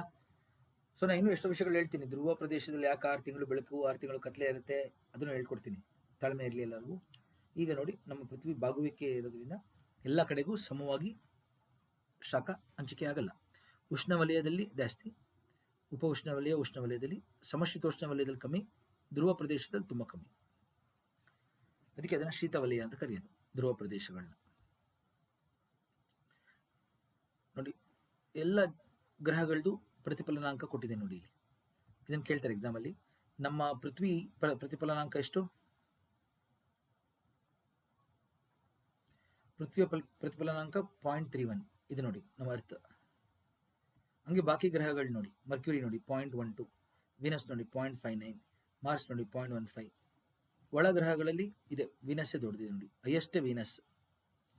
ಅದಕ್ಕೆ ನಮಗೆ Venus morning star, evening star ಅಂತ ಹೇಳಿ ಕಾಣೋದು ಸ್ನೇಹಿತರೆ. ಬೆಳಗಿನ ಜಾವ ಅಥವಾ ಸಂಜೆ ಹೊತ್ತು ಕಾಣುತ್ತೆ ನಮಗೆ. ವೀನಸ್ ಒಂದು ಗ್ರಹ, ಅದನ್ನು ಸ್ಟಾರ್ ಅಂತ ಏನಕ್ಕೆ ಕರಿತಾ ಇದ್ದಾರೆ ಈಗ ಅಂದರೆ, ಅದು ಪ್ರತಿಫಲನಾಂಕ ಜಾಸ್ತಿ ಇರೋದ್ರಿಂದ ನಮಗೆ ರಾತ್ರಿ ಹೊತ್ತು ಅಥವಾ ಬೆಳಗಿನ ಜಾವ ಕಾಣುತ್ತೆ ಒಂಥರ, ಗೊತ್ತಾಯ್ತಲ್ಲ. ಆ ಕಾರಣದಿಂದ ಮಾರ್ನಿಂಗ್ ಸ್ಟಾರ್, ಈವ್ನಿಂಗ್ ಸ್ಟಾರ್ ಅಂತ ಕರೀತಾರೆ. ನಾವು ಕಟ್ಕೊಳ್ಳಿ, ಆದರೆ ಅದು ಸ್ಟಾರ್ ಅಲ್ಲ, ಅದೊಂದು ಗ್ರಹ. ಅದರ ಪ್ರತಿಫಲನಾಂಕ ಜಾಸ್ತಿ ಇರೋದ್ರಿಂದ ನಮಗೆ ಕಾಣುತ್ತೆ, ನಾವು ಕಟ್ಕೊಳ್ಳಿ. ಹಂಗೆ ಜುಪಿಟರ್ ನೋಡಿ, ಪ್ರತಿಫಲನಾಂಕ ಜಾಸ್ತಿ ಇದೆ, ಜುಪಿಟರ್ ಮತ್ತು ಸ್ಯಾಟರ್ನ್, ಗೊತ್ತಾಯ್ತಲ್ಲ. ಹಂಗೆ ಯುರೇನಸ್ ಮತ್ತು ನೆಪ್ಟ್ಯೂನ್. ಸೊ ಇಷ್ಟರಲ್ಲಿ ಅತಿ ಹೆಚ್ಚು ಪ್ರತಿಫಲನಾಂಕ ಇರೋದೇ ಅದು ವೀನಸ್. ಇದನ್ನು ಕೇಳ್ತಾರೆ. ವೀನಸ್ ಅತಿ ಕಡಿಮೆ ಇರೋದು ಮರ್ಕ್ಯೂರಿ. ಮರ್ಕ್ಯೂರಿ ಅತಿ ಕಡಿಮೆ.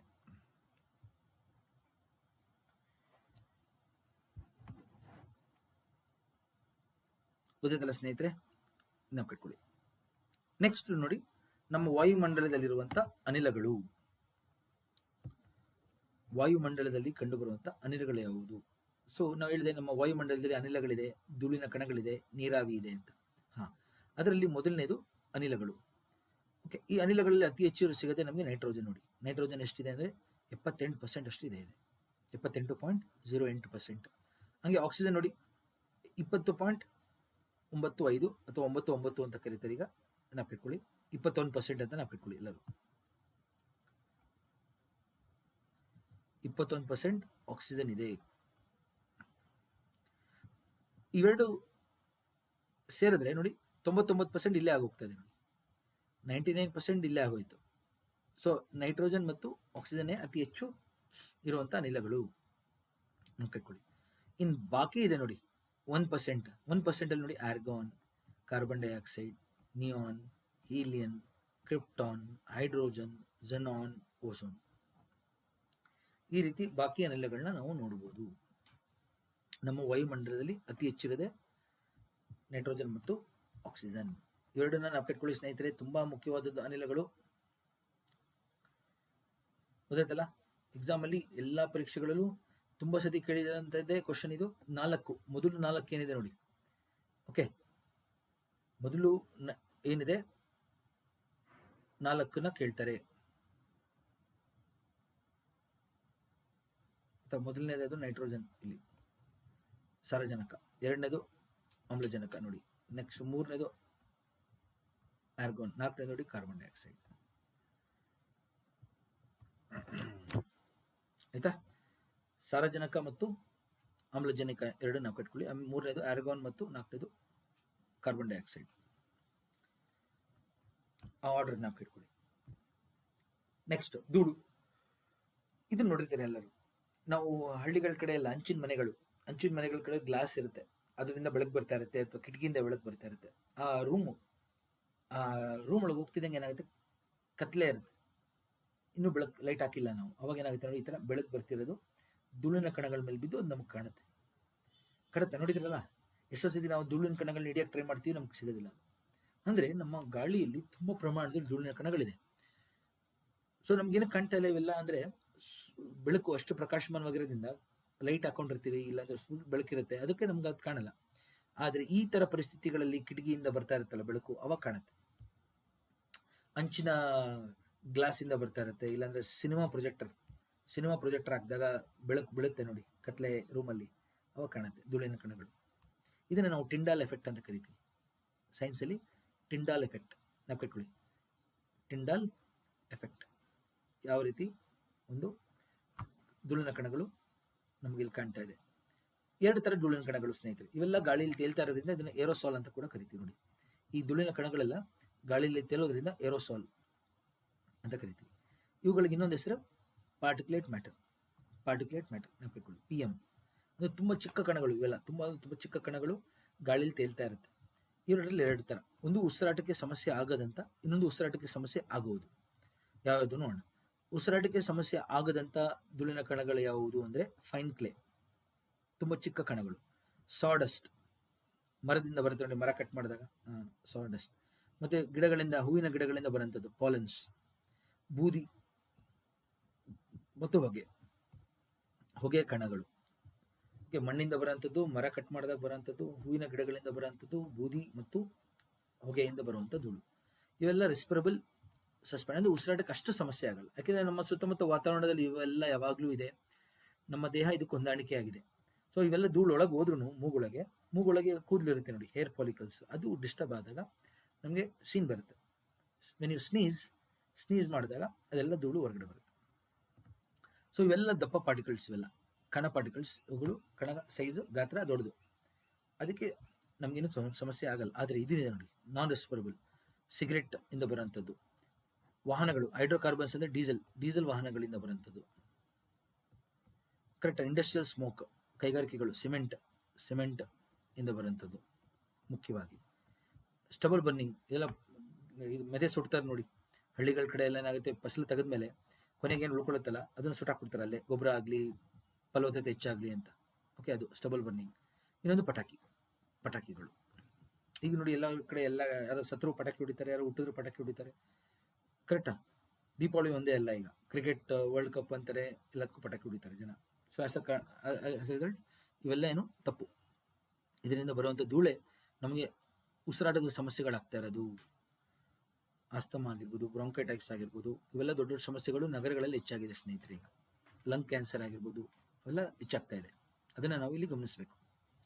ನೆಕ್ಸ್ಟ್ ನೋಡಿ, ಪಾರ್ಟಿಕ್ಯುಲೇಟ್ ಮ್ಯಾಟರ್ ಅಂತ ಹೇಳಿದಾಗ ಅದ್ರಲ್ಲಿ 3 ಥರ: PM10, PM2.5, PM0.1. ಇದೆಲ್ಲ ಕೇಳ್ಬೋದು ನೀವು. ಎಷ್ಟು ಜನಕ್ಕೆ ಆಶ್ಚರ್ಯ ಆಗ್ಬೋದು, ಏನು ಸರಿ ಹೇಳ್ತಾ ಇದ್ರಲ್ಲ ಇಷ್ಟೊಂದನ್ನ ಅಂತ. ಇದೇ ಧೂಳಿನ ಕಣಗಳ ಬಗ್ಗೆನೇ ಕೇಳೋದು ಎಕ್ಸಾಮಲ್ಲಿ. ಇವಾಗ ಪ್ರಶ್ನೆ ಪತ್ರಿಕೆಗಳಲ್ಲಿ ಇದೆಲ್ಲ ಬರುತ್ತೆ. ನೆಕ್ಸ್ಟು PM10 ನೋಡಿ, ವಾಹನಗಳಿಂದ, ಸಿಗರೆಟ್ ಸ್ಮೋಕಿಂದ, ಇವೆಲ್ಲ ನಮಗೆ ಬರೋದೇ ಇವುಗಳು. ಯಾವುದರಿಂದ ಬರ್ತಾ ಇದೆ ನೋಡಿ, ಅದು ಹಾಕಿದ್ದೀನಿ. ಇವುಗಳೆಲ್ಲ ಏನಾಗುತ್ತೆ, ಉಸಿರಾಟಕ್ಕೆ ಸಮಸ್ಯೆಗಳು ಸ್ನೇಹಿತರೆ. ಇವುಗಳು ಹೆಚ್ಚಾಗ್ತಾ ಇದೆ ನಗರಗಳಲ್ಲಿ. ಇದನ್ನ ತಡೆಗಟ್ಟಕ್ಕೆ ನಾವು ಕ್ರಮಗಳನ್ನ ಕೈಗೊಳ್ಬೇಕಾಗ್ತದೆ. ಈಗ ಅಂದ್ರೆ ನಮ್ಮ ಕೂದಲಿದೆ ನೋಡಿ, ಕೂದಲು ಕಂಪೇರ್ ಮಾಡಿದ್ರೆ ಅದಕ್ಕಿಂತ ಚಿಕ್ಕದು ಇವೆಲ್ಲ ನೋಡಿ, ಕೂದಲಿಗಿಂತ ಚಿಕ್ಕದಿರುತ್ತೆ ಈ ಧೂಳಿನ ಕಣಗಳು. ಇದು ಸಿಗರೆಟ್ ಇಂದ ಬರೋಂಥ ಧೂಳಿನ ಕಣಗಳು ನೋಡಿ, 0.1 ಇದೆ ನೋಡಿ, ಅಷ್ಟು ಚಿಕ್ಕ ಕಣ ಇದು, ನಮ್ಮ ಕಣ್ಣು ಕಾಣದೇ ಇಲ್ಲ ಇದು, ಗೊತ್ತಾಯ್ತಲ್ಲ. ನೆಕ್ಸ್ಟ್ ನೋಡಿ ಸ್ನೇಹಿತರೆ, ಗಾಳಿಯ ಸಾಂದ್ರತೆ. ಸೊ ನಮ್ಮ ವಾಯುಮಂಡಲದಲ್ಲಿ ಮೊದಲನೆಯ ವಲಯಕ್ಕೆ ನಾವು ಪರಿವರ್ತನಾ ಮಂಡಲ ಅಂತ ಕರಿತೀವಿ. ಪರಿವರ್ತನಾ ಮಂಡಲ ಅಂದ್ರೆ ನಮ್ಮ ವಾಯುಮಂಡಲದ ಮೊದಲ ವಲಯ. ಓಕೆ, ಮೊದಲ ವಲಯ. ನಮ್ಮ ಪೃಥ್ವಿಯ ಮೇಲೆ ಮೊದಲು ನಮಗೆ ಸಿಗುವಂತ ವಾಯುಮಂಡಲಕ್ಕೆ ಪರಿವರ್ತನಾ ಮಂಡಲ ಅಂತ ಕರಿತೀವಿ, ಆಯ್ತಾ. ಇಲ್ಲೇ ಅತಿ ಹೆಚ್ಚು ಗಾಳಿ ಸಾಂದ್ರತೆ ಇರುತ್ತೆ, ಅಂದ್ರೆ ಧೂಳಿನ ಕಣಗಳು, ಅನಿಲಗಳೆಲ್ಲ ಇರೋದೆಲ್ಲ ಇಲ್ಲೇ. ಅದರಲ್ಲೂ ಎಲ್ಲಿ ಅಂದ್ರೆ ನಮ್ಮ ಭೂಮಿಯ ಮೇಲೆ ನೋಡಿ, ನಾವು ಭೂಮಿ ಇದೆ ನೋಡಿ, ಅರ್ಥ. ಭೂಮಿಯ ಮೇಲೆ ನಮಗೆ ಜಾಸ್ತಿ ಇದೆ, ಯಾಕೆಂದ್ರೆ ಇಲ್ಲಿ ಗ್ರಾವಿಟಿ ಇರೋದೇ ಇಲ್ಲಿ, ಹೌದಾ. ಗುರುತ್ವಾಕರ್ಷಣೆ ಇರೋದೇ ನಮ್ಮ ಪೃಥ್ವಿಯ ಮೇಲೆ. ಇಲ್ಲಿ ಗುರುತ್ವಾಕರ್ಷಣೆ ಮೇಲೆ ಹೋಗ್ತಾ ಹೋಗ್ತಾ ಆಕಾಶದಲ್ಲಿ ಏನಾಗುತ್ತೆ, ಗುರುತ್ವಾಕರ್ಷಣೆ ಕಮ್ಮಿ ಆಗುತ್ತೆ.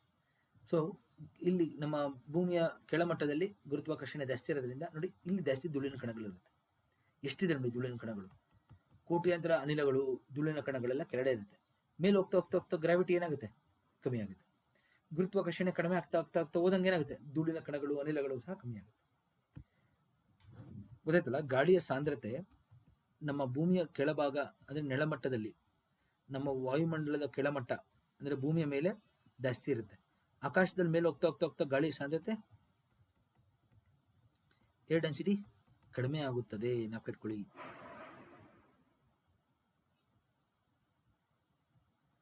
ಗಾಳಿಯ ಸಾಂದ್ರತೆ ನಮ್ಮ ವಾಯುಮಂಡಲದಲ್ಲಿ ಮೇಲೆ ಹೋಗ್ತಾ ಹೋಗ್ತಾ ಹೋಗ್ತಾ ಹೋಗ್ತಾ ಕಡಿಮೆ ಆಗುತ್ತೆ, ಎಸ್ಪೆಷಲಿ ನಮ್ಮ ಪರಿವರ್ತನಾ ಮಂಡಲದಲ್ಲಿ. ಯಾಕೆಂದ್ರೆ ಭೂಮಿಯ ಮೇಲೆ ಗ್ರಾವಿಟಿ ಇರೋದ್ರಿಂದ ಎಲ್ಲ ಹತ್ತತ್ರ ಇರುತ್ತೆ, ಮೇಲೆ ಹೋಗ್ತಾ ಹೋಗ್ತಾ ಹೋಗ್ತಾ ಹೋಗ್ತಾ ಹೋಗ್ತಾ ಕಮ್ಮಿ ಆಗುತ್ತೆ. ಇದರಲ್ಲಿ ಏನು ಗಮನಿಸಬೇಕು ಅಂದರೆ ನಮಗೆ ಆಕ್ಸಿಜನ್ ಎಲ್ಲಿ ಜಾಸ್ತಿ ಸಿಗುತ್ತೆ? ಇಲ್ಲಿ ಆಕ್ಸಿಜನ್ ಜಾಸ್ತಿ ಸಿಗುತ್ತೆ, ಕಾರ್ಬನ್ ಡೈಆಕ್ಸೈಡ್ ಇಲ್ಲಿ ಸಿಗುತ್ತೆ, ಹೌದಾ? ಮೇಲೆ ಹೋಗ್ತಾ ಹೋಗ್ತಾ ಏನಾಗುತ್ತೆ? ಗ್ಯಾಸಸ್ ಕಮ್ಮಿ ಆಗೋಗುತ್ತೆ ನೋಡಿ, ಇಲ್ಲಿ ತಿನ್ನಾಗಿ ಹೋಗುತ್ತೆ ಅಟ್ಮಾಸ್ಫಿಯರ್. ಮೇಲೆ ಹೋದಷ್ಟು ಅಟ್ಮಾಸ್ಫಿಯರ್ ತೆಳುವಾಗುತ್ತೆ. ಇದನ್ನ ನಾವು ನಮ್ಮ ಉಷ್ಣಾಂಶಕ್ಕೆ ಹೋಲಿಸೋಣ. ಏನಾಗುತ್ತೆ ಅಂದರೆ ನಮ್ಮ ಸೂರ್ಯನಿಂದ ಶಾಖ ಬರ್ತಾ ಇದೆ ನೋಡಿ, ಇಲ್ಲಿಂದ ಸೂರ್ಯನಿಂದ ಬರ್ತಾ ಇರೋಂಥ ಶಾಖ ನಮ್ಮ ವಾಯುಮಂಡಲವನ್ನು ಭೇದಿಸಿ ಒಳಗೆ ಬರುತ್ತೆ ಫಸ್ಟ್ ಹೇಳಿದ್ರೆ. ಯಾಕೆಂದರೆ ಒಳಗೆ ಬರ್ತಾ ಇರೋ ಶಾಖ ಏನು? ಶಾರ್ಟ್ ವೇವ್ ವಿಕಿರಣ. ಈ ಶಾರ್ಟ್ ವೇವ್ ವಿಕಿರಣಗಳು ತಡೆಯೋಕ್ಕಾಗಲ್ಲ. ಯಾವುದಕ್ಕೆ? ಕಾರ್ಬನ್ ಡೈಆಕ್ಸೈಡ್ ಆಗಲಿ, ಕಾರ್ಬನ್ ಡೈಆಕ್ಸೈಡ್ ಇದೆ ತಾನೇ ಇಲ್ಲಿ, ಕಾರ್ಬನ್ ಡೈಆಕ್ಸೈಡ್ ಆಗಲಿ, ನೈಟ್ರೋಜನ್ ಡೈಆಕ್ಸೈಡ್, ಓಝೋನ್, ಕ್ಲೋರೋಫ್ಲೋರೋಕಾರ್ಬನ್, ಈ ಅನಿಲಗಳಿಗೆ ನಮ್ಮ ಸೂರ್ಯನಿಂದ ಬರುವಂಥ ವಿಕಿರಣವನ್ನು ತಡೆಯೋದಕ್ಕೆ ಸಾಧ್ಯ ಇಲ್ಲ. ಯಾಕೆಂದರೆ ಇದರ ವೇವ್ಲೆಂತ್ ಕಮ್ಮಿ. ಶಾರ್ಟ್ ವೇವ್ ವಿಕಿರಣಗಳನ್ನು ತಡೆಯೋದಿಲ್ಲ, ಇವುಗಳು ತಡೆಯುವುದಿಲ್ಲ. ಸೊ ಆಸ್ ಎ ಕಾರಣ ನೋಡಿ, ಇವೆಲ್ಲ ಸೂರ್ಯನ ಶಾಖ ನೇರವಾಗಿ ಬಂದು ಭೂಮಿಗೆ ಬೀಳುತ್ತೆ. ಸೊ ಭೂಮಿ ತಾಪಮಾನ ಹೆಚ್ಚಾಗುತ್ತೆ.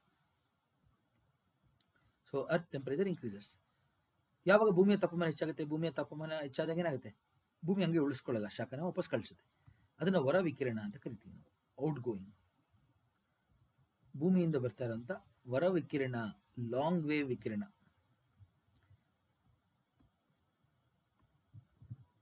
ಸ್ವಲ್ಪ ತಾಳ್ಮೆ ಇರಲಿ, ಅರ್ಥ ಆಗುತ್ತೆ ಎಲ್ಲರಿಗೂ. ಔಟ್ ಗೋಯಿಂಗ್ ಅಥವಾ ಲಾಂಗ್ ವೇವ್ ವಿಕಿರಣಗಳಿವು. ಅಂದರೆ ವೇವ್ಲೆಂತ್ ಸ್ವಲ್ಪ ಜಾಸ್ತಿ ಇರುತ್ತೆ. ಆ ವೇವ್ಲೆಂತ್ ಜಾಸ್ತಿ ಇರೋದ್ರಿಂದ ಇವುಗಳೆಲ್ಲ ತಡೆದು ಬಿಡ್ತಾವೆ. ಗೊತ್ತೈತಲ್ಲ, ಇಲ್ಲಿ ಕಾರ್ಬನ್ ಡೈಆಕ್ಸೈಡ್ ಇದೆ, ನೈಟ್ರೋಜನ್ ಡೈಆಕ್ಸೈಡ್ ಇದೆಲ್ಲ ನೋಡಿ. ಗಾಳಿ ಸಾಂದ್ರತೆ ಎಷ್ಟಿದೆ? ಗಾಳಿ ಸಾಂದ್ರತೆ ಜಾಸ್ತಿ ಇದೆ ಕೆಳಗಡೆ, ಹೌದಲ್ಲ? ಸೊ ಎಲ್ಲ carbon dioxide, nitrogen dioxide, ozone ಎಲ್ಲ ಏನು ಮಾಡುತ್ತೆ? ತಡೆದು ಬಿಡ್ತಾವೆ. ನೀವು ಕೇಳ್ಬೋದು, ಸರ್ ಓಝೋನ್ ಇಲ್ಲೇ ಸಿಗುತ್ತೆ ಅಂತ. ಎರಡು ರೀತಿ ಓಝೋನ್ ಇದೆ. ಪರಿವರ್ತನಾ ಮಂಡಲದಲ್ಲೂ ಓಝೋನ್ ಇದೆ, ಅದ್ರ ಮೇಲ್ಗಡೆ ಸಮೋಷ್ಣ ಮಂಡಲ ಅಂತಿದೆ, ಸ್ಟ್ರಾಟೋಸ್ಫಿಯರ್, ಅಲ್ಲೂ ಓಝೋನ್ ಇದೆ. ಎರಡು ಥರ ಓಝೋನ್, ಗುಡ್ ಓಝೋನ್, ಬ್ಯಾಡ್ ಓಝೋನ್. ಗುಡ್ ಓಝೋನ್ ಸಮೋಷ್ಣ ಮಂಡಲದಲ್ಲಿ ಮೇಲೆ ಬರುತ್ತೆ, ಬ್ಯಾಡ್ ಓಝೋನ್ ಇಲ್ಲಿದೆ. ಇದೇನು ಮಾಡುತ್ತೆ ಅಂದರೆ ಹಸಿರುಮನೆ ಅನಿಲ ಇದು. ಇವೆಲ್ಲ ಹಸಿರುಮನೆ ಅನಿಲಗಳು, ಗ್ರೀನ್ ಹೌಸ್ ಗ್ಯಾಸಸ್ ಏನು ಮಾಡ್ತವೆ? ಸೂರ್ಯನಿಂದ ಬಂದು ಭೂಮಿಯಿಂದ ಹೋಗ್ತಾ ಇದೆ ನೋಡಿ ಶಾಖ, ಅದನ್ನೆಲ್ಲ ಇಲ್ಲೇ ತಡೆದುಬಿಡ್ತಾವೆ ಶಾಖನ. ಯಾಕೆಂದರೆ ಗಾಳಿಯ ಸಾಂದ್ರತೆ ಜಾಸ್ತಿ ಇರೋದ್ರಿಂದ, ಈ ಕಾರ್ಬನ್ ಡೈಆಕ್ಸೈಡ್ ಎಲ್ಲ ಇರೋದ್ರಿಂದ ಉಷ್ಣಾಂಶ ಏನಾಗುತ್ತೆ? ಇವಾಗ ಜಾಸ್ತಿ ಆಗುತ್ತೆ. ಅದಕ್ಕೆ ನಮಗೆ ನೋಡಿ, ಇವಾಗ ಹೊರಗಡೆ ಉಷ್ಣಾಂಶ ಬೇಸಿಗೆಗಾಲ ಜೊತೆಗೆ ಶಾಖ ಜಾಸ್ತಿ ಬಂದಾಗ ಏನಾಗುತ್ತೆ? ಗಾಳಿ ಸಾಂದ್ರತೆ ಇರೋದ್ರಿಂದ ಉಷ್ಣಾಂಶ ಹೆಚ್ಚಾಗೋಗುತ್ತೆ. ಗೊತ್ತಲ್ಲ ಎಲ್ಲರಿಗೂ? ಇವಾಗ ನೀವು ಒಂದೊಂದ್ಸತಿ ಬಸ್ಸಲ್ಲಿ ಪ್ರಯಾಣ ಮಾಡಿರ್ತಾರೆ ಎಲ್ಲರೂ. ಒಂದೊಂದ್ಸತಿ ಬಸ್ಸಲ್ಲಿ ಎಲ್ಲ ತುಂಬ ಜನ ಇರ್ತಾರೆ ಅನ್ಕೊಳ್ಳಿ, ಹೆಂಗಿರುತ್ತೆ ಹೇಳಿ? ಅವಾಗ ಎಲ್ಲ ಹತ್ರ ನಿಂತಿರ್ತಾರೆ, ಕಿಟಕಿ ಹತ್ರ ಎಲ್ಲ ಏನಾಗುತ್ತೆ, ಜನಗಳು ಕೂತಿರ್ತಾರಲ್ಲ, ಎಲ್ಲ ನಿಂತಿರೋದ್ರಿಂದ, ಎಲ್ಲ ಬಸ್ಸಲ್ಲೆಲ್ಲ ತುಂಬ ಜನ ಇರೋದ್ರಿಂದ ಗಾಳಿ ಸರಿಗೆ ಸಂಚಾರ ಆಗಲ್ಲ. ಕರೆಕ್ಟ್ ಅಲ್ವಾ? ಎರಡು ಕಡೆಯಿಂದ ಗಾಳಿ ಇದ್ರೂ ಜನಗಳೆಲ್ಲ ಮಧ್ಯದಲ್ಲಿ ನಿಂತಿರೋದ್ರಿಂದ ಸಂಚಾರ ಆಗಲ್ಲ. ಅವಾಗ ಏನಾಗುತ್ತೆ? ಸೆಕೆ ಆಗುತ್ತೆ. ನಿಮ್ಗಲ್ಲಿ ಮಧ್ಯದಲ್ಲಿ ನಿಂತಿರೋರಿಗೆ ತುಂಬ ಸೆಕೆ ಆಗೋಗುತ್ತೆ. ಆ ಥರನೇ ಇದು. ಗಾಳಿಯ ಸಾಂದ್ರತೆ ಜಾಸ್ತಿ ಇದ್ದಾಗ ಹೆಂಗಿರುತ್ತೆ? ಅಲ್ಲೇ ಎಲ್ಲ ಕಾರ್ಬನ್ ಡೈಆಕ್ಸೈಡ್ ಬರ್ತಾ ಇರುತ್ತಲ್ಲ ನಮ್ಮ ದೇಹದಿಂದ, ಅದು ಅಲ್ಲೇ ಇರುತ್ತೆ, ಉಷ್ಣಾಂಶ ಹೆಚ್ಚಾಗುತ್ತೆ. ಅದಕ್ಕೆ ಕೆಲವೊಮ್ಮೆ ನೀವು ಬಸ್ಸಲ್ಲಿ ಓಡಾಡಿರ್ತೀರ, ಯಾರು ಜನಗಳೇ ಇರಲ್ಲ, ಅಲ್ಲೊಬ್ರು ಇಲ್ಲೊಬ್ರು ಕೂತಿರ್ತಾರೆ. ಅವಾಗ ಏನಾಗುತ್ತೆ? ಎಲ್ಲ ಶಾಖ ಎಲ್ಲ ಹೊಟ್ಟೋಗುತ್ತೆ. ಅದು ಇಲ್ಲಿ ನಾವು ಆಕಾಶದಲ್ಲಿ ಮೇಲೆ ಹೋಗ್ತಾ ಹೋದಂಗೆ ಏನಾಗುತ್ತೆ? ಮೇಲೆ ಹೋಗ್ತಾ ಹೋದಂಗೆ ಗ್ರಾವಿಟಿ ಕಡಿಮೆ ಆಗುತ್ತೆ. ಸೊ ಏರ್ ಡೆನ್ಸಿಟಿ ಕಮ್ಮಿ ಆಗುತ್ತೆ, ಗಾಳಿ ಸಾಂದ್ರತೆ ಕಮ್ಮಿ ಆಗುತ್ತೆ, ಅಂದರೆ ಕಣಗಳು ಕಮ್ಮಿ ಆಗ್ತವೆ. ಅವಾಗ ನೋಡಿ ಏನಾಗುತ್ತೆ? ಇಲ್ಲಿರೋಂಥ ಕಾರ್ಬನ್ ಡೈಆಕ್ಸೈಡ್ ಎಲ್ಲ ಕಮ್ಮಿ ಇದೆ, ಇಲ್ಲಿ ಶಾಖ ಎಲ್ಲ ಏನಾಗುತ್ತೆ? ಅವಾಗ ಹೊಟ್ಟೋಗುತ್ತೆ ಹೊರಗಡೆಗೆ. ಅವುಗಳು ತಡೆಯೋದಿಲ್ಲ ಅವಾಗ ಶಾಖನ. ಸೊ ಟೆಂಪರೇಚರ್ ಏನಾಗುತ್ತೆ? ಕಮ್ಮಿ ಆಗುತ್ತೆ. ಮೇಲೆ ಆಕಾಶದಲ್ಲಿ ಮೇಲೆ ಹೋಗ್ತಾ ಏನಾಗುತ್ತೆ? ಉಷ್ಣಾಂಶ ಕಮ್ಮಿ ಆಗುತ್ತೆ. ಗೊತ್ತಾಗಲ್ಲ ಏನಕ್ಕೆ? ನಮ್ಮ ವಾಯುಮಂಡಲದಲ್ಲಿ ನಾವು ಆಕಾಶದಲ್ಲಿ ಮೇಲೆ ಹೋಗಿದ್ರೆ ಪರಿವರ್ತನಾ ಮಂಡಲದಲ್ಲಿ ಉಷ್ಣಾಂಶ ಕಡಿಮೆ ಆಗುತ್ತೆ. ಅದೇ ಇದೆ. ಎಷ್ಟು ದರದಲ್ಲಿ ಕಡಿಮೆ ಆಗುತ್ತೆ? ನಮ್ಮ ವಾಯುಮಂಡಲದಲ್ಲಿ ನಾವು ಆಕಾಶದಲ್ಲಿ ಮೇಲೆ ಹೋದಾಗ ಪ್ರತಿ ಮೀಟ್ರಿಗೆ ಅಥವಾ ಪ್ರತಿ 100 ಮೀಟ್ರಿಗೆ 0.65 ಡಿಗ್ರೀಸ್ ಉಷ್ಣಾಂಶ ಕಡಿಮೆ ಆಗುತ್ತೆ. ಅಂದರೆ ಪ್ರತಿ 100 ಮೀಟರ್ ಮೇಲೆ ಹೋದರೆ ಎಷ್ಟು ಕಮ್ಮಿ ಆಗುತ್ತೆ? 0.65. ಅದೇ 1000 ಮೀಟರ್ ಮೇಲೆ ಹೋದ್ವಿ ಅಂದ್ಕೊಳ್ಳಿ, 6.5 ಡಿಗ್ರಿ ಕಮ್ಮಿ ಆಗುತ್ತೆ ಉಷ್ಣಾಂಶ.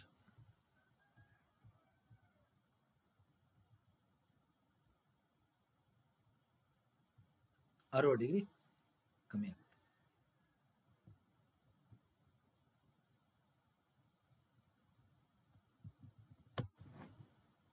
ಸೊ ಆಕಾಶದಲ್ಲಿ ನಾವು ಮೇಲೆ ಹೋಗ್ತಾ ಹೋದಂಗೆ ತಾಪಮಾನ ಕಡಿಮೆ ಆಗುತ್ತೆ. ಇದನ್ನೇ ನಾವು ಸಾಮಾನ್ಯ ಸ್ಥಗಿತ ದರ ಅಂತ ಕರೆಯೋದು, ನಾರ್ಮಲ್ ಲ್ಯಾಪ್ಸ್ ರೇಟ್. ನಮ್ಮ ವಾಯುಮಂಡಲದಲ್ಲಿ ಉಷ್ಣಾಂಶ ಎಷ್ಟು ದರದಲ್ಲಿ ಕಡಿಮೆ ಆಗುತ್ತೆ ಅದನ್ನು ನಾವು ಸಾಮಾನ್ಯ ಸ್ಥಗಿತ ದರ, temperature at which temperature decreases with height. Temperature at which rate at which temperature decreases with height. ಯಾವ ದರದಲ್ಲಿ ಉಷ್ಣಾಂಶ ಕಡಿಮೆ ಆಗುತ್ತೆ ಆಕಾಶದಲ್ಲಿ ಅದನ್ನು ನಾವು ಸಾಮಾನ್ಯ ಸ್ಥಗಿತ ದರ, ನಾರ್ಮಲ್ ಲ್ಯಾಪ್ಸ್ ರೇಟ್ ಅಂತ ಕರಿತೀವಿ. The rate at which temperature decreases with height. ನೆನಪಿಟ್ಕೊಳ್ಳಿ. ಸೊ ಈ ರೀತಿ ನಾವು ಸ್ನೇಹಿತರೆ ನಮ್ಮ ವಾಯುಮಂಡಲದ ಪರಿಚಯ ಆಗಿದೆ ಈಗ ನಮಗೆ. ನೋಡಿ, ಇವಾಗ ಹಸಿರುಮನೆ ಅನಿಲಗಳು ಏನಾಗುತ್ತೆ ಅಂತ ನೋಡೋಣ. ಇನ್ನೊಂದ್ಸತಿ ನೋಡಿ, ಇಲ್ಲಿ ಗಮನಿಸಿ ಸ್ವಲ್ಪ. ಇದು ನಮ್ಮ ಸೂರ್ಯನಿಂದ ಬರುವಂಥ ಬೆಳಕು ನೋಡಿ. ಫಸ್ಟು ಒಳ ವಿಕಿರಣ, ಇನ್ಸುಲೇಷನ್ ಗೊತ್ತಿದೆ ಎಲ್ಲರಿಗೂ. ಇನ್ಸುಲೇಷನ್ ಬಂತು.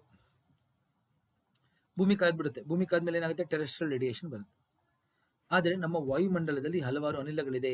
ನಾನು ಹೇಳಿದ್ದೀನಿ ನೋಡಿ, ಕಾರ್ಬನ್ ಡೈಆಕ್ಸೈಡ್ ಇದೆ, ಕರೆಕ್ಟಾ? ಮೀಥೇನ್ ಇದೆ, ನೈಟ್ರೋಜನ್ ಡೈಆಕ್ಸೈಡ್ ಇದೆ, ಓಝೋನ್ ಇದೆ. ಅವೆಲ್ಲ ಶಾಖನ ತಡೀತವೆ. ಕ್ಲೋರೋಫ್ಲೋರೋ ಕಾರ್ಬನ್ಗಳಿದೆ, ಕರೆಕ್ಟಾ? ಈ ಅನಿಲಗಳೆಲ್ಲ ಏನಾಗುತ್ತೆ? ಭೂಮಿಯಿಂದ ಹೊರಗಡೆ ಹೋಗ್ತಾ ಇರೋದನ್ನು ತಡೆಯುತ್ತವೆ. ಅವಾಗ ನಮ್ಮ ಗಾಳಿಯ ಉಷ್ಣಾಂಶ ಹೆಚ್ಚಾಗುತ್ತೆ. ಇದನ್ನು ನಾವು ಹಸಿರು ಮನೆ ಪರಿಣಾಮ ಅಂತ ಕರೆಯೋದು. ಗೊತ್ತಾಯ್ತಲ್ಲ? ಅವಾಗ ಗಾಳಿಯ ಉಷ್ಣಾಂಶ ಹೆಚ್ಚಾಗುತ್ತೆ, ಭೂಮಿಯ ಉಷ್ಣಾಂಶ ಹೆಚ್ಚಾಗುತ್ತೆ. ಗೊತ್ತಾಯ್ತಲ್ಲ? ಇವೆಲ್ಲ ಒಂದು ಮಿತಿಲಿರ್ಬೇಕು ಸ್ನೇಹಿತರೆ. ನೀವೆಲ್ಲ ಯೋಚನೆ ಮಾಡ್ಬೋದು, ಹಸಿರು ಮನೆ ಅನಿಲಗಳು ಇರಬಾರ್ದಾಗಿತ್ತು ಅಂತ ಅನ್ಕೋಬೋದು ನೀವು ಇವಾಗ ಒಂದು ನಿಮಿಷಕ್ಕೆ. ಇಲ್ಲ, ತಪ್ಪು. ಹಸಿರು ಮನೆ ಅನಿಲಗಳು ತುಂಬ ಅವಶ್ಯ. ಇನ್ ಕೇಸ್ ಇವು ಯಾವುವು ಇರಲಿಲ್ಲ ಅಂದಿದ್ರೆ ನೋಡಿ, 100% ವಿಕಿರಣ ಏನು ಒಳಗೆ ಬಂದಿತ್ತು ಅದಷ್ಟು ಹಿಂತಿರುಗಿಬಿಡೋದು 100%. ಅವಾಗ ಏನಾಗುತ್ತೆ ಹೇಳಿ? ನಮ್ಮ ಪೃಥ್ವಿಯ ತಾಪಮಾನ -18 ಇರೋದು. ಗೊತ್ತಾಯ್ತಲ್ಲ? ಪೃಥ್ವಿಯ ತಾಪಮಾನ ಅಷ್ಟು ಕಡಿಮೆ ಇರೋದು. ಇವುಗಳೆಲ್ಲ ಇರೋದ್ರಿಂದ ಏನಾಗಿದೆ ಈಗ? ಅದು ನೋಡಿ 0 ಡಿಗ್ರಿಗೆ ಬಂದು ಈಗ 15 ಡಿಗ್ರಿಗೆ ಬಂದಿದೆ. ಈಗ ನಮ್ಮ ಪೃಥ್ವಿಯ ತಾಪಮಾನ ಇವಾಗ 15 ಡಿಗ್ರಿ. ಅಂದರೆ ಜೀವಿಗಳ ವಿಕಾಸಕ್ಕೆ ಸೂಕ್ತವಾಗಿದೆ ವಾತಾವರಣ. ಇದೇ ಹಸಿರುಮನೆ ಪರಿಣಾಮ. ಅಂದರೆ ಹಸಿರುಮನೆ ಅನಿಲಗಳು ತುಂಬ ಮುಖ್ಯ, ಆದರೆ ಒಂದು ಮಿತಿಲಿರಬೇಕು. ನಾವು ಮಾನವ ಚಟುವಟಿಕೆಗಳಿಂದ ಏನಾಗಿದೆ? 19ನೇ ಶತಮಾನದಿಂದ ಕೈಗಾರಿಕೆಗಳು, ಸಂಪನ್ಮೂಲಗಳ ಬಳಕೆ, ಕರೆಕ್ಟಾ? ಇಂಧನಗಳ ಬಳಕೆ ಹೆಚ್ಚಾಗಿ fuel, oil, natural gas, industries ಇಂದ ಏನಾಗಿದೆ? ಕಾರ್ಬನ್ ಡೈಆಕ್ಸೈಡ್ ಹೆಚ್ಚಾಗ್ತಾ ಇದೆ, ಮೀಥೇನ್ ಹೆಚ್ಚಾಗ್ತಾ ಇದೆ. ತುಂಬ ಜಾಸ್ತಿ ಲೈಫ್ ಸ್ಟಾಕ್ನ ಸಾಕ್ತಾ ಇದೀವಿ ನಾವು, ಪ್ರಾಣಿಗಳನ್ನ ಸಾಕ್ತಾ ಇದ್ದೀವಿ, ಭತ್ತ ಬೆಳೀತಾ ಇದ್ದೀವಿ, ಕರೆಕ್ಟ್? ಅದರಿಂದಲೇ ಏನಾಗುತ್ತೆ? ಮೀಥೇನ್ ರಿಲೀಸ್ ಆಗುತ್ತೆ. ಸೊ ಈಗ ಏನಾಗಿದೆ? ಟೆಂಪರೇಚರ್ ಹೆಚ್ಚಾಗ್ತಾ ಇದೆ. ಇಲ್ಲಿವರೆಗೂ ನೋಡಿ, ಇಲ್ಲಿವರೆಗೂ -18ರಿಂದ 15ರವರೆಗೂ ಏನು ಬಂದಿದೆ? ಅದು ಗ್ರೀನ್ ಹೌಸ್ ಪರಿಣಾಮ, ಹಸಿರು ಮನೆ ಪರಿಣಾಮ, ಗ್ರೀನ್ ಹೌಸ್ ಎಫೆಕ್ಟ್. ಇದರಿಂದ ಮೇಲಕ್ಕೆ ಹೆಚ್ಚಾಗ್ತಾ ಇದೆ ನೋಡಿ, ಅದು ಗ್ಲೋಬಲ್ ವಾರ್ಮಿಂಗ್. ಗೊತ್ತಾಯ್ತಲ್ಲ? ಜಾಗತಿಕ ತಾಪಮಾನ ಹೆಚ್ಚಾಗುತ್ತಿರೋದು ನಮ್ಮ ಚಟುವಟಿಕೆಗಳಿಂದ. ಓಕೆ, ಫಾಸಿಲ್ ಫ್ಯೂಲ್ ಬಳಕೆಯಿಂದ ಹಸಿರು ಮನೆ ಅನಿಲಗಳು ಹೆಚ್ಚಾಗೋದ್ರಿಂದ ಗ್ಲೋಬಲ್ ವಾರ್ಮಿಂಗ್ ಆಗ್ತಾ ಇದೆ. ಇದರ ವ್ಯತ್ಯಾಸವನ್ನು ತಾವು ಗಮನಿಸಬೇಕು. ಗೊತ್ತಾಗಿದೆ ಎಲ್ಲರಿಗೂ? ಎಲ್ಲಿಂದ ಎಲ್ಲಿವರೆಗೆ? -18ರಿಂದ 15ರವರೆಗೂ ಹೆಚ್ಚಾಗಿರೋದು ಹಸಿರು ಮನೆ ಪರಿಣಾಮ. ಅದು ಒಳ್ಳೆಯದು, ಗುಡ್ ಫಾರ್ ಅಸ್. ಇದು ಇಂಧನ ಬಳಕೆಯಿಂದ ಗ್ಲೋಬಲ್ ವಾರ್ಮಿಂಗ್ ಆಗ್ತಾ ಇರೋದು ತೊಂದರೆ ಆಗುತ್ತೆ ನಮಗೆ ಮುಂದಕ್ಕೆ. ಗೊತ್ತಾಯ್ತಲ್ಲ? ಅದೇ ಕ್ಲೈಮೇಟ್ ಚೇಂಜ್. ನಾವು ಇನ್ನೂ ಹೆಚ್ಚಿನ ಮಾಹಿತಿ ಪಡೆಯೋಣ ಇದ್ರ ಬಗ್ಗೆ. ನೋಡಿ, ಮತ್ತೆ ಇನ್ನೊಂದ್ಸತಿ ತೋರಿಸಿದ್ದೀನಿ. ಅಂದರೆ ಸೂರ್ಯನಿಂದ ಬರೋ ಶಾಖ ಬಂದ್ಬಿಡುತ್ತೆ, ಭೂಮಿಗೆ ಬಂದು ವಾಪಸ್ ಹೋಗಲ್ಲ ಅಷ್ಟೇ. ಅದು ಶಾಖ ವಾಯುಮಂಡಲದಿಂದ ವಾಪಸ್ ಹೋಗಲ್ಲ. ಅಂದರೆ ಈ ಹಸಿರು ಮನೆ ಅನಿಲಗಳೇನು ಅಂದರೆ ಭೂಮಿಗೆ ಬರ್ತಾ ಇರುವಂಥ ಶಾಖನ ಬಿಟ್ಬಿಡುತ್ತೆ, ಟ್ರಾನ್ಸ್ಪರೆಂಟ್ ಆಗಿರುತ್ತೆ ಅವುಗಳಿಗೆ. ಭೂಮಿಯಿಂದ ಬಂದು ವಾಪಸ್ ಹೋಗ್ತಾ ಇರುತ್ತೆ ನೋಡಿ, ಅದನ್ನು ತಡೆಯುತ್ತೆ. ಒಪೆಕ್ ಆಗ್ಬಿಡುತ್ತೆ. They are opaque to outgoing. ಗೊತ್ತಲ್ಲ?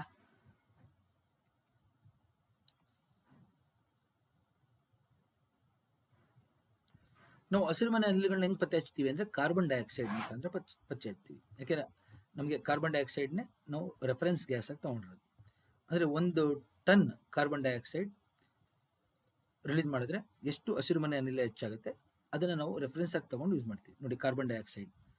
ಓಕೆ, ಅದ್ರ ಯೂನಿಟ್ ನೋಡಿ, ಹಸಿರು ಮನೆ ಅನಿಲಗಳಿಗೆ tons of carbon dioxide equivalent gases ಅಂತ ನೋಡಿ, ಇದು ಫಾರ್ಮುಲಾ ಇದು.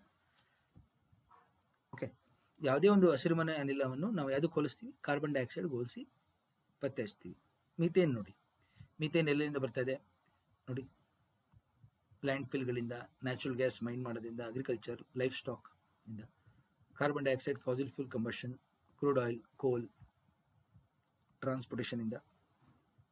ಹಂಗೆ ನೋಡಿ, ನೈಟ್ರಸ್ ಆಕ್ಸೈಡ್ ವಾಹನಗಳಿಂದ, ಮ್ಯಾನುಫ್ಯಾಕ್ಚರಿಂಗ್, ಅಗ್ರಿಕಲ್ಚರ್ ಗೊಬ್ಬರಗಳಿಂದ, ಕರೆಕ್ಟಾ? ಹೈಡ್ರೋಫ್ಲೋರೋ ಕಾರ್ಬನ್ ನೋಡಿ, ಪರ್ಫ್ಲೋರೋ ಕಾರ್ಬನ್, ಸಲ್ಫರ್ ಹೆಕ್ಸಾಫ್ಲೋರೈಡ್, ಇವೆಲ್ಲ ಏನಾಗುತ್ತೆ ಬೇರೆ ಬೇರೆ ಹಸಿರುಮನೆ ಅನಿಲಗಳು ನಮ್ಗೆ ಇಲ್ಲಿ ಕಾಣ್ತಾ ಇರೋದು. ಇವೆಲ್ಲದು ಸ್ನೇಹಿತರೆ ಅತಿ ಹೆಚ್ಚು ತೀವ್ರತೆ ಇರೋದು ವಾಟರ್ ವೇಪರ್. ವಾಟರ್ ವೇಪರ್ ಏನಕ್ಕೆ ಅಂದರೆ ಇದು ಒಳಗೆ ಬರ್ತಾ ಇರೋದನ್ನು ತಡೆಯುತ್ತೆ, ಶಾಖ, ಸೂರ್ಯನಿಂದ ಬರೋ ಶಾಖನೂ ತಡೆಯೋ ಸಾಮರ್ಥ್ಯ ಇದೆ ಇದಕ್ಕೆ, ಗೊತ್ತಲ್ಲ. ಪೃಥ್ವಿಯಿಂದ ಹೋಗ್ತಾರ ಶಾಖನೂ ತಡೆಯೋ ಶಕ್ತಿ ಇದೆ ಇದಕ್ಕೆ. ವಾಟರ್ ವೇಪರ್ಗೆ ನಮ್ಮ ನೀರಾವಿ ಏನಿದೆ ಸೂರ್ಯನಿಂದ ಬರುವಂಥ ಶಾಖನೂ ತಡೆಯುತ್ತೆ, ಭೂಮಿಯಿಂದ ಹೋಗ್ತಾ ಇರೋ ಶಾಖನೂ ತಡೆಯುತ್ತೆ. ಇದು ಗ್ರೀನ್ ಹೌಸ್. ಇವುಗಳಲ್ಲಿ ಯಾವುದು ವರ್ಸ್ ಅಂದರೆ ಮೀಥೇನ್.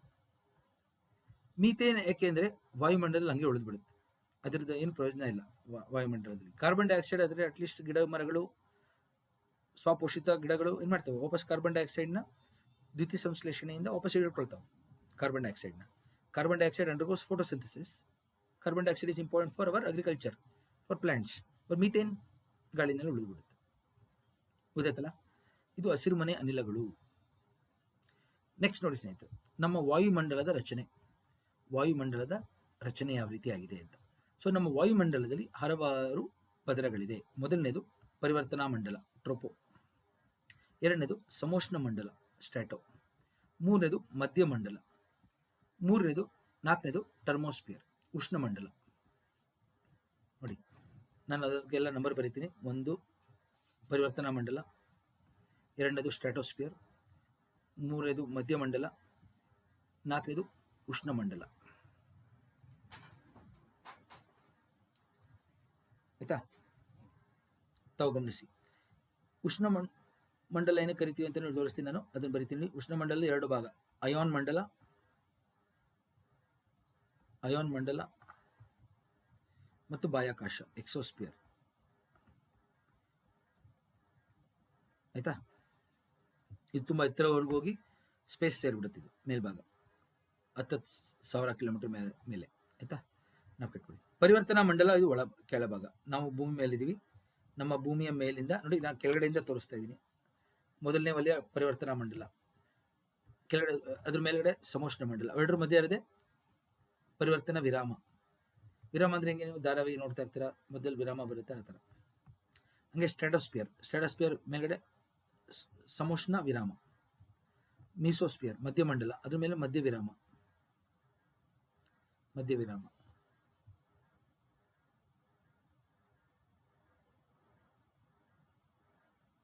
ಆಯ್ತಾ?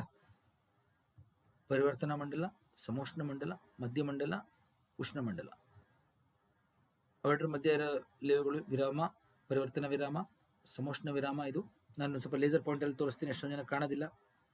ಇಲ್ಲಿ ನೋಡಿ, ಮೊದಲನೇದು ಪರಿವರ್ತನಾ ಮಂಡಲ, ಸಮೋಷ್ಣ ಮಂಡಲ, ಮಧ್ಯಮಂಡಲ, ಉಷ್ಣಮಂಡಲ.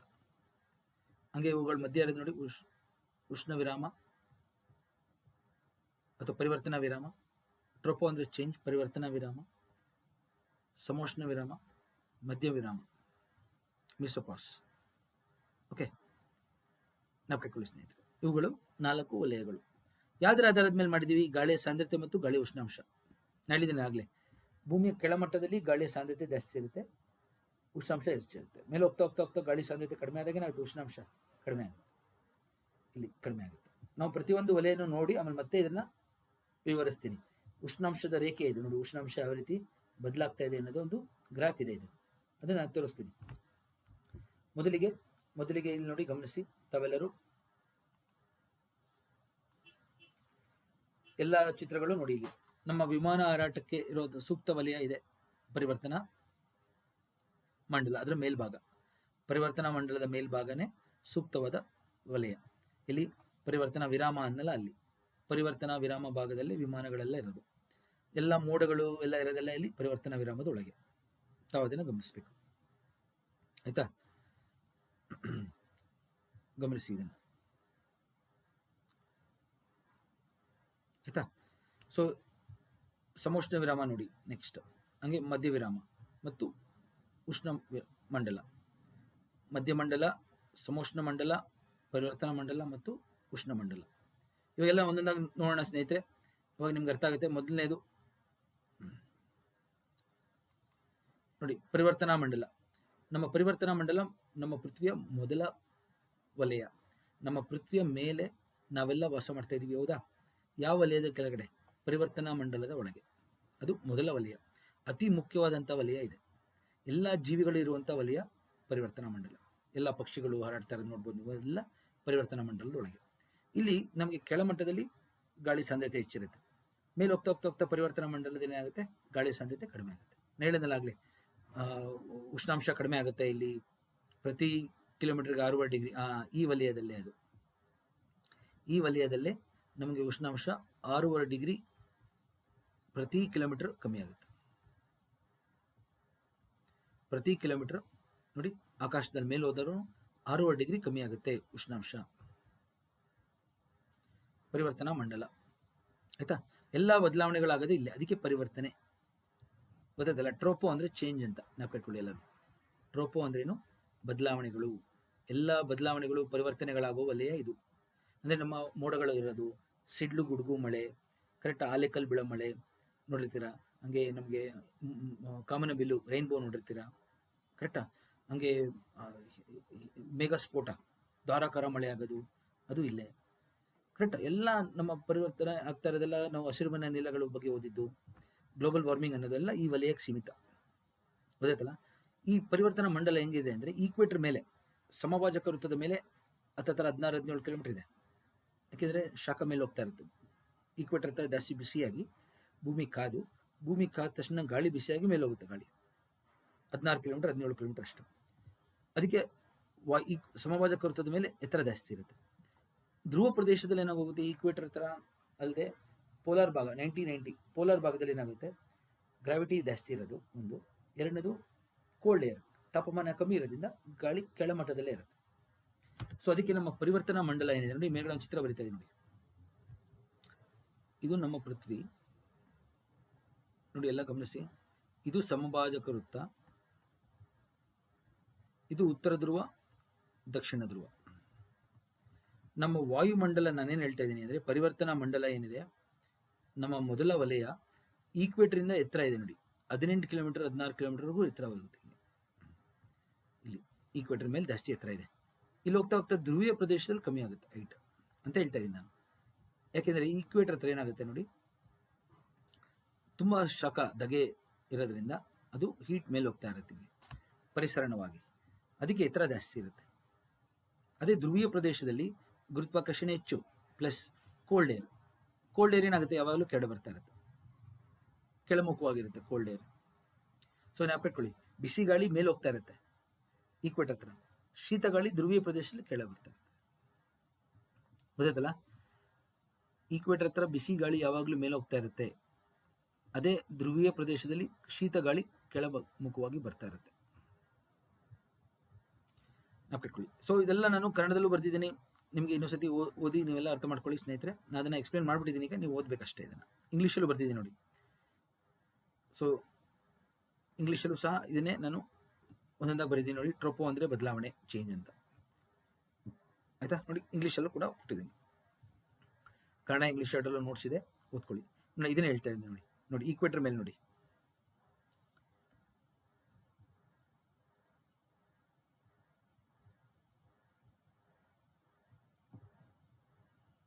ನೋಡಿ ಈಕ್ವೇಟರ್ ಮೇಲೆ ಜಾಸ್ತಿ ಗಾಳಿ ಮೇಲೆ ಹೋಗುತ್ತೆ, ಬಿಸಿ ಗಾಳಿ. ಇಲ್ಲಿ ಟ್ರೋಪೋಸ್ಫಿಯರ್ ಹೈಟ್ ಇರುತ್ತೆ ನೋಡಿ, ಟ್ರೋಪೋಸ್ಫಿಯರ್ ಭಾಗ ಹೈಟ್ ಇರುತ್ತೆ. ಅದೇ ಪೋಲಾರ್ ಭಾಗದಲ್ಲಿ ನೋಡಿ ಕಮ್ಮಿ ಇದೆ ಹೈಟ್, ಕೋಲ್ಡ್ ಡೆನ್ಸ್ ಏರ್ ಕೆಳಗೆ ಬರ್ತಾ ಇರುತ್ತೆ.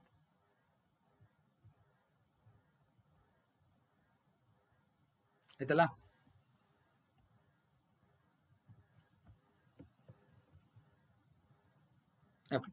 ಎರಡನೇದು ನೆಕ್ಸ್ಟ್ ನೋಡಿ, ವಾರ್ಮ್ ಮಾಯಿಶ್ಚರ್ ಮೇಲೆ ಹೋಗುತ್ತೆ ನೋಡಿ. ವಾರ್ಮ್ ಮಾಯಿಶ್ಚರ್ ಎಲ್ಲ ಮೇಲೆ ಹೋಗ್ತಾ ಇದೆ ನೋಡಿ. ಗೊತ್ತಾಯ್ತಲ್ಲ, ವಾರ್ಮ್ ಮಾಯಿಶ್ಚರ್ ಮೇಲೆ ಹೋಗ್ತಾ ಇದೆ. ಕೋಲ್ಡ್ ಏರ್ ಎಲ್ಲ ಕೆಳಗೆ ಬರ್ತಾ ಇದೆ ನೋಡಿ ಧ್ರುವೀಯ ಪ್ರದೇಶದಲ್ಲಿ. ಗೊತ್ತಾಯ್ತಲ್ಲ.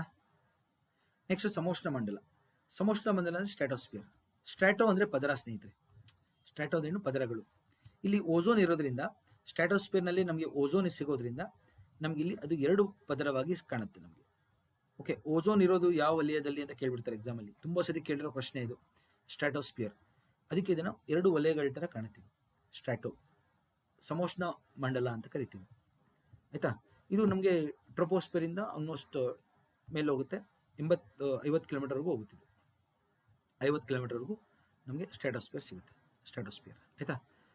ಸೊ ನಾವು ಕಟ್ಕೊಳ್ಳಿ ಸ್ನೇಹಿತರೆ, ಓಝೋನ್ ಇರೋದು ಈ ವಲಯದಲ್ಲಿ. ಓಝೋನ್ ಕೂಡ ಒಂದು ಅನಿಲ, ಮರಿಬೇಡಿ. ಓಝೋನ್ ನೋಡಿ ಏನಾಗ್ತಾ ಇರುತ್ತೆ, ಓಝೋನ್ ಅನಿಲಗಳು ಯು ವಿ ವಿಕಿರಣವನ್ನು ತಡೆಯುತ್ತೆ. ಯು ವಿ ವಿಕಿರಣಗಳು ಸೂರ್ಯನಿಂದ ಬರ್ತಾ ಇರೋದನ್ನ ತಡೆಗಟ್ಟುವಂಥ ವಲಯನೇ ಓಝೋನ್ ಪದರ. ಓಝೋನ್ ಅಂದ್ರೆ ಏನು? 3 ಆಕ್ಸಿಜನ್ ಆಟಮ್ಗಳಿರುವಂಥ ಒಂದು ಅನಿಲ. 3 ಆಕ್ಸಿಜನ್ ಆಟಮ್ಸ್ ಇರುತ್ತೆ ಸ್ನೇಹಿತರೆ. Ozone is a molecule of 3 oxygen atoms.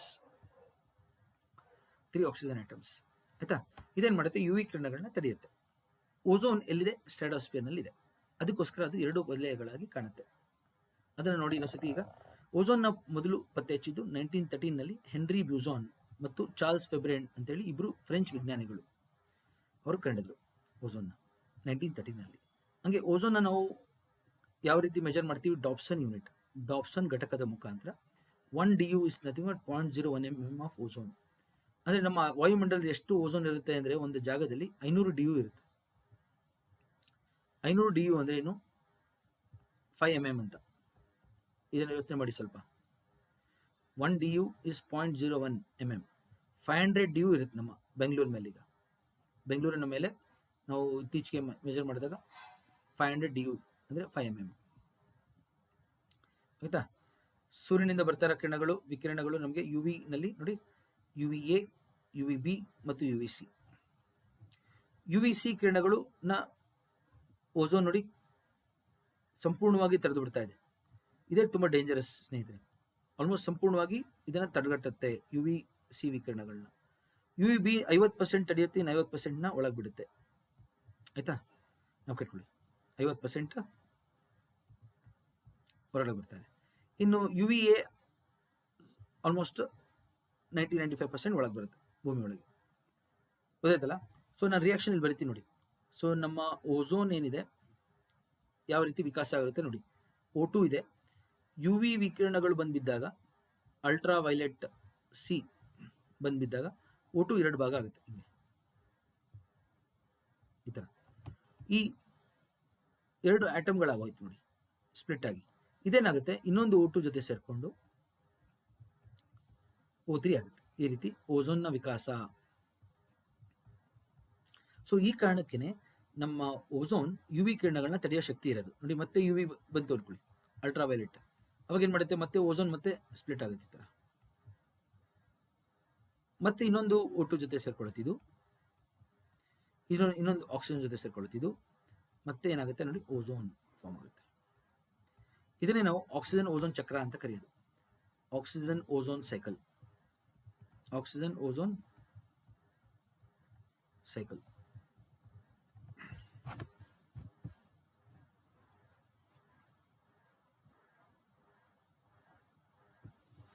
Oxygen ozone cycle ಅಂತ ಕರೆಯೋದು ಇದನ್ನೇ.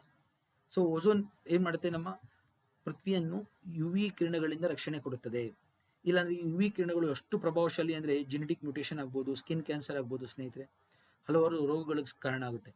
ಅದನ್ನು ತಡೆಗಟ್ತಾ ಇದೆ ಓಝೋನ್ ಪದರ. ನಾವು ಕಟ್ಕೊಳ್ಳಿ. ಈ ಓಝೋನ್ ಯಾವುದನ್ನ ಸಂಪೂರ್ಣವಾಗಿ ನಿಲ್ಲಿಸ್ಬಿಡುತ್ತೆ? ಯು ವಿ ಸಿ ಕಿರಣಗಳನ್ನ ಸಂಪೂರ್ಣವಾಗಿ ನಿಲ್ಲುತ್ತೆ. ನಾನು ಇಲ್ಲೊಂದ್ಸತಿ ಬರ್ದಿರ್ತೀನಿ ನಿಮ್ಗೆಲ್ಲರಿಗೂ ಗೊತ್ತಾಗ್ಲಿ ಅಂತ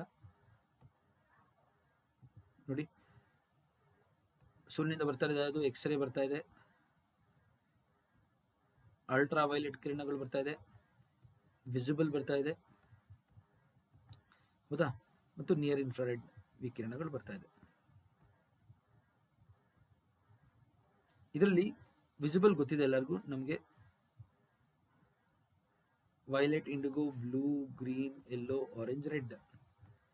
ವೈಲೆಟ್ ಎಷ್ಟು? 400 ನ್ಯಾನೋಮೀಟರ್ ಆದರೆ ರೆಡ್ 700 ನ್ಯಾನೋಮೀಟರ್. ಇದು ಗೊತ್ತಿದೆ ಎಲ್ಲರೂ ನೋಡಿ.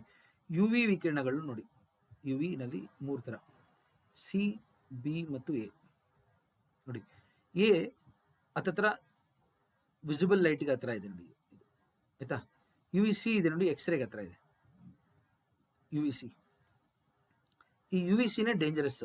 ಸೊ ಓಝೋನ್ ಪದರ ಏನು ಮಾಡ್ತಾ ಇದೆ ಅಂದರೆ ಇದನ್ನು ಸಂಪೂರ್ಣವಾಗಿ ತಡೆದು ಬಿಡ್ತಾ ಇದೆ.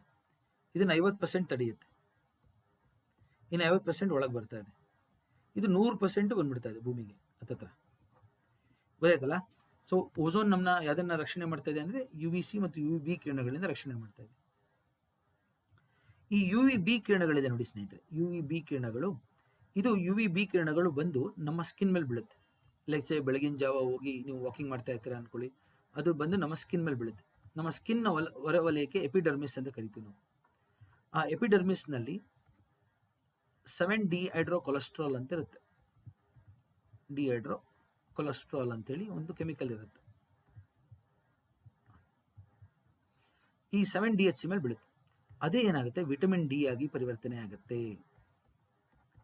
ಕೇಳ್ತಾರೆ ಯಾವ ವಿಕಿರಣದಿಂದ ನಮಗೆ ವಿಟಮಿನ್ ಡಿ ಸಿಗುತ್ತೆ? ವಿಟಮಿನ್ ಡಿ ನಮಗೆ ಬೋನ್ ಡೆನ್ಸಿಟಿ ತುಂಬ ಮುಖ್ಯ, ಕರೆಕ್ಟಾ? ಹಂಗೆ over all body immune system ತುಂಬ ಮುಖ್ಯ. ಯಾವುದು? Vitamin D. ಯಾವುದರಿಂದ? UVB ಇಂದ ಸಿಗುತ್ತೆ, ಜ್ಞಾಪಕ ಇಟ್ಕೊಳ್ಳಿ. ಆದರೆ ತುಂಬಾ ಜಾಸ್ತಿ ಹೊತ್ತು ನಾವು ಬಿಸಿಲಲ್ಲಿ ನಿಂತಾಗ ಸ್ಕಿನ್ ಸ್ಪಾಟ್ ಬರೋಂಥದ್ದು, ಸನ್ ಬರ್ನ್ ಆಗೋದೆಲ್ಲ ಆಗುತ್ತೆ. ಅದಕ್ಕೆ ನಾವು ಏನಾಗುತ್ತೆ, ನಾವು ನಮ್ಮ ಸನ್ಸ್ಕ್ರೀನ್ ಲೋಷನ್ಸ್ಗಳನ್ನ ಬಳಸ್ತೀವಿ, ಕರೆಕ್ಟಾ? ಎಷ್ಟೊಂದು ಜನ ನೋಡಿರ್ತೀರ, ಎಸ್ಪೆಷಲಿ ಹುಡುಗಿರು ಸನ್ಸ್ಕ್ರೀನ್ ಲೋಷನ್ ಹಾಕೊಂಡು ಹೊರಗಡೆ ಹೋಗ್ತಾರೆ.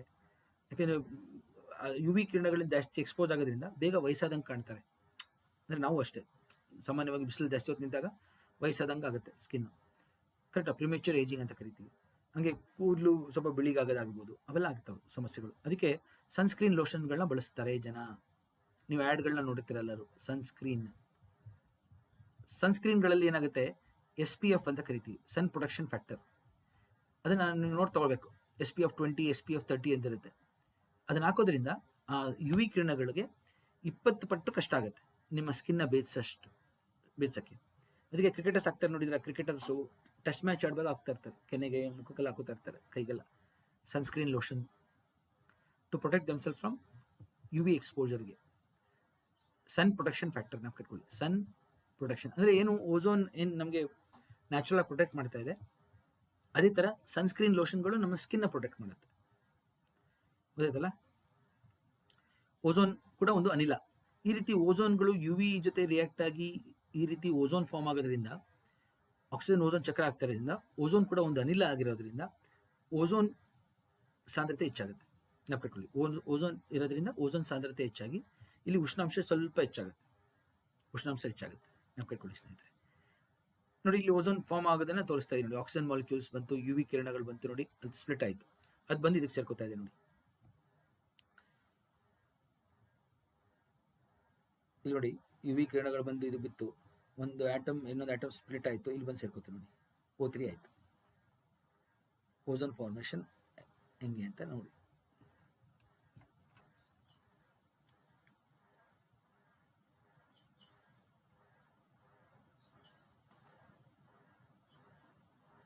ನೆಕ್ಸ್ಟ್ ಇಲ್ಲೊಂದು ನೋಡಿ,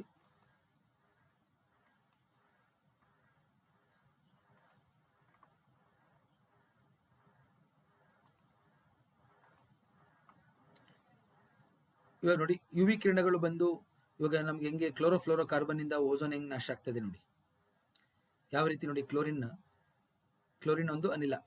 ನಾವು ಕ್ಲೋರೋಫ್ಲೋರೋ ಕಾರ್ಬನ್ನ ಬಳಸೋದ್ರಿಂದ AC ಗಳಲ್ಲಿ, ರೆಫ್ರಿಜಿರೇಟರ್ಸ್ಗಳಲ್ಲಿ ಆ ಕ್ಲೋರಿನ್ ಮೇಲೆ ಹೋಗುತ್ತೆ. ಕ್ಲೋರಿನ್ ಮೇಲೆ ಹೋಗಿ ಓಝೋನ್ ಜೊತೆ ರಿಯಾಕ್ಟ್ ಆಗುತ್ತೆ ಸ್ನೇಹಿತರೆ.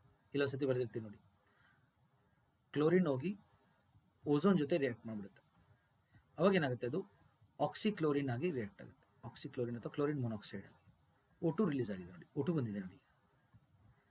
ಸೊ ಮತ್ತೆ UV ಕಿರಣಗಳು ಹೋಗಿ ಈ ಇದ್ರ ಮೇಲೆ ಬಿದ್ದಾಗ ಕ್ಲೋರಿನ್ ಮತ್ತೆ ಆಕ್ಸಿಜನ್ ಎರಡು ಬೇರೆ ಆಗುತ್ತೆ ನೋಡಿ. ಈ ಥರ ಅವಾಗ ಈ ಕ್ಲೋರಿನ್ ಏನು ಮಾಡುತ್ತೆ, ಮತ್ತೆ ಇನ್ನೊಂದು ಓಝೋನ್ ಜೊತೆ ಸೇರ್ಕೊಳ್ಳುತ್ತೆ. ಆ ರಿಯಾಕ್ಷನ್ ಕಂಟಿನ್ಯೂ ಆಗುತ್ತೆ. ಒಂದು ಕ್ಲೋರಿನ್ ಆಟಮ್ 1,00,000 ಓಝೋನ್ ಮಾಲಿಕ್ಯೂಲ್ನ ನಾಶ ಮಾಡುತ್ತೆ. ಇದೇನಪ್ಪ ಇವರು ಕೆಮಿಸ್ಟ್ರಿ ಎಲ್ಲ ಹೇಳ್ತಾ ಇದ್ದಾರೆ ಅನ್ಕೋಬೇಡಿ, ಇದೆಲ್ಲ ಬೇಕು ನಿಮಗೆ. ಜಾಗ್ರಫಿನಲ್ಲಿ ಇವೆಲ್ಲ ಇದೆ, ಇದನ್ನು ಕಲ್ತರೆ ನಿಮಗೆ ಎಲ್ಲ ಥರ ಎಕ್ಸಾಮ್ಸ್ ಬರೀಬೋದು, ಗೊತ್ತಾಯ್ತಲ್ಲ? ಸೊ ಕ್ಲೋರಿನ್ ಓಝೋನ್ ಜೊತೆ ರಿಯಾಕ್ಟ್ ಮಾಡಿದಾಗ ಈ ಥರ ಆಗುತ್ತೆ. ಕ್ಲೋರಿನ್ ಹೋಗಿ ಓಝೋನ್ ಜೊತೆ ರಿಯಾಕ್ಟ್ ಆಗಿ ಕ್ಲೋರಿನ್ ಆಟಮ್ 1,00,000 ಓಝೋನ್ನ ನಾಶ ಮಾಡುತ್ತೆ. ಇನ್ನೊಂದ್ಸತಿ ನೋಡಿ ಇದನ್ನ, ಇಲ್ಲಿ ನೋಡಿ, ಮತ್ತೆ ನೋಡಿ ಕ್ಲೋರೋಫ್ಲೋರೋ ಕಾರ್ಬನ್ ಬಂದು ನೋಡಿ UV ಜೊತೆ ರಿಯಾಕ್ಟ್ ಆಗ್ತಾಯಿದೆ ನೋಡಿ. ಯಾವ ರೀತಿ ಓಝೋನ್ ಕ್ಲೋರಿನ್ ಹೆಂಗೆ ಬಂದು ನಾಶ ಮಾಡ್ಬಿಡ್ತಾ ಇದೆ ನೋಡಿ, ಗೊತ್ತಾಯ್ತಲ್ಲ? ಸೊ ಕ್ಲೋರೋಫ್ಲೋರೋ ಕಾರ್ಬನ್ನ ವೆರಿ ಡೇಂಜರಸ್. ನಾವು ಬಳಸ್ತಾ ಇರೋದನ್ನು ಕಮ್ಮಿ ಮಾಡ್ಬೇಕು ಈಗ ನಾವು, ಗೊತ್ತಾಯ್ತಲ್ಲ? ಅದರ ಬಳಕೆಯಿಂದ ಇವೆಲ್ಲ ಸಮಸ್ಯೆ ಆಗ್ತವೆ. ನಾನು ನಿಮಗೆ ಮುಂದಿನ ತರಗತಿಗಳಲ್ಲಿ ಹೇಳ್ತೀನಿ ಮಾಂಟ್ರಿಯಲ್ ಪ್ರೋಟೋಕಾಲ್ ಬಗ್ಗೆ, ಓಝೋನ್ ಡಿಪ್ಲೀಷನ್ ಆಗ್ತಾ ಇರೋದ್ರ ಬಗ್ಗೆ. ಈಗ ಸದ್ಯಕ್ಕೆ ಓಝೋನ್ ಪದರ ನಾಶ ಆಗಿರೋದ್ರ ಬಗ್ಗೆ ಇಲ್ಲಿ ನೋಡಿ. ಆಗಲೇ ಹೇಳಿದ್ದೀನಿ ನಾನು, ಡಾಪ್ಸನ್ ಯೂನಿಟ್, DU ಅಂದರೆ ಡಾಪ್ಸನ್ ಯೂನಿಟ್. 1 DU ಅಂದರೆ ಎಷ್ಟು? 1 du ಅಂದರೆ 0.01 mm ಆಫ್ ಓಝೋನ್.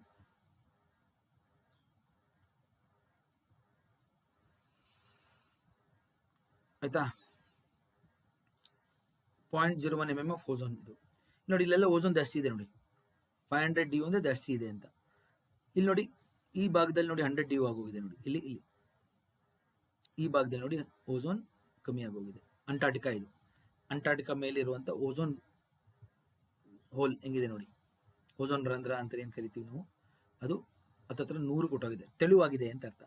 ಯಾವಾಗ ಓಝೋನ್ ಪದರ ತೆಳುವಾಗೋಗುತ್ತೆ, ಯು ವಿ ಕಿರಣಗಳು ಒಳಗೊಟ್ಟೋಗುತ್ತೆ, ಯು ವಿ ಸಿ ಕಿರಣಗಳು ಒಳಗೊಟ್ಟೋಗುತ್ತೆ, ಭೂಮಿಗೆ ಬಂದು ರೀಚ್ ಆಗುತ್ತೆ.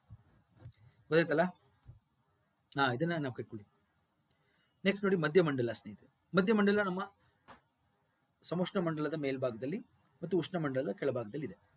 ಇದು ಮಧ್ಯ ಅಂತ ಏನು ಕರಿತೀವಿ ಅಂದರೆ ವಾಯುಮಂಡಲ ಮಧ್ಯದಲ್ಲಿದೆ. ಇದು ಇಲ್ಲಿ ಗಾಳಿಯ ಸಾಂದ್ರತೆ ಅತಿ ಕಡಿಮೆ.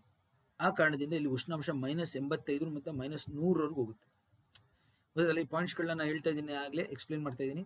ಮಧ್ಯಮಂಡಲದಲ್ಲಿ ತೆಳುವಾದ ಅನಿಲಗಳಿರೋದ್ರಿಂದ, ಅನಿಲಗಳ ಸಾಂದ್ರತೆ ಕಮ್ಮಿ ಇರೋದ್ರಿಂದ -85 -100 ಹೋಗುತ್ತೆ. ಅತ್ಯಂತ ಕಡಿಮೆ ಉಷ್ಣಾಂಶ ಇರುವಂಥ ನಮ್ಮ ವಾಯುಮಂಡಲದ ವಲಯ ಯಾವುದು? ಮಧ್ಯಮಂಡಲ. ಓಕೆ, ನಾವು ಕಟ್ಕೊಳ್ಳಿ. Coldest part of the atmosphere. ಇಲ್ಲಿ ಕೆಲವೊಮ್ಮೆ ಏನಾಗುತ್ತೆ, ಅಷ್ಟು ಕಡಿಮೆ ಉಷ್ಣಾಂಶದಲ್ಲಿ ಏನಾಗೋಗುತ್ತೆ, ನೀರಾವಿ ಇರುತ್ತಲ್ಲ, ನೀರಾವಿ ಎಲ್ಲ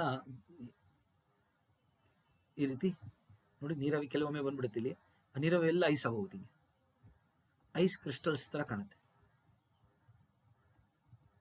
ಓಕೆ, ಹಿಮ ಇದು ಕಣಗಳು ಫಾರ್ಮ್ ಆಗೋಗುತ್ತೆ. ಆ ಹಿಮ ಕಣಗಳು ಏನಾಗೋಗುತ್ತೆ, ಅದು ನೋಡೋಕ್ಕೆ ನಮಗೆ ಮುತ್ತಿನ ಆಕಾರದಲ್ಲಿ ಕಾಣುತ್ತೆ ರಾತ್ರಿ ಹೊತ್ತು, ಪರ್ಲ್ಸ್ ಅಂತ ಕರೀತಾರೆ. ಸೊ ವಾಯುಮಂಡಲದ ಯಾವ ವಲಯದಲ್ಲಿ ಮುತ್ತಿನ ಆಕಾರದಲ್ಲಿ ಹಿಮದ ಹರಳು ಸಿಗುತ್ತೆ ಅಂದರೆ ಮಧ್ಯಮಂಡಲದಲ್ಲಿ. ಇವುಗಳನ್ನ ನಾವು ನಾಕ್ಟಿಲುಸೆಂಟ್ ಕ್ಲೌಡ್ ಅಂತ ಕರಿತೀವಿ. ನಾಕ್ಟಿಲುಸೆಂಟ್ ಅಂದರೆ ರಾತ್ರಿ ಹೊತ್ತು ಹೊಳೆಯುವಂಥ ಮೋಡಗಳು, ಸಂಜೆ ಹೊತ್ತು ಬೆಳಗಿನ ಜಾವ ಒಂಥರ ಮಿಣುಕ್ತಾ ಇರುತ್ತೆ. ಓಕೆ, ನಾಕ್ಟಿಲುಸೆಂಟ್ ಮೋಡಗಳೆಂದು ಕರೆಯುತ್ತೇವೆ. ನಾವು ಕಟ್ಕೊಳ್ಳಿ. ಇಂಗ್ಲೀಷಲ್ಲೂ ಇದೆ, ಎಕ್ಸ್ಪ್ಲೇನ್ ಮಾಡಿದ್ದೀನಿ, ತಾವು ಪ್ಲೀಸ್ ಓದಿ. ಮೀಸೋ ಅಂದರೆ ಮಧ್ಯಮಂಡಲ. ಓಕೆ, ಇದಕ್ಕೆಲ್ಲ ಎಕ್ಸ್ಪ್ಲನೇಷನ್ ಮತ್ತೆ ನಾನು ಕನ್ನಡದಲ್ಲಿ ಎಕ್ಸ್ಪ್ಲೇನ್ ಕೊಟ್ಟೆ, ಅದನ್ನು ಇಂಗ್ಲೀಷಲ್ಲಿ ಹೇಳಿದೆ, ತಾವು ನೋಡಿ. ಮಧ್ಯಮಂಡಲ ಇಲ್ಲಿ ಉಷ್ಣಾಂಶ ಕಡಿಮೆ. ನೆಕ್ಸ್ಟ್ ನೋಡಿ ಸ್ನೇಹಿತರೆ, ಐನೋಸ್ಪಿಯರ್. ಐನೋಸ್ಪಿಯರ್ನಲ್ಲಿರುವಂಥ ಅಯಾನ್ ಮಂಡಲದ ಬಗ್ಗೆ ನೋಡಿ. ಅಯಾನ್ ಮಂಡಲ, ಈ ಅಯೋನೋಸ್ಪಿಯರ್ ಅಂದರೆ ಅಯಾನ್ ಮಂಡಲ ಅಂತ ಕರಿತೀವಿ ನಾವು ಇಂಗ್ಲೀಷಲ್ಲಿ. ಕನ್ನಡದಲ್ಲಿ ಈ ಅಯಾನ್ ಅಂದರೆ ಏನು ಅಂತ ನೋಡೋಣ. ಈಗ ನಾವು ಸಾಮಾನ್ಯವಾಗಿ ಒಂದು ಆಟಮ್ ತಗೊಂಡ್ರೆ, ಒಂದು ಅಣು ತಗೊಂಡ್ರೆ, ಆಟಮ್ ಒಳಗೆ ಒಂದು ನ್ಯೂಕ್ಲಿಯಸ್ ಇರುತ್ತೆ. ಆ ನ್ಯೂಕ್ಲಿಯಸ್ ಒಳಗೆ ಪ್ರೋಟಾನ್ಗಳು ಮತ್ತು ನ್ಯೂಟ್ರಾನ್ಗಳಿದ್ದು ಅದರ ಸುತ್ತ ಎಲೆಕ್ಟ್ರಾನ್ಸ್ ಇರುತ್ತೆ, ಹೌದಾ? ಸಾಮಾನ್ಯವಾಗಿ ನಮಗೆ ಎಷ್ಟು ಪ್ರೋಟಾನ್ಗಳಿರುತ್ತೆ ನ್ಯೂಕ್ಲಿಯಸ್ಸಲ್ಲಿ, ಅಷ್ಟು ಎಲೆಕ್ಟ್ರಾನ್ಸ್ ಇರುತ್ತೆ, ಗೊತ್ತಲ್ವಾ? ಆಟಮ್ ಸುತ್ತ protons are positively charge, electrons are negatively charge, neutrons have no charge, ಹೌದಲ್ವಾ? ಪ್ರೋಟಾನ್ಸ್ಗಳು ಪಾಸಿಟಿವ್ ಚಾರ್ಜ್ ಇರುತ್ತೆ, ಎಲೆಕ್ಟ್ರಾನ್ಸ್ಗಳು ನೆಗೆಟಿವ್ ಚಾರ್ಜ್ ಇರುತ್ತೆ, ನ್ಯೂಟ್ರಾನ್ಸ್ಗೆ ಏನು ಚಾರ್ಜ್ ಇರಲ್ಲ. ಇದನ್ನು ಗಮನಿಸಿ ಎಲ್ಲರೂ.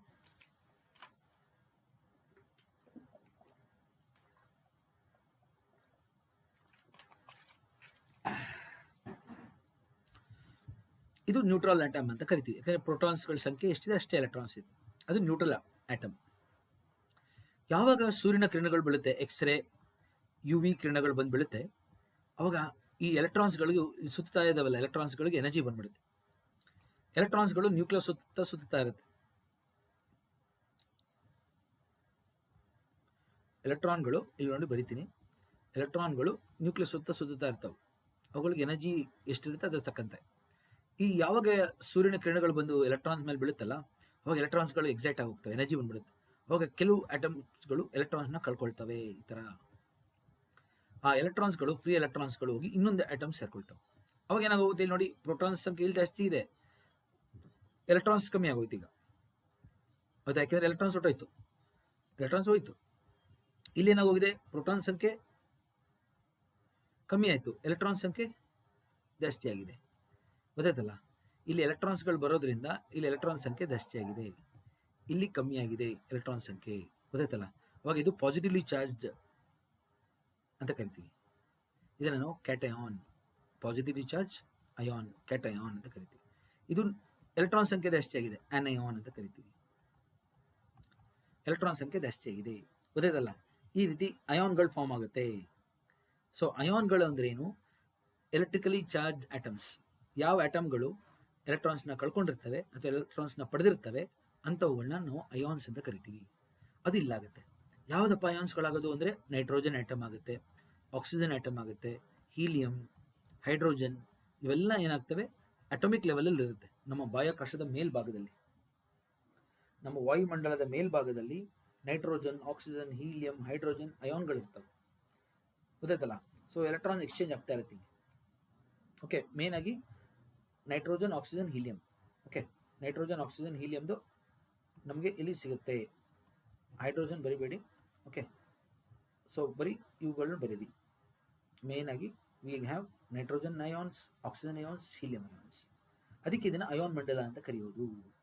ಗೊತ್ತಾಯ್ತಲ್ಲ? ಅಯಾನ್ ಮಂಡಲದಲ್ಲಿ ಈ ಥರ ಆಗ್ತಾ ಇರುತ್ತೆ. ಕ್ಯಾಟಯಾನ್, ಆನಯಾನ್ ಫಾರ್ಮ್ ಆಗುತ್ತೆ. ಸೊ ಅದರಲ್ಲಿ ತುಂಬ ಜಾಸ್ತಿ ಫ್ರೀ ಎಲೆಕ್ಟ್ರಾನ್ಸ್ ಇರುತ್ತೆ. ಸೊ ಸ್ನೇಹಿತರೆ, ಸೊ ಅದಕ್ಕೆ ಐನೋಸ್ಪಿಯರ್ನಲ್ಲಿ ನಮಗೆ ಅಯಾನ್ ಮಂಡಲದಲ್ಲಿ ದಿನ ಮತ್ತು ರಾತ್ರಿಯಲ್ಲಿ ಅಯಾನ್ ವ್ಯತ್ಯಾಸ ಇರುತ್ತೆ. ಹೇಳಿದ್ನಲ್ಲ, ಅಯಾನ್ ಫಾರ್ಮ್ ಆಗೋದು ಯಾವಾಗ? ಈ ಥರ ಸೂರ್ಯನಿಂದ ಬೆಳಕು ಬಂದಾಗ, ಸೂರ್ಯನ ಕಿರಣಗಳಿಂದ. ದಿನದೊತ್ತಲ್ಲಿ ನೋಡಿ DE-F1, F2 ಅಂಥೇಳಿ ಅಯಾನ್ ಲೇಯರ್ಗಳಿರುತ್ತೆ. ನಾವು ಕಟ್ಕೊಳ್ಳಿ, DE-F1, F2 ಅಂಥೇಳಿ ಐನೋಸ್ಪಿಯರ್ನಲ್ಲಿ ಕರಿತೀವಿ ನಾವು.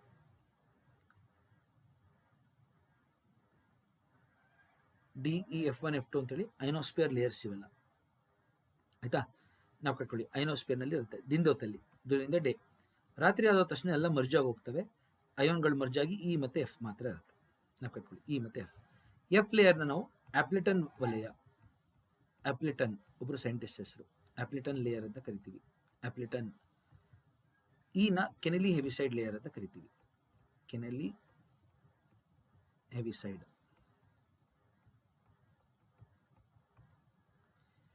ಹೆವಿಸೈಡ್ ಲೇಯರ್, ಆಪ್ಲಿಟನ್ ಲೇಯರ್ ಅಂತೇಳಿ ನಾವು E ಮತ್ತು Fನ ಕರಿತೀವಿ. ಡಿ ರಾತ್ರಿ ಡಿಸಪಿಯರ್ ಆಗೋಗುತ್ತೆ. ಡಿ ಬೆಳಿಗ್ಗೆ ಹೊತ್ತು ಮಾತ್ರ, ರಾತ್ರಿ ಹೊತ್ತು ಇರಲ್ಲ. ಯಾಕೆಂದರೆ ಸೂರ್ಯನ ಕಿರಣಗಳಿಂದನೇ ಅಯಾನ್ಗಳು ಫಾರ್ಮ್ ಆಗೋದು. ಅದಕ್ಕೋಸ್ಕರ DE-F1, F2 ಆಗುತ್ತೆ. ರಾತ್ರಿ ಆಗ್ತಿದ್ದಂಗೆ E ಮತ್ತು F. ಇದೆಲ್ಲಿ ಸ್ನೇಹಿತರೆ? ನಾವು ಕಟ್ಕೊಳ್ಳಿ, ತಾಳ್ಮೆಯಲ್ಲಿ ಸ್ವಲ್ಪ ಐನೋಸ್ಪಿಯರ್ನಲ್ಲಿ ಆಗುವಂಥದ್ದು. ಈ ಅಯಾನ್ಗಳು ಏನು ಮಾಡ್ತವೆ ಅಂದರೆ, ಇವುಗಳು ಚಾರ್ಜ್ ಲೇಯರ್ಸ್. ಇವುಗಳು ನಮ್ಮ ರೇಡಿಯೋ ವಿಕಿರಣಕ್ಕೆ, ಒಂದು ಜಾಗದಿಂದ ಇನ್ನೊಂದು ಜಾಗಕ್ಕೆ ರೇಡಿಯೋ ವಿಕಿರಣ ತಲುಪೋದಕ್ಕೆ ಸಹಾಯ ಮಾಡ್ತವೆ. ವಾಕಿ ಟಾಕಿ, ವೈರ್ಲೆಸ್ ಕಮ್ಯುನಿಕೇಷನ್ಗೆಲ್ಲ ಸಹಾಯ ಮಾಡೋದು ಇವೆ. ನಾವು ರೇಡಿಯೋ ಕೇಳ್ತೀವಲ್ಲ, AM, FM, ಅಯಾನ್ ಮಂಡಲ. ಅದ್ರ ಬಗ್ಗೆ ಎಲ್ಲ ಹೇಳಿದ್ದೀನಿ ನೋಡಿ. ಇಲ್ಲಿ ಅಯಾನೋಸ್ಫಿಯರ್ನ ಏನು ಎಕ್ಸ್ಪ್ಲೇನ್ ಮಾಡಿದೆ ಅದನ್ನು ಹೇಳಿದ್ದೀನಿ. ಈಗ ನೋಡಿ, ಇಲ್ಲಿ ರೇಡಿಯೋ ವಿಕಿರಣಗಳನ್ನ ನಾವೇನು ಕಳಿಸ್ತೀವಲ್ಲ, medium frequency, high frequency, very high frequency ಸಿಗ್ನಲ್ಸ್ನ ವಾಪಸ್ ಹಿಂತಿರುಗಿಸ್ತವೆ. ಸೊ ಅಯಾನೋಸ್ಫಿಯರ್ ನಮ್ಮ ರೇಡಿಯೋ ಕಮ್ಯುನಿಕೇಷನ್ಗೆ ಸಹಾಯ ಮಾಡುತ್ತೆ. ನಾವು ಕಟ್ಕೊಳ್ಳಿ ಎಲ್ಲರೂ, ಯಾವ ವಲಯ ರೇಡಿಯೋ ಕಮ್ಯುನಿಕೇಷನ್ಗೆ ಸಹಾಯ ಮಾಡುತ್ತೆ ಅಂತ ಕೇಳ್ತಾರೆ. ರೇಡಿಯೋ ಕಮ್ಯುನಿಕೇಷನ್ಗೆ ಉಪಯುಕ್ತವಾಗುವಂಥ ವಲಯನೇ ಐನೋಸ್ಪಿಯರ್. ಈ ಅಯಾನ್ಗಳು ನಮ್ಮ ಭೂಮಿಯಿಂದ ಕಳಿಸಿದಂಥ radio signal, AM, FM signals, medium frequency, high frequency, very high frequency ಸಿಗ್ನಲ್ಸ್ನ ವಾಪಸ್ ಕಳಿಸ್ತವೆ ನಮಗೆ.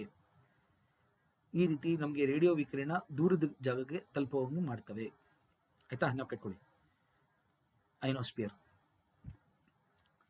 ನೆಕ್ಸ್ಟ್ ನೋಡಿ ಸ್ನೇಹಿತರೆ, ಅಲ್ಲಿ ಅರೋರಾಗಳು ಹೆಂಗೆ ಫಾರ್ಮ್ ಆಗುತ್ತೆ ನೋಡಿ. ಸನ್ನಿಂದ ಬರ್ತಾರಂತ ನೋಡಿ ಪ್ಲಾಸ್ಮಾ, ಹೈ ಇಂಟೆನ್ಸ್ ಪ್ಲಾಸ್ಮಾ ನೋಡಿ, ಬಂದು ನಮ್ಮ ಪೃಥ್ವಿಗೆ ಬಂದು ಸೇರುತ್ತೆ. ನಮ್ಮ ಪೃಥ್ವಿನಲ್ಲಿರುವಂಥ ಈ ಥರ ನಮ್ಮ ಮ್ಯಾಗ್ನೆಟೋಸ್ಪಿಯರ್ ಕಾಂತಿ ಕ್ಷೇತ್ರಕ್ಕೆ ಬಂದು ಬೇಯಿಸುತ್ತೆ. ಯಾವಾಗ ನಮ್ಮ ಕಾಂತಿ ಕ್ಷೇತ್ರಕ್ಕೆ ಬಂದು ಹಿಂಗೆ ಸೇರುತ್ತೆ, ಸೂರ್ಯನಿಂದ ಬರುವಂಥ ಶಾಖ ನೋಡಿ, ಯಾವ ರೀತಿ ಕಾಂತಿ ಕ್ಷೇತ್ರ ಒಂದಕ್ಕೊಂದು ಬಂದು ಸೇರ್ತಾ ಇದೆ ನೋಡಿ. ಅವಾಗ ಅವೆಲ್ಲ ಒಂದಕ್ಕೊಂದು ಸ್ಪರ್ಶಗೊಂಡು ನೋಡಿ, ಆ ಥರ ಬೆಳಕು ಬಂದು ನಮ್ಮ ಧ್ರುವೀಯ ಪ್ರದೇಶಕ್ಕೆ ಕಾಂತಿಯಾಗಿ ಕಾಣುತ್ತೆ. ಧ್ರುವೀಯ ಪ್ರದೇಶದಲ್ಲಿ ಬೆಳಕಾಗಿ ಕಾಣುತ್ತೆ. ಇದನ್ನೇ ನಾವು ಧ್ರುವ ಜ್ಯೋತಿಗಳು ಅಂತ ಕರೆಯೋದು. ಧ್ರುವ ಜ್ಯೋತಿಗಳು ನೋಡಿ. ಸೂರ್ಯ ಇದು ನೆನಸತಿ ನೋಡಿ, ಸೂರ್ಯನಿಂದ ಆಗ್ತಾ ಇರುವಂಥ ಸನ್ಸ್ಪಾಟ್ಗಳು ನೋಡಿ. ಆ ಸನ್ಸ್ಪಾಟಿಂದ ಬರುವಂಥ ಪ್ಲಾಸ್ಮಾ ಏನಿದೆ ನೋಡಿ, ಇಂಟೆನ್ಸ್ ರೇಸ್ ಪ್ಲಾಸ್ಮಾ ಆಗಿ ಹೊರಗಡೆ ಬರ್ತಾ ಇದೆ. ಉಷ್ಣಾಂಶ ತುಂಬ, ಇದನ್ನೇ ಸೋಲಾರ್ ಫ್ಲೇರ್ ಅಂತ ಕರೆಯೋದು ನಾವು, ಸೋಲಾರ್ ಸ್ಟಾರ್ಮ್ ಅಂತ ಕರೆಯೋದು. ಇದು ನೋಡಿ, ಬಂದು ನಮ್ಮ ಪೃಥ್ವಿಯ ಸುತ್ತ ಇರುವಂಥ ಕಾಂತಿ ಕ್ಷೇತ್ರಕ್ಕೆ ಬಂದು ಸೇರ್ತಾ ಇದೆ. ಯಾವಾಗ ನಮ್ಮ ಅತಿ ಹೆಚ್ಚು ಉಷ್ಣಾಂಶದ ಶಾಖ ಬಂದು ನಮ್ಮ ಕಾಂತಿ ಕ್ಷೇತ್ರ ಸೇರುತ್ತೆ, ಅವಾಗೆಲ್ಲ ನೋಡಿ, ಎಲ್ಲ ಸ್ನ್ಯಾಪ್ ಆಗ್ತಾ ಇದೆ ನೋಡಿ ನಮಗೆ. ಅವಾಗ ಧ್ರುವ ಜ್ಯೋತಿಗಳು. ಉತ್ತರ ಧ್ರುವದಲ್ಲಾದರೆ ಅರೋರಾ ಬೋರಿಯಲಿಸ್, ಉತ್ತರ ಧ್ರುವ ಜ್ಯೋತಿಗಳು. ದಕ್ಷಿಣ ಧ್ರುವದಲ್ಲಾದರೆ ಅರೋರಾ ಆಸ್ಟ್ರಲಿಸ್, ದಕ್ಷಿಣ ಧ್ರುವ ಜ್ಯೋತಿಗಳು. ಇದು ಧ್ರುವೀಯ ಪ್ರದೇಶದಲ್ಲಿ ಏನಕ್ಕೆ ಕಾಣುತ್ತೆ, ಏನಕ್ಕೆ ಮಾತ್ರ ಕಾಣುತ್ತೆ ಅಂತ ನೀವು ನೋಡ್ತಾ ಇದ್ದೀರಾ. ಈಗ ಬರೀ ಉತ್ತರ ಧ್ರುವ ಮತ್ತು ದಕ್ಷಿಣ ಧ್ರುವದಲ್ಲಿ ಮಾತ್ರ ಇದು ಕಾಣಂಥದ್ದು. ಈಕ್ವೇಟರ್ ಭಾಗದಲ್ಲಿ ಅಷ್ಟು ಕಾಣೋದಿಲ್ಲ. ಆಯ್ತಾ? ಇಲ್ಲಿ ನೋಡಿ, ಇದು ಸೋಲಾರ್ ವಿಂಡ್, ಸೋಲಾರ್ ಫ್ಲೇರ್ ಬರ್ತಾ ಇದೆ ಇದರಿಂದ, ಗೊತ್ತಾಯ್ತಲ್ಲ, ಸನ್ನಿಂದ ಬರ್ತಾ ಇದೆ. ಅದು ಬಂದು ಯಾವ ರೀತಿ ನಮ್ಮ ಪೃಥ್ವಿ, ಇದು ಅರ್ಥ, ನಮ್ಮ ಪೃಥ್ವಿಯ ಕಾಂತಿ ಕ್ಷೇತ್ರಕ್ಕೆ ಸೇರ್ತಾ ಇದೆ ನೋಡಿ. ಪೃಥ್ವಿಯ ಕಾಂತಿ ಕ್ಷೇತ್ರಕ್ಕೆ ಸೇರ್ತಾ ಇದೆ. ಅದು ಬಂದು ಒಳಗೆ ಬಂದ್ಬಿಡುತ್ತೆ. ಅವಾಗ ಎಲ್ಲ ಶಾಖ ಒಳಗೆ ಬಂದು ಇಲ್ಲಿ ಉತ್ತರ ಧ್ರುವದಲ್ಲಿ ಮತ್ತು ದಕ್ಷಿಣ ಧ್ರುವ ಭಾಗದಲ್ಲಿ ನಮಗೆ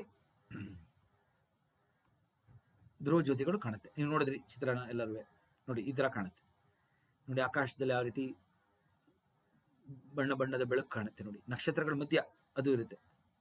ಇದಾಗ್ತಾ ಇರೋದು ಯಾವ ವಲಯದಲ್ಲಿ? ಐನೋಸ್ಫಿಯರ್. ಅರೋರಾಗಳು ಸಂಭವಿಸುವುದು, ಧ್ರುವ ಜ್ಯೋತಿಗಳು ಸಂಭವಿಸುವುದು ನಮ್ಮ ಅಯಾನ್ ಮಂಡಲದಲ್ಲಿ. ಆಯ್ತಾ? ಅಯಾನ್ ಮಂಡಲದಲ್ಲಿ ನಾವು ಬಿಟ್ಕೊಳ್ಳಿ. ಸೊ ಇಲ್ಲಿ ಗಮನಿಸಿ ಸ್ನೇಹಿತರೆ, ನಾವು ಹೇಳಿದೆ ಟ್ರೋಪೋಸ್ಫಿಯರ್ ಮೊದಲು ಉಷ್ಣಾಂಶ ಕಡಿಮೆ ಆಯಿತು. ಯಾಕೆ? ಗಾಳಿಯ ಸಾಂದ್ರತೆ ಕಡಿಮೆ ಆಗ್ತಾ ಹೋಗ್ತಾ ಆಕಾಶದಲ್ಲಿ ಉಷ್ಣಾಂಶ ಕಡಿಮೆ ಆಯಿತು. ಆಮೇಲೆ ಇಲ್ಲಿ ಪರಿವರ್ತನಾ ವಿರಾಮಕ್ಕೆ ಬರ್ತಿದ್ದಂಗೆ ಉಷ್ಣಾಂಶ ಕಾನ್ಸ್ಟೆಂಟ್ ಆಗುತ್ತೆ. ಅದಾದ್ಮೇಲೆ ನೋಡಿ, ಓಝೋನ್ ಇದೆ. ಓಝೋನ್ ಇರೋದ್ರಿಂದ, ಓಝೋನ್ ಕೂಡ ಒಂದು ಅನಿಲ ಆಗೋದ್ರಿಂದ, UV ಕಿರಣಗಳನ್ನ ಅದು ತಡೆಯೋದ್ರಿಂದ, ಅಲ್ಟ್ರಾ ವೈಲೆಟ್ ಕಿರಣಗಳನ್ನ ಅದು ತಡೆಯೋದ್ರಿಂದ ಉಷ್ಣಾಂಶ ಮತ್ತೆ ಸ್ವಲ್ಪ ಹೆಚ್ಚಾಗುತ್ತೆ ನೋಡಿ. ಸ್ವಲ್ಪ ಹೆಚ್ಚಾಯಿತು, ಮತ್ತೆ ಉಷ್ಣಾಂಶ ಹೆಚ್ಚಾಯಿತು. ಅದಾದ್ಮೇಲೆ ನೋಡಿ, ಮತ್ತೆ ವಿರಾಮ, ಸಮೋಷ್ಣ ವಿರಾಮ, ಉಷ್ಣಾಂಶ ಕಾನ್ಸ್ಟೆಂಟ್. ಮಧ್ಯಮಂಡಲದಲ್ಲಿ ಏನು ಹೇಳಿದೆ ನಾನು? ಗಾಳಿ ತುಂಬ ತೆಳು, ಸಾಂದ್ರತೆ ಕಡಿಮೆ ಇರುತ್ತೆ. ಗಾಳಿ ಸಾಂದ್ರತೆ ಕಡಿಮೆ ಆದಾಗ ಏನಾಗುತ್ತೆ? ಉಷ್ಣಾಂಶ ಕೂಡ ಕಮ್ಮಿ ಆಗುತ್ತೆ. -100ಗೆ ಹೋಗ್ತಾ ಇದೆ ಉಷ್ಣಾಂಶ ಇಲ್ಲಿ. ಮತ್ತೆ ವಿರಾಮ, ಇಲ್ಲಿ ಸ್ವಲ್ಪ ವಿರಾಮ.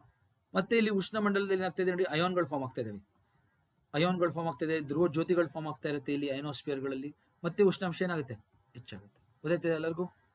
ಈ ರೀತಿ ಉಷ್ಣಾಂಶ ಕಡಿಮೆ ಆಗುತ್ತೆ, ಸ್ವಲ್ಪ ಹೆಚ್ಚಾಗುತ್ತೆ, ಮತ್ತೆ ಕಡಿಮೆ ಆಗುತ್ತೆ,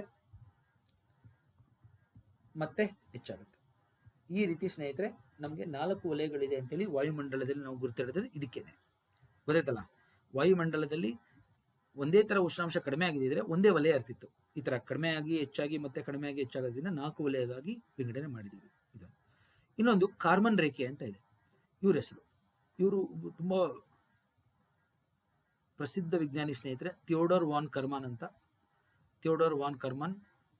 ಓಕೆ, ಅವ್ರು ಹೇಳಿದ್ರು ಇಲ್ಲಿ 100 ಕಿಲೋಮೀಟರ್ ಏನಿದೆ ನೋಡಿ, 100 ಕಿಲೋಮೀಟರ್ ಎತ್ತರದಲ್ಲಿ ಐನೋಸ್ಫಿಯರ್ ಭಾಗದಲ್ಲಿ ಕಾರ್ಬನ್ ರೇಖೆ ಅಂತ ಕೊಟ್ಟಿದ್ದು ಇವರೇ. ಅವ್ರ ಹೆಸರು ಇಟ್ಟಿದ್ದೀವಿ ನೋಡಿ. ಇವಾಗ ನಮ್ಮ ಬಾಹ್ಯಾಕಾಶದಲ್ಲಿ ನಮ್ಮ ಭಾರತದಿಂದ ಎಷ್ಟು ಕಿಲೋಮೀಟರ್ವರೆಗೆ ನಮ್ಮ ಭಾಗ ಗಾಳಿನಲ್ಲಿ ಅಂದರೆ 100 ಕಿಲೋಮೀಟರ್ ಇದೆ. ಈ 100 ಕಿಲೋಮೀಟರ್ಗೆ ನಾವು ಏರ್ ಸ್ಪೇಸ್ ಅಂತ ಕರಿತೀವಿ. ಏರ್ ಸ್ಪೇಸ್ ಇವಾಗ ಕೆಲವೊಮ್ಮೆ ನೀವು ನೋಡಿರ್ತೀರ, ಭಾರತ ಪಾಕಿಸ್ತಾನದ ಏರ್ ಸ್ಪೇಸ್, ಪಾಕಿಸ್ತಾನದ ವಿಮಾನಗಳನ್ನು ಭಾರತದ ಏರ್ ಸ್ಪೇಸ್ ಒಳಗೆ ಬರ್ದಿರಂಗೆ ನಿರ್ಬಂಧ ಹಾಕಿದೆ. ಏನಂಗಂದ್ರೆ ನಮ್ಮ ಭಾರತದ ಮೇಲೆ ಹತ್ತತ್ರ ನಮ್ಮ ಭಾರತದ ಗಡಿ ಮೇಲೆ 100 ಕಿಲೋಮೀಟರ್ ಒಳಗೆ ಅವ್ರು ಬರಂಗಿಲ್ಲ. ಅಂದ್ರೆ ಏನರ್ಥ? ನಮ್ಮ ಬಳಸ್ಕೋಬೇಕಾಗತ್ತೆ ಅವರು. ಅವಾಗ ಗೊತ್ತಾಯ್ತಲ್ಲ? ಸೊ 100 ಕಿಲೋಮೀಟರ್ವರೆಗೂ ನಮ್ಮ ಏರ್ ಸ್ಪೇಸ್ ಅಂತ ಹೇಳ್ತೀವಿ. ಗೊತ್ತಾಯ್ತಲ್ಲ? ನೆನಪಿಟ್ಕೊಳ್ಳಿ ಸ್ನೇಹಿತರೆ. ಸೊ ನಮ್ಮ ಇಂಟರ್ನ್ಯಾಷನಲ್ ಸ್ಪೇಸ್ ಸ್ಟೇಷನ್ ಎಲ್ಲಿ ಬರುತ್ತೆ ಅಂದರೆ ಇಲ್ಲಿ ISS ಇಂಟರ್ನ್ಯಾಷನಲ್ ಸ್ಪೇಸ್ ಸ್ಟೇಷನ್ ಏನಿದೆ, ಸೊ ಹಲವಾರು ದೇಶಗಳು ಸೇರಿ ಮಾಡಿರುವಂಥ ಒಂದು ISS ಇಂಟರ್ನ್ಯಾಷನಲ್ ಸ್ಪೇಸ್ ಸ್ಟೇಷನ್ ನಮ್ಮ ಅಯನೋಸ್ಫಿಯರ್ ಮಂಡಲದಲ್ಲಿ ಬರುತ್ತೆ ಸ್ನೇಹಿತರೆ. ಅಯನೋಸ್ಫಿಯರ್ನಲ್ಲಿ ಇರುವಂಥ ಒಂದು ಬಾಹ್ಯಾಕಾಶ ಸಂಶೋಧನಾ ಕೇಂದ್ರ ಇಂಟರ್ನ್ಯಾಷನಲ್ ಸ್ಪೇಸ್ ಸ್ಟೇಷನ್. ನೋಡಿ ಸ್ನೇಹಿತರೆ, ಇವತ್ತು ಹಲವಾರು ವಿಷಯಗಳನ್ನ ತಿಳಿದಿದ್ದೇವೆ ನಾವು ಇವತ್ತಿನ ತರಗತಿಯಲ್ಲಿ. ತಾವು ಹೆಚ್ಚಿನ ಸಂಖ್ಯೆಯಲ್ಲಿ ನಿಮ್ಮ ಸ್ನೇಹಿತರಿಗೆ ಹೇಳಿ ನನ್ನ ತರಗತಿಯನ್ನು ನೋಡ್ಲಿಕ್ಕೆ ಮಾಡಿ. ಇನ್ನು ಮುಂದಿನ ತರಗತಿಯಲ್ಲಿ ನಾನು ಮಳೆ ಬಗ್ಗೆ ಮತ್ತು ಮೋಡಗಳ ಬಗ್ಗೆ ಮತ್ತು ಹಲವಾರು ಸೈಕ್ಲೋನ್ ಬಗ್ಗೆ, ಮುಂಗಾರು ಮಳೆ ಬಗ್ಗೆ, ಮಾನ್ಸೂನ್ ಬಗ್ಗೆ ಎಲ್ಲ ನಾನು ತರಗತಿ ಮಾಡಲಿದ್ದೇನೆ ಸ್ನೇಹಿತರೆ. ತಪ್ಪದೇ